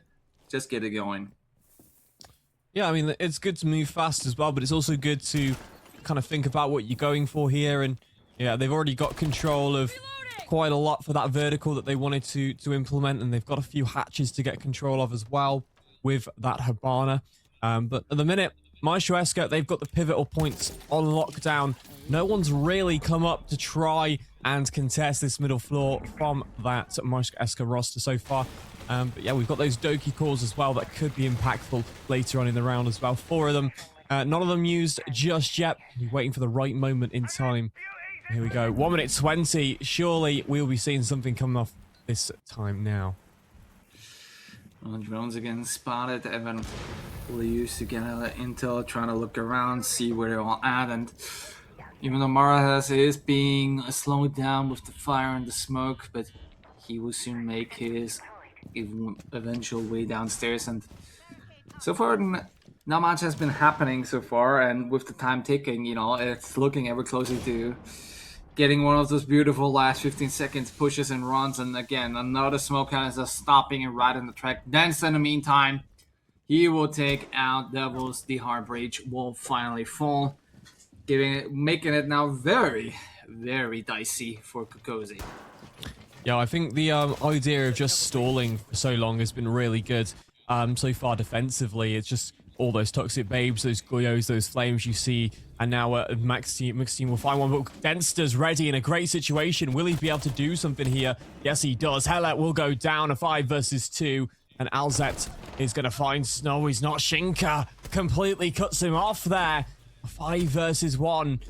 Alred is left in a dire straight here with 7 seconds and a time fail upon himself. We'll find Mixed team though in the process, but it's just not going to be enough. And Stenster from up top with the Deagle to finish it off. Well, a nice attempt, but you know, good luck, better luck next time, you could say. But so far, Maestro Escott are definitely holding down Kokosi, definitely keeping him in check. And even though the first round got very close in the end, but so far, this one, I mean, vastly different, really showing how much they got on lockdown. And I don't know how Lara's been usually played out, but again, like, starting the defense is one thing, but I'm pretty sure the attack will be much more important than that. And so far, Maestro Escott taking out the lead, definitely running away with it. And, you know, I like what I'm seeing so far, but for the side from Kokosi, I mean, you know, they're quick, they're efficient, they're doing everything right, but again, they're losing time, they're getting bogged down. So if Maestro Escott plays it right, just delay them as best as they can, they really take out the win of their sails, and it's working. Right, let's see how this will go then. The defense, bringing in the Solace up top as well. Here we go. It would be great to see if we can deny any plants. We know they've already planted one time, Kokosi, but Maestro Escot's retake was good. So they could preempt that again and just have the Solace in a good standing in a good location to deal with that as well. But we do make sure that we have the Bandit for any of those exterior locations on that bomb site as well, to make sure that wall isn't as easy. Of course, we do see a sense coming in from Kokosi and the Thatcher as well. There's 2 C4s on the board, so that Thatcher will be quite useful for that, and as well just to get quick access to that wall as well. But here we go, the Blackbeard. We have a lot of nades on the board, 6 to be precise, and exothermic charge on the wall. Will the trick go off is the question, as Evan's there, but has he got the timing down as well? Well, we're gonna have to wait and find out and see, but so far he's moved away. He's not giving in. He's at least trying to bait out, perhaps get a sneaky kill, perhaps even get the Bandit, get Evan right out of the way, so he has an easier time. But it's not gonna, doesn't seem to really quite fall for it. But well, the longer you're gonna stare at it, the longer it's gonna stay shut. But at least he's gonna take my advice and we'll open it up with no resistance whatsoever. And the drone immediately following in, trying to spot out, and well, there's the pawn. And if you look closely, Maritz is right on the opposite side of it. Problem is, the verticality needs to be contested. You can't, I mean, you can, there's some areas of the site that you might be able to reverse play the verticality, and maybe you can get yourself in there for plant, but at the end of the day, it's going to be quite tight because there's a lot of people upstairs still, and a lot of utility they still have. Shinka has still got 2 toxic babes in pocket, which, oh, Denster goes down. Alred will find that pick that he needs there, and the sensors will start to be prepped there for the bomb site. They will be activated very shortly when they are ready. Here we go. You can see the Solace actually knows where this is going to go down. Alced will be found by Mixed team. This should be in a great alert now upstairs. Might be on the verticality there, but Blackbeard will be taken down by Tazzy from above. Now, this is a prime position and a great reason to why you take this vertical control or apply the pressure. Oh, he got it spotted! Oh, he doesn't quite get it. The beams are a little bit too vertical, and well, that... I don't know what you were thinking, but that ain't gonna help you out. It's not gonna do anything. Meanwhile, Devils will take out Shinka, leaving Tazzy all alone, and... well, hell, I might as well just rotate up and defeat him, but...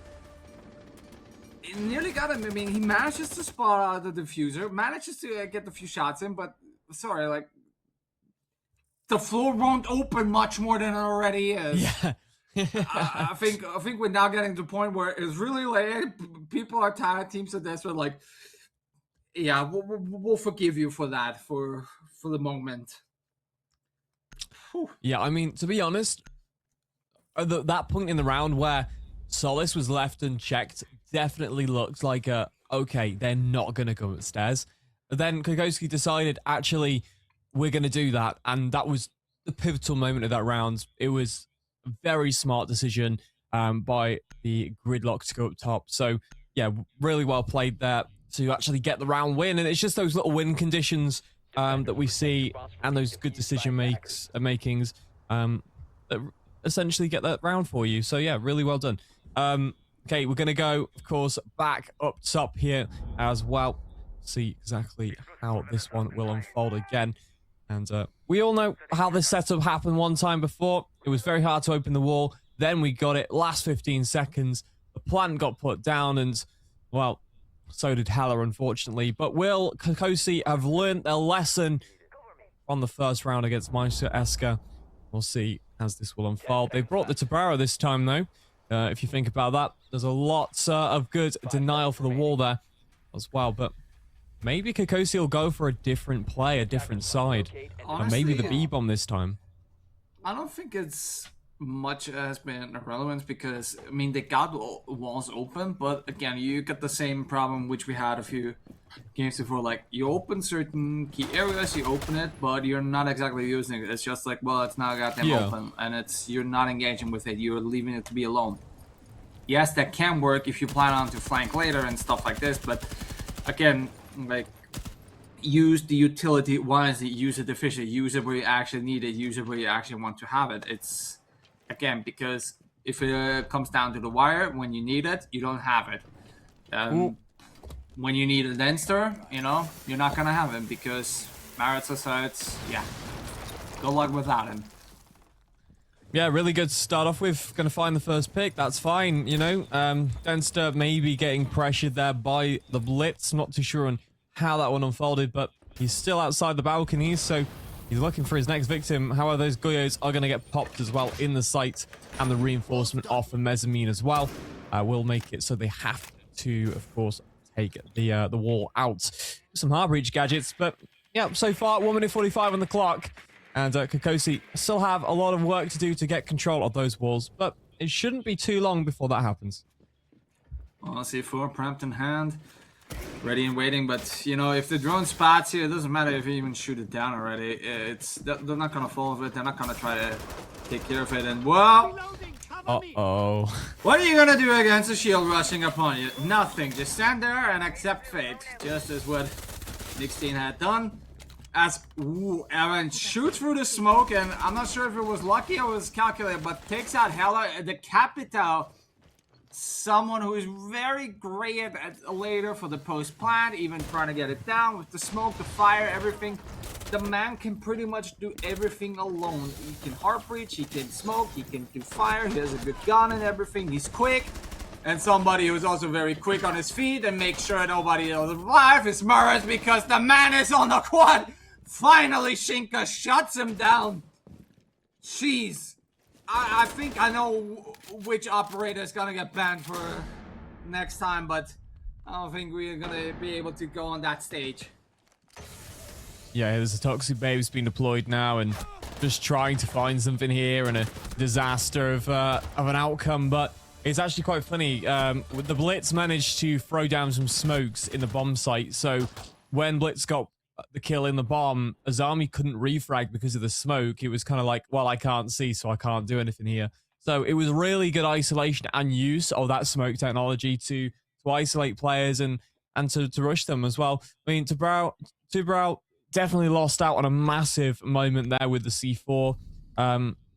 Most of the time, he probably would have been able to survive with the frost that he can deploy by slowing down the shield, but he was just in the wrong animation holding that C4, so it was unlucky. But as we move down back now into the basement side here, and see what this has to offer for us with the Echo returning. Attackers have discovered the location of a You bomb. getting that ram together from the side of Kokosi, so they're definitely trying to bring a massive verticality. And again, you know what? If Mars is still going to be a terror on the Blitz, you know, you might as well just keep going on there. So yeah, we're definitely going to see perhaps a lot of destruction, a lot of wild and chaotic. But from the side, from Maestro Eska, you know, nothing weird. Pretty much everything we've grown accustomed to: Echo, Goyo, Asami, Smoke. So we're definitely still in the same book, in the same realm. So we don't need to change it up. But again, we're now in the 5th round. It's 2-2. For the side of Maestro Eska, I would like to see them try to now pull up, trying to get that lead. Because if Kokosi manages 3 rounds or 4 rounds even on attack, whew, that's going to be a bit of a U then later on. Right, well, let's see. We do have the IQ in play. We know that it wants some success at taking out the electronics, but see how that operates, as you can clearly visualize right now. It was finds those Grismot mines as well. It's very useful in that sense. It's not just there for those echo drones, and potentially more so for denying those Ellas. Exothermic charge is going to open up the soft wall. It opens up 2 walls there. You can run through it pretty quickly, opens it up. It's nice. 2 minutes straight onto this back stairs for Armory to contest the player. It will be the Ella Denster who plays here. Well, as you can see, he's still going to hold on to that stairs and make sure people are going to lose a lot of time. But Mars already given call-outs and said, like, look, I need to get the barbed wire gun, I need to get the Goyo fire to wait out and seek out, because then I can go rush in, I can take out Danster, and then we can go move down and absolutely make a living hell out of them. Come on. Flashback's gonna go through, he's going away. Another Grisma mine, even now with the Sephora by the Echo Drone of Evan. He's still there. He's still shots again. The shotgun doing a great amount of damage, but not getting. But running away didn't help him. He managed to get down, and might even, I'm not sure if it was Tazi who accidentally shot him. If you stay there long enough to play your life, like he had time to drop 2 Ella mines there, then there's something wrong. Yeah, gonna find the kill there though. Tazi will find 1. Aldred will find Denster though, who was on the floor. But yeah, I just feel like if you're gonna stand there and throw your Grismots, you need to be prepared to try and play your life, at least at the bottom of the staircase. Don't turn your back, like you said. But here we go. Toxic Babe deployed there on the bomb here, and we're gonna get that exothermic charge open now, which should give a nice line of sight here onto the door on that filtration side here.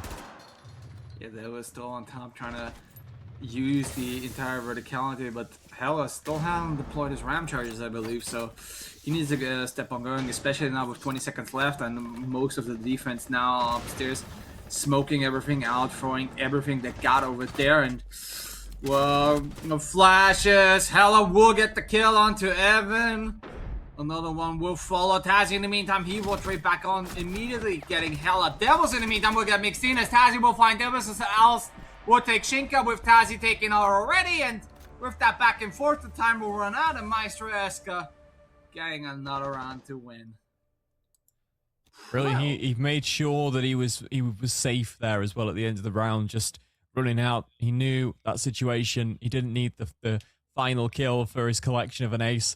And yeah, really good, really well done, Maestro Eska. Just managed to trade out enough gunfights on the bomb in the final moments. Kokosi utilized their rams in a different location, I believe, to try and remove some pressure on that middle floor. And of course, you did see that the exothermic charges got opened up everywhere else, but that was as much as they got, really, from Kokosi. Maestro Eska, though, really good round. And now we have a clash coming onto the board, partnered with, of course, that's a Chonka, with, of course, the Goyos and the Smokes. Very denial-based here, and looking forward to see how this will go. A lot of teams like to save this clash until the final bans have been determined as well, and they pull it out and go, this might be able to make a difference. A good team can prioritize how they remove that clash, and Kokosi definitely have the resources to do it. If they can pinpoint that clash, they can use the Sophia breaches, or they can use the Capiteo Flame Bolt if they want to utilize it just for the clash. But they've also got to think about the final execution on the site as well. As we're gonna see now how their last attempt for the attack will go on, at least for this split. And so far, they're still using the same lineup. I genuinely think, like, even though you got somebody with Marat who extensively really is a great opener, really does great work on this, it kind of like Kokosi is failing to back him up in a way. Like, even though like they're running with him, but they're not. Again, like, he's doing much of his own work. I mean, if it works well, like we've seen earlier, like, he can absolutely decimate the side of Maestro Eska, but again, like, it doesn't matter if the rest of you are not really following through. So it's gonna be really gonna have to wait and see how they will work it out once more again. But I'm slightly a little bit worried if I would be for them. Yeah, worried indeed, but right now we've still got plenty of time here. 1 minute 40 and Kokosi just set themselves up, but being constantly knivered by Tazzy throwing that in. But he will get an incredible pick there as well on the angle, not realizing that that's fully open, which doesn't allow free access to the room. And of course, they reinforce it off when it gets too dicey. So yeah, brilliant pick and constantly using those concrete barriers to deny access. Well, you got a clash present, but you also got a Capita. Good luck with that. Taste a little bit of fire, trying to move her away, trying to get Mixtine away. And especially, but Azami now from Tazzy's side, gonna close up, but ooh, somebody went into a nomad charge. And that was Dancer, who immediately gonna smoke off the stairs. And well, now we got Marat once more again, standing there and waiting for all of the utility to be burned through. My biggest problem there with the Capiteo Bolt was actually no one was playing off it. No one was set up to actually play off it. So it was just a waste of utility, in my opinion. Like, yes, use the Capiteo Bolt, but use it at the right moment. He's done it to push back, but now he's all the way back in the same situation. Alred will find one, though, and Denser to find the Blitz. Allset to find Denser. Great refrag there, and Tazzy. Allset will go down. Hella does a great refrag back. That's plenty of exchanges coming up on the board now. 2 versus 2 with 16 seconds here. 16 seconds, very much indeed. As Shinka will now get the bear of the entire smoke. Hella will go for the plant already. Gonna cap him off. The fire will go, but they don't know. He might stick it out. He does. Hella will fall though. Leaving already the sole survivor and the someone left to try and defend this diffuser. And with 2 people left, that means Shinka can go for the diffuse while Evan needs to swing at the right moment, and he will! Shutting down the round and shutting down the last attempt. Maestro got going with that 4 and 2 into their attack now. Whew. Yeah, really well done in the 2v1 with the plant down there, actually. Yeah, just perfect. You have one guy diffusing and the other one just ready on the swing. I thought he had missed his chance, but regardless, it wouldn't have mattered, I don't think, because the timer hadn't gone down as much. And yeah, 4-2 split, like we say, it's positive, really. Kokosi can still come back, obviously. And they might favor that defense. We don't really know too much. I mean, I guess we saw them play a weaker team on this map earlier. Entropy did lose 7-1 to them, and just weren't able to really conjure what they were putting down. Although I will say, Maestro Eska have really made them play a different way when it comes to taking control. They do the same fundamental things, but because of the gunfights, they lose out on a lot of attacking grounds. Kokosi do on that attack. So interesting enough, when you take in the bans, okay, electricity is gone, but from the attacking side, Ying and Monty are being taken out, so definitely Kokosi wants to avoid getting rushed in, getting the plant down, and especially trying to deal with that Monty, so they're definitely trying to slow things down. And again, even from the lineup, you see Goya, you see Tachanka, you see Smoke, all 3 critical people who are trying to slow things down. Even when you play Azami, I think Azami, again, the versatility of her is mind-boggling. So, and again, the mirror as well. You also got something that is, has to kind of like challenge. You can't go through quickly, and also being potentially quite dangerous. So, really, loads and loads of things to delay, loads and loads of things to ensure that they run out of time. So, And if Maestro Eska, Attackers are heading out to defuse a bomb. well, they need to either ignore it or they need to be very quick and efficient to deal with everything, or otherwise, you're gonna perhaps see what they replicated on Kokosi. Just force them to be in the last 15 to 20 seconds, and just, you know, fingers crossed, guns pointing somewhere, just shooting, praying, and hopefully it goes well. All right, well, let's see how we go with the sense on the board on the attack, and no solace here to be able to identify the exact location of that planned sense route. So yeah, it could be a little bit stronger here now that that operator is not available. It's potentially a big choice here, but already making a meal out of that breach is really well impacted. The impact trick is the biggest counter to the success of Ace. As well, we do see some lower verticality here as well, to kind of prevent anyone from utilizing that Sophia charge as impactfully from below. So yeah, very strong start at the moment. We're just waiting to see if any of those gunfights will unfold, as we do try to take mezzanine control, and the mirror coming on the wall late. You can see that now. This could be a surprise in the pocket. A surprise, but again, it's not going to be a surprise if it's going to get open almost immediately. So you could say you just managed to make yourself a hole and also block yourself again. A great massive chunk being cut off right there. So making crosses very dangerous, and well, then start waiting underneath below for his cue to go. And with that sense from Evan being brought around, you know, that this is gonna be fun. It's gonna be wild because Dancer is using the verticality to the best point. Goodbye, Hella. Yeah, that's the third time today, and it's been successful twice on Fortress, and there's one all set to find Dentster. 4v4 now, nice and equal, but Mezzanine still has defenders on it.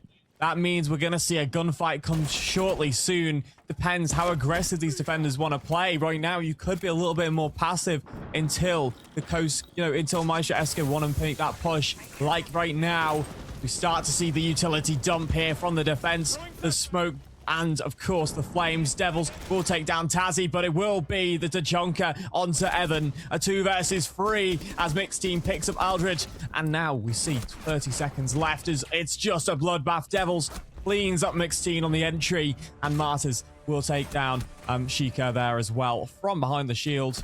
Perfect. Just running into site to try and get that bomb down. And it's, again, round 8. We're moving in 4-3 right now. Koski very well cleaned up on the defense. Maestro Eska just didn't really have much direction because, well, they got basically utility dumped when they got mezzanine. The thing is, again, like, they're using what's been used before. Delay them, make him go panic, just make him waste stuff, and then everything else through there, it just becomes wild, chaotic, frantic. This is again where you make the mistakes, and the mistakes are gonna get punished. So I think it shows really how much mentally resistant and strong these two teams are, and especially again, the attack's been the core fundamental. If you got a good team, if their attack is well on point, if everything's executed right, if they are pretty much flawless in there, that's when you know you got a perfect team, a good team, something that can change and face everything. And right now, it's really, you see like the defense is running away currently. So, but hey, we only in now for the first round of the split. We'll see how the rest of them goes. But so far, the plan is working out for Kokosi in the right direction. Right, well, hopefully it'll stay nice and even is the main thought here. 3 nades on the board and 2 C4s as well being brought out, and Solid Snake making its arrival here as well on their attack. How quickly will they get this control? Of course, we're going to be making sure this top floor is held very similarly to the top floor bomb site that we've just seen. But of course, they do have to get vertical onto Kokosi down into the main bomb site on the middle floor here. So yeah, the Solace on the board though this time. I do like that. It will be able to hinder that drone economy a little bit as well. We normally see it. It's not too different anymore. Not much of a surprise. Here we go. We move forward, and the gridlock as well being brought with those track stingers for those staircases and hallways. And in the meantime, Entering finally the building, and well, Denster already spotting one and even seeing the shots and bullets fly, but Devils knows who he needs to punish, and punish he will do him great. Denster taken out of this round. As you can see, Evan is now pushing up, and oh, would you look at that? There is Moritz flanking him and punishing him as well, decimating Maestro Eska one by one. As you can see, Shinka is now playing a little bit with the idea. Hella in the meantime will get Tazi. The swing by him takes out Shinka as well. I mean, this looks to be a decimation. Mixing at least gets one onto Alzit, but I don't think he can manage to find the rest of them four. No, it doesn't look like it. I mean, he's just been put in a bad situation once again, really. Frantic, look. Yeah. I mean, again, where does he want to go? But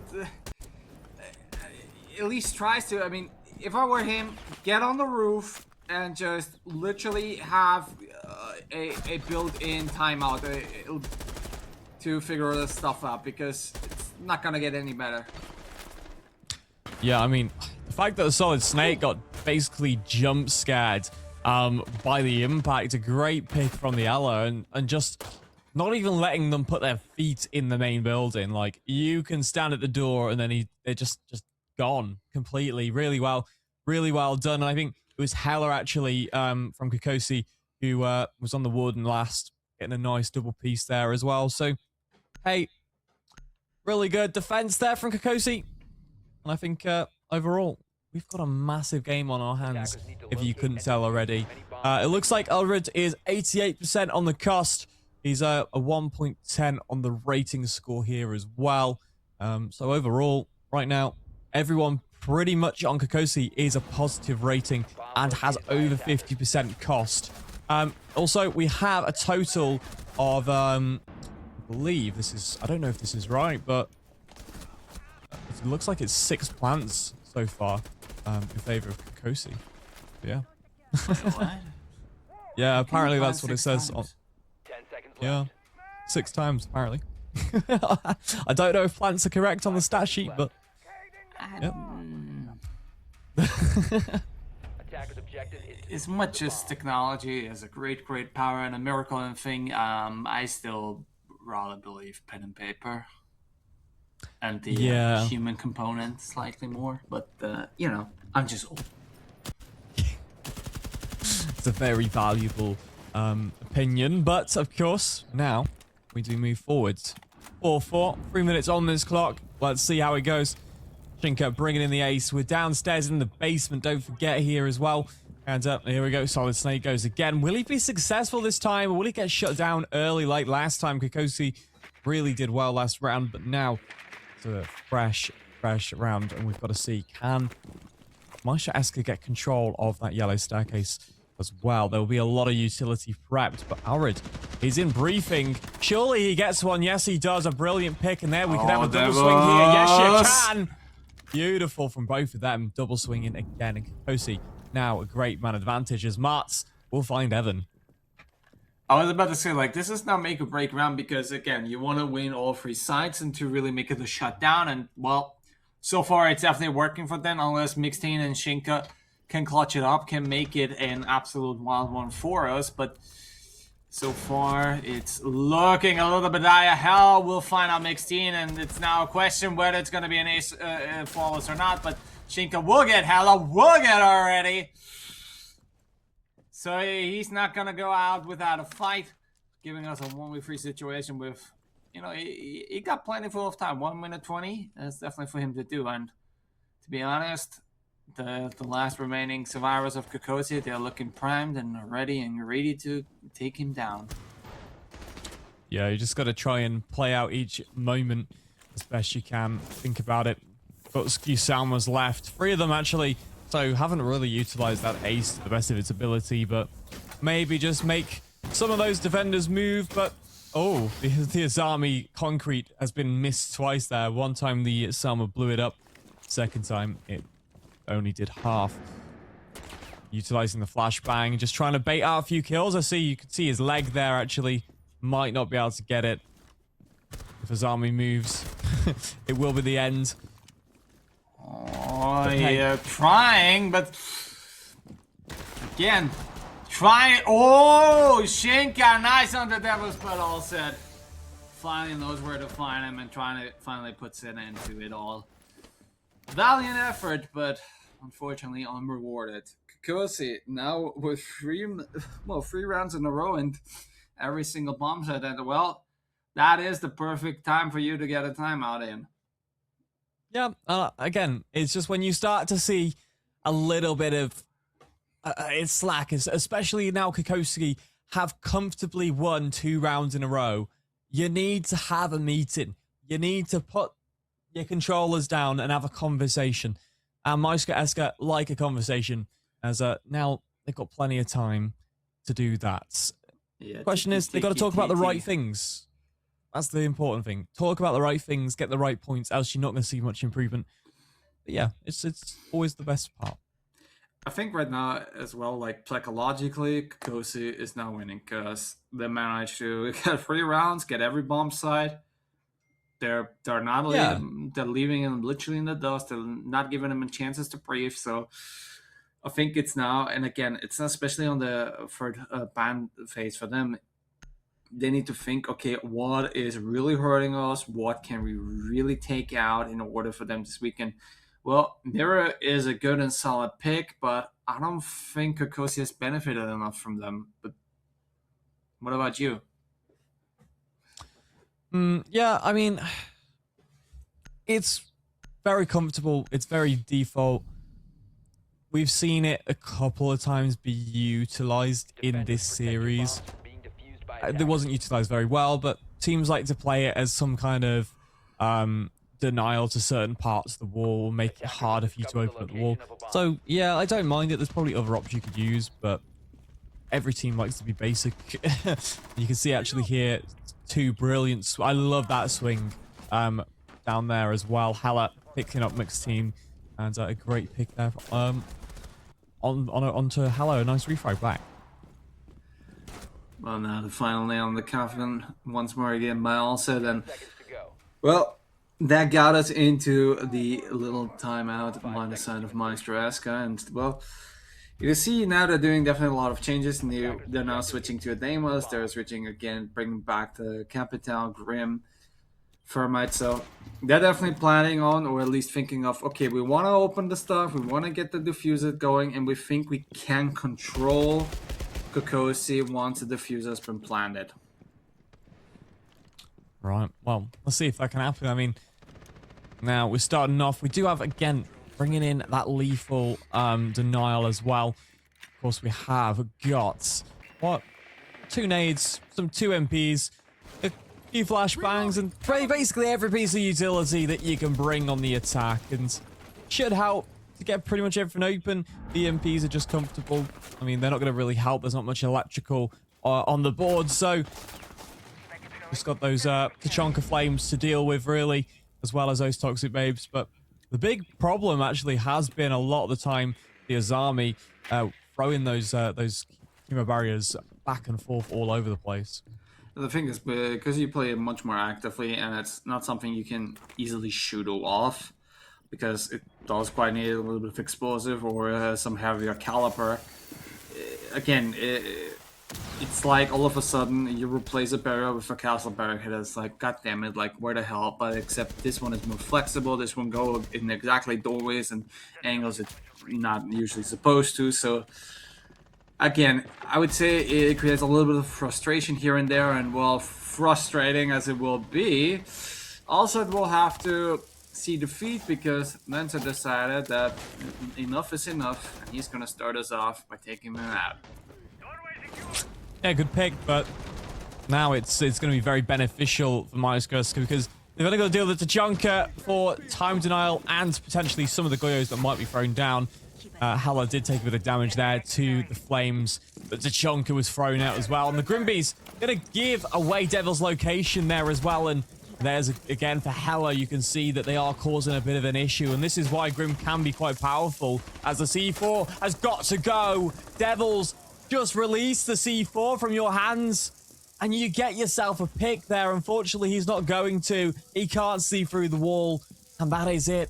The ping's coming out. Warden now being targeted by Deimos. His position now compromised. And we will start to see these smokes being thrown down and the rain of fire from Tachanka being sent into the back of this site here.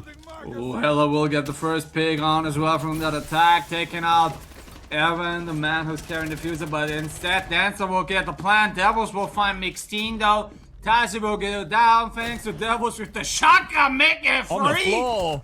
Let it go and already finish it off! Goodbye Shinka and welcome match point! Well, it's inevitable. The match point has come upon us. Kokosi have managed to maintain and sustain a 2-round lead here. Match points. Everything that they needed, really, Kokosi, to secure this victory. Let's see. We're going to go back to that bunk and brief bomb site now.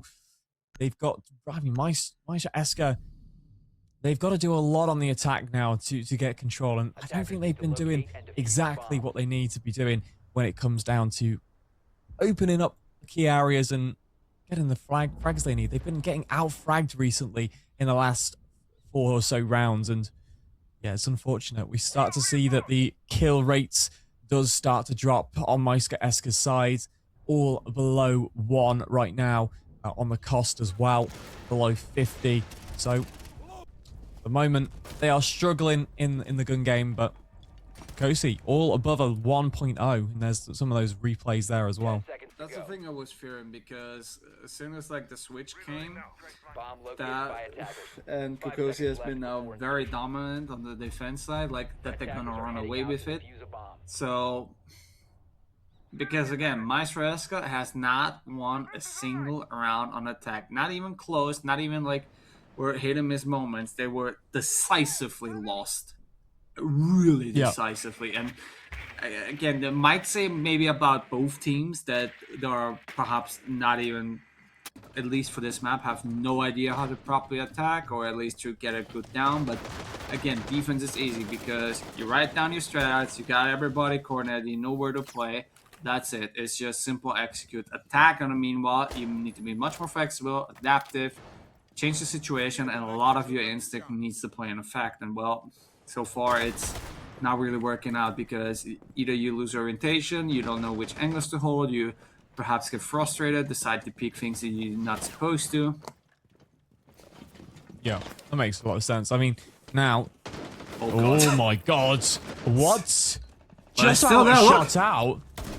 Oh my god. Tazi gonna be finding devils, but everything just went straight at that blitz. Luckily, he had a teammate behind him who got the C4 and took the player out. Hella going to be taking McSteen off the board there as well. And now Blitz wants to advance here. Can we see anything come of it? Yeah, I was like, whoa. The Toxic Bay was going to go off as well. That would have been a great opportunity, actually, to escape that smoke. But just didn't want to pull the trigger. And Solace now detecting on the scanner there. Big pick, taking out the smoke. Yeah, because there has been so much of bother for you for the whole time. So, really, I think you couldn't have been luckier on this one. So, we'll see. Maybe this is now the turning point for the side of Maestro Eska. Yeah, you'd hope so, actually. They've got a good chance of doing it. Yes, they lost the Dokkaebi and they've lost those calls, but they've still got plenty. They've got the sense utility, nades, smokes that can be utilized. And here we are, Solace again. Left unchecked, upstairs. Someone needs to push him off. Problem is, well, Mai's up there too. Can we deny it? It's not landing just at the moment, but he's going to just keep going again and again. Everyone is basically upstairs here. Alzet is on the storage side as well. It's Tazi just watching green. Got to send someone up. If you know that that bomb site's empty, just try and contest it a little bit. But here we go again. Can we shut it down? Well, I think the defuse, well, it's now trying to get the protection, but even from above with a shield, it's going to be hard to be able to dodge it already. In the meantime, we'll take out Dancer, and even though he tries to get back up, but that Solace is an absolute menace. The C4 will fly, we'll take Evan, the swing around. Tassie will find Hella, but Marat in the meantime will take Shinka, which leaves it all down, and oh, they're already taking him out, making it an end. And well, ladies and gentlemen, there's one thing to say. you got yourself a new champ, and that's gonna be Kokosi, winner of the second qualifier in Voltage Series. I mean, amazing so far. Today has been an absolute ride for everyone, actually, as well. It's been long, but we've got to see so much in that qualifier today. I mean, what are some of your key points from that game, I guess? Some of your favorite moments?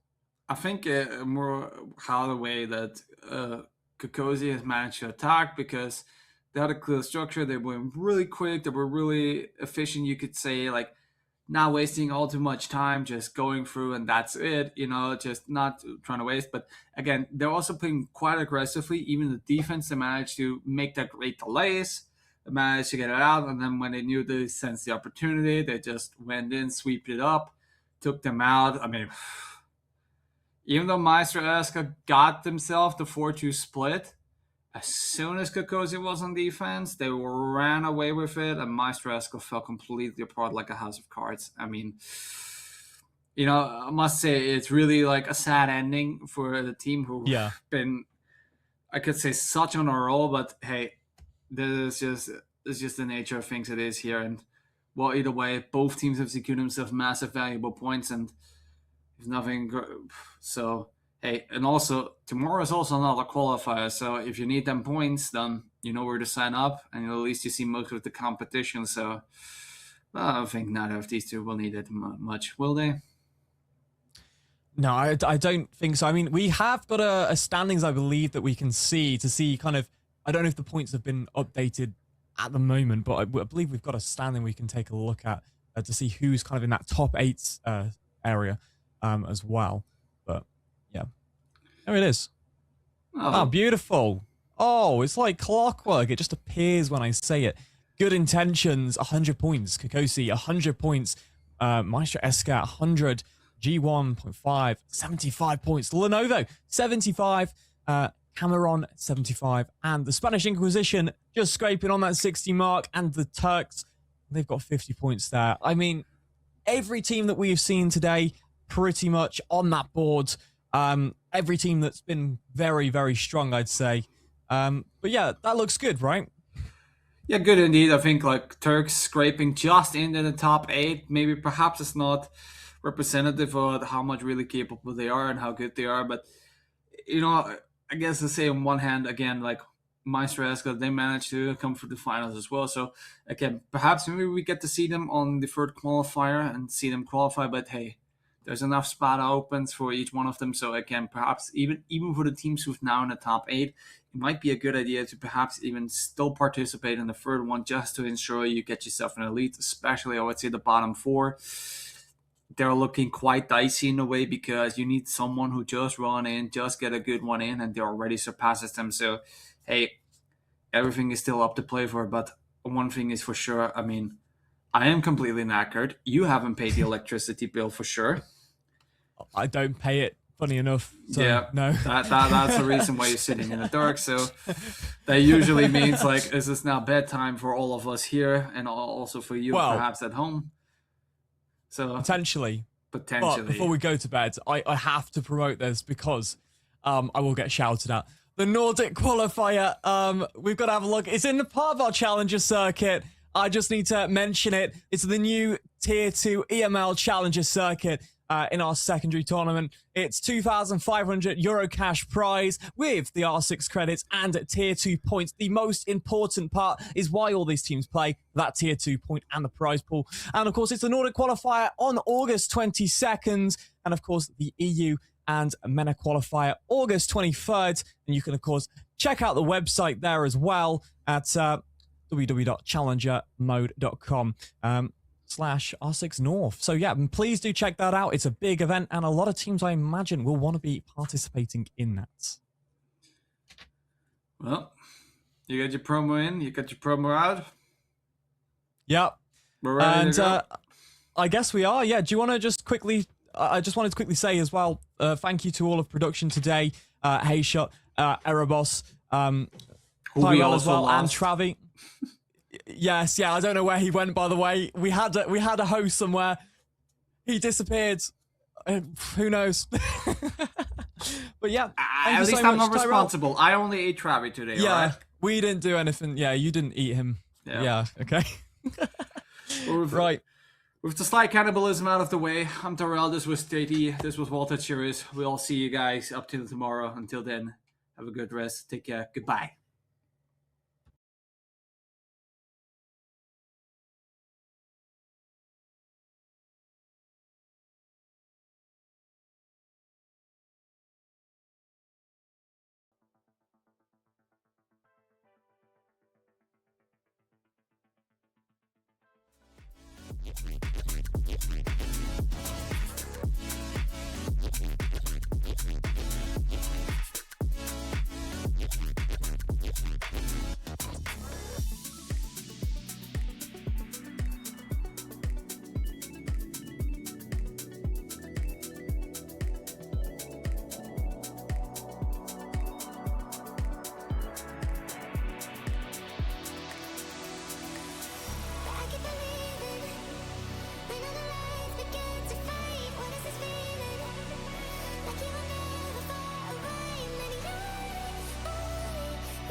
Control.